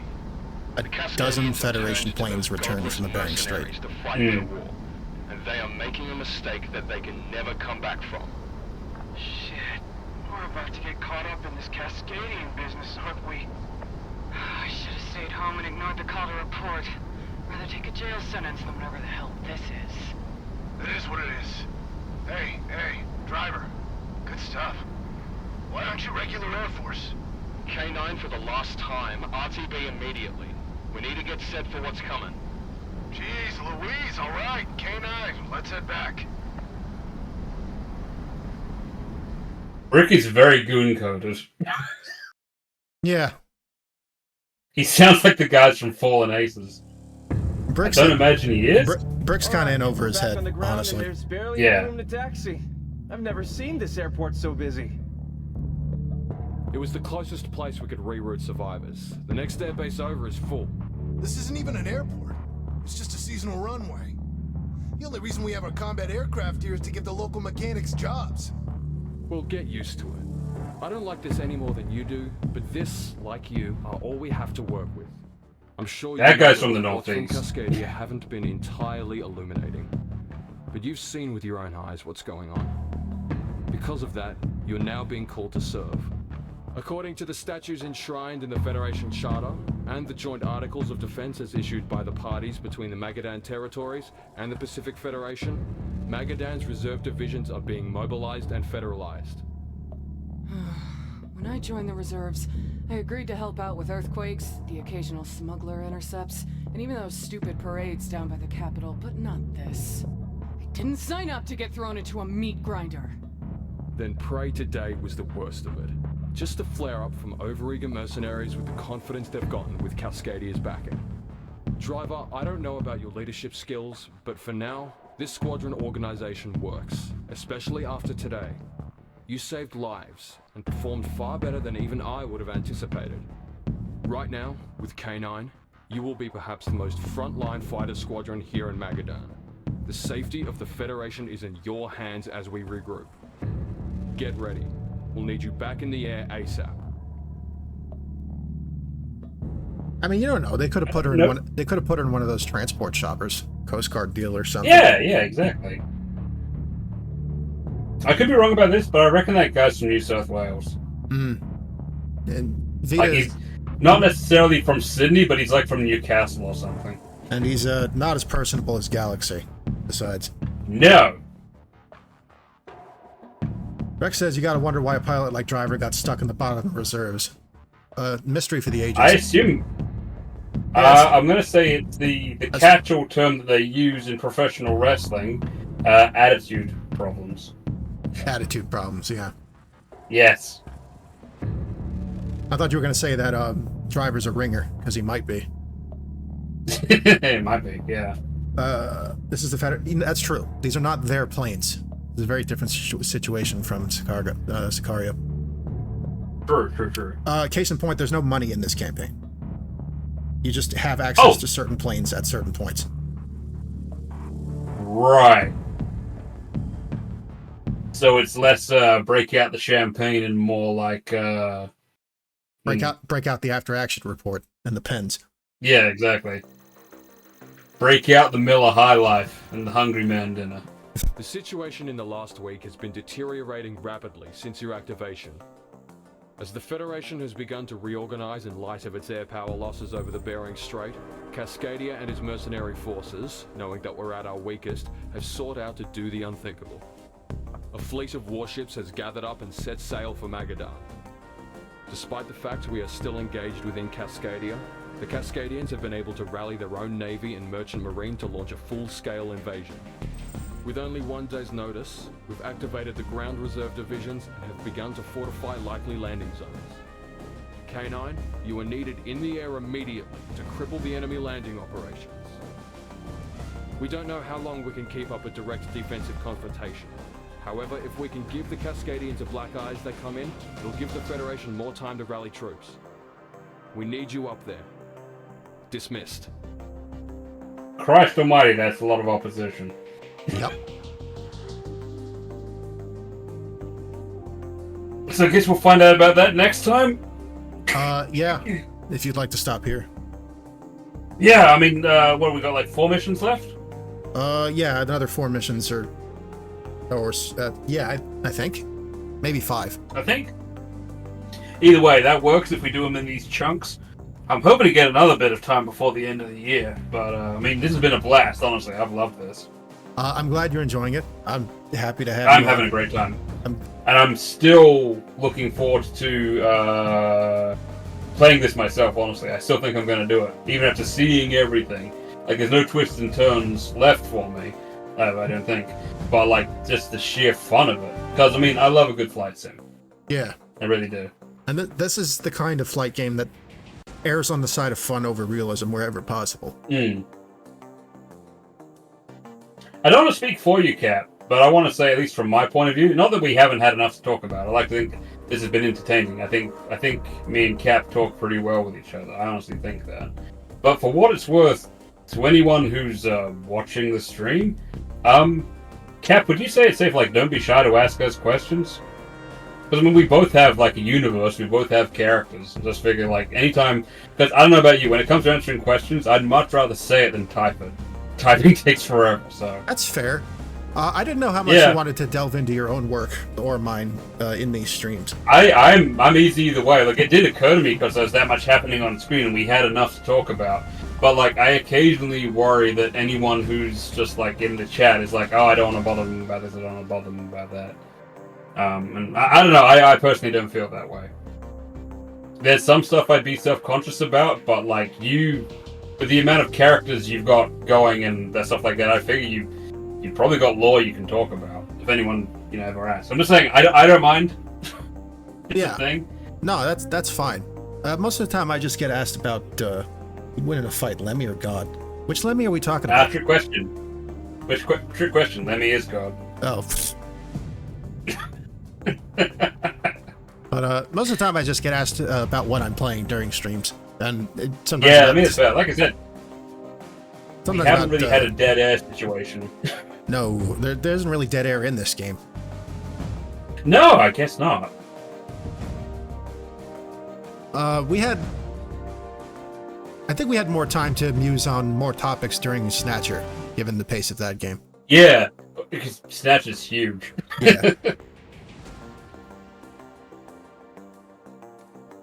Thank you again I gotta learn to edit someday. Taking me through that game. It was absolutely my pleasure. It was absolutely my pleasure. I remain convinced. I think I enjoyed that it in terms of, like, 10 times more for your company than I would have on my own. And can I say it sort of goes both ways, because like like a lot of people, like, it's really important, I think, with a game like Snatcher to also get the fresh perspective. I came into that game fairly blind, honestly. It's where the best conversations happen, I think. And, like, even with as much as I knew, I felt compelled to do extra research, because there was stuff I knew about Snatcher, but I had this weird determination. And it seems like an odd place to do it, but because I don't think as many people as should see that playthrough are going to, I'm convinced it's got more information than the original Snatcher playthrough. I think I'm covering stuff that they didn't. I mean, in fairness, they did it like fucking 15 years ago, so I have that benefit. But like, there's a few cultural things here and there that I think I'm able to address that they won't. Like, you had a lot of info to share about that game. I did. It's weird. Because I haven't played myself in ages, but like I have a physical copy of it. Not one I can play, but I'm still glad to have it. A physical copy of Snatcher for like the Sega CD version? No, that's really hard to get. But PlayStation? Here's the cool thing. Scum got me the. I want to say I'm just gonna double check. It's actually within my view. I'm just gonna grab it real quick. Breezy, I guess we would do Police Knots if like. Scum picked this up for me as a birthday present because she don't miss, and it's a copy of Snatcher on the Sega Saturn, so it's got its own cover. The cool thing is, yeah, it comes with a bunch of Snatcher stickers. And it's also, I mean, it's got like the original like post-away cards. Like, there's nothing missing. There's a scratch card for a competition, which is long since expired. Whoops. And like one of those postcards that you attach a 50 yen stamp to. But the cool thing is, it comes with a manual. Now, obviously, the manual's in Japanese, but it's still got some info. Like, it's got like their heights and their weights and stuff like that, which is kind of cool. Heights, weights, ages. And it's got even more information that I've still yet to translate. And it turns out that, honestly, yeah, and it's got like separate art of all of them. It's really neat. Let's know that Benson Cunningham is fucking huge. But from my point of view, he's only like 6'4" or something. But for a character in a Kojima game, that's pretty tall. Yeah, for a character in any Japanese media, that's like colossal. Yeah, exactly. But Breezy, I guess we would do Police Knots if Lex thought we should do Police Knots. I have like nothing to say about Police Knots, so I'd be going in blind. I'd be comfortable doing research on it, but like it's not one, and I don't know why. Like, it should have grabbed me, but it never ever did. Never did. I don't know if that's just because it's Kojima's approach to Lethal Weapon, and look, I don't hate them, but I never got into Lethal Weapon films the way other people I know did. Oh, yeah, not all right. quite. I do think that, you know, whenever Project Wingman is done, I should let Lex pick the next thing we stream together. Oh, I mean, I just go back and forth. We'll talk about that. Because I remember, like, I suggested offhandedly in a stream, like, oh, I'm interested in playing Snatcher, and you were like, whoa, we should play Snatcher. So we played Snatcher. Yeah. And I was like, that was cool. And then I suggested Project Wingman, and we're doing that. So I think it would be fair to go back and forth. I mean, there's some stuff that would be easy for me to say because I know I wouldn't be the one playing the game. Have you ever played Trespasser? A Jurassic Park game? Yes. I'm not sure I want to play that, if I'm being perfectly honest. No, I'm sure there's something. I think I'd rather play, like, you know, a finished game. Yeah, that would be tempting, huh? Look, I don't know how things are all going to play out. I am planning on Twitch streaming again before too long, and I'm not necessarily going to be doing art streams every time, so I might be able to recommend games that I'll play as well, but definitely it's one of these things where now that I'm integrating... If you're willing to have me sit in on something you're playing, I would be happy to do that. Yeah, I think that'd be good. Honestly, that's the thing I would consider with multiple people as well, but I don't know what I would consider next. I'm sure there's stuff out there, but I always think, I mean, like, games where there's like a certain amount of lore to them is more my specialty. Mm-hmm. But I mean, I'm pretty much okay with anything, honestly. And honestly, like that, I got nothing against Police Knots. I would be happy enough to do like a minimum amount of research, just from the technical side of things, and then play it because I don't even know what sort of game it is. Is it like an adventure? Is it? I know very little about it. The only thing I really remember about it is that you can sexually harass every woman in the game. Oh, good. Which, I mean, yeah. I mean, in all fairness, Fun times. in the older versions of Snatcher, I mean, the oldest versions of Snatcher are in Japanese, but as bad as he could be sometimes, Gillian used to be way worse. Way worse. So I'm glad. I believe you pointed that out to me more than Yeah, once during our playthrough. I like to think that Kojima, among many creators, has had an arc. I admire his honesty sometimes, but I like the fact that he's adjusted his protagonist. Sure. Yeah. But yeah, no, I'm good for whatever. Seriously. This was really fun. This was really genuinely fun. I found it. I'm still getting used to just how much I found myself ducking and weaving in my fucking chair. Wasn't even playing. Yeah, it's But no, very, this was huge. it's very cinematic, isn't it? Yes. And yeah, going forward, I don't know exactly what's going to happen. We're very slowly adjusting our technical abilities in this house. It's a laborious process because I mean, I'm not crying poor to any degree. I'm comparatively fortunate, both in my location and occupation, all that shit. But in terms of how much we're able to adapt things and catch up, that is still limited. But we're working on stuff like that will allow us to stream better and do more, I guess. But in the short term, because I've got things set up so much here, and I don't feel like moving my stuff every time, I probably am going to get back into, not straight away, but some capacity, both art streaming and video game streaming, out of character on Twitch. That's the basic broad spectrum thing, which I'll be happy to do, either appearing on your Twitch or on mine or whatever. I'm happy to do it. The main thing is, sorry, this is very, I'm rambling a bit at this point, but the main thing is I can't afford to talk about the real world too much. Because if I start saying one thing, I'll say it all, and I don't want either of us getting banned or flagged or any of that. No, that's some of the stuff that might slip out of me might be actionable for all I know. So I'm just playing it safe. Yeah, I think these guys know where we stand on those sorts of things anyway. Yeah, I would say so. I mean, even kayfabe as Shiokara, I drop hints. I can't help myself. So it's like I occasionally see myself lose a follower on one platform or another because I say something. It's like they didn't realize how I felt about it up until that point. It's like, I don't know, dude. Have you been paying attention to any of my fucking work? I guess not. I mean, they got distracted by the titty. You got distracted by fair.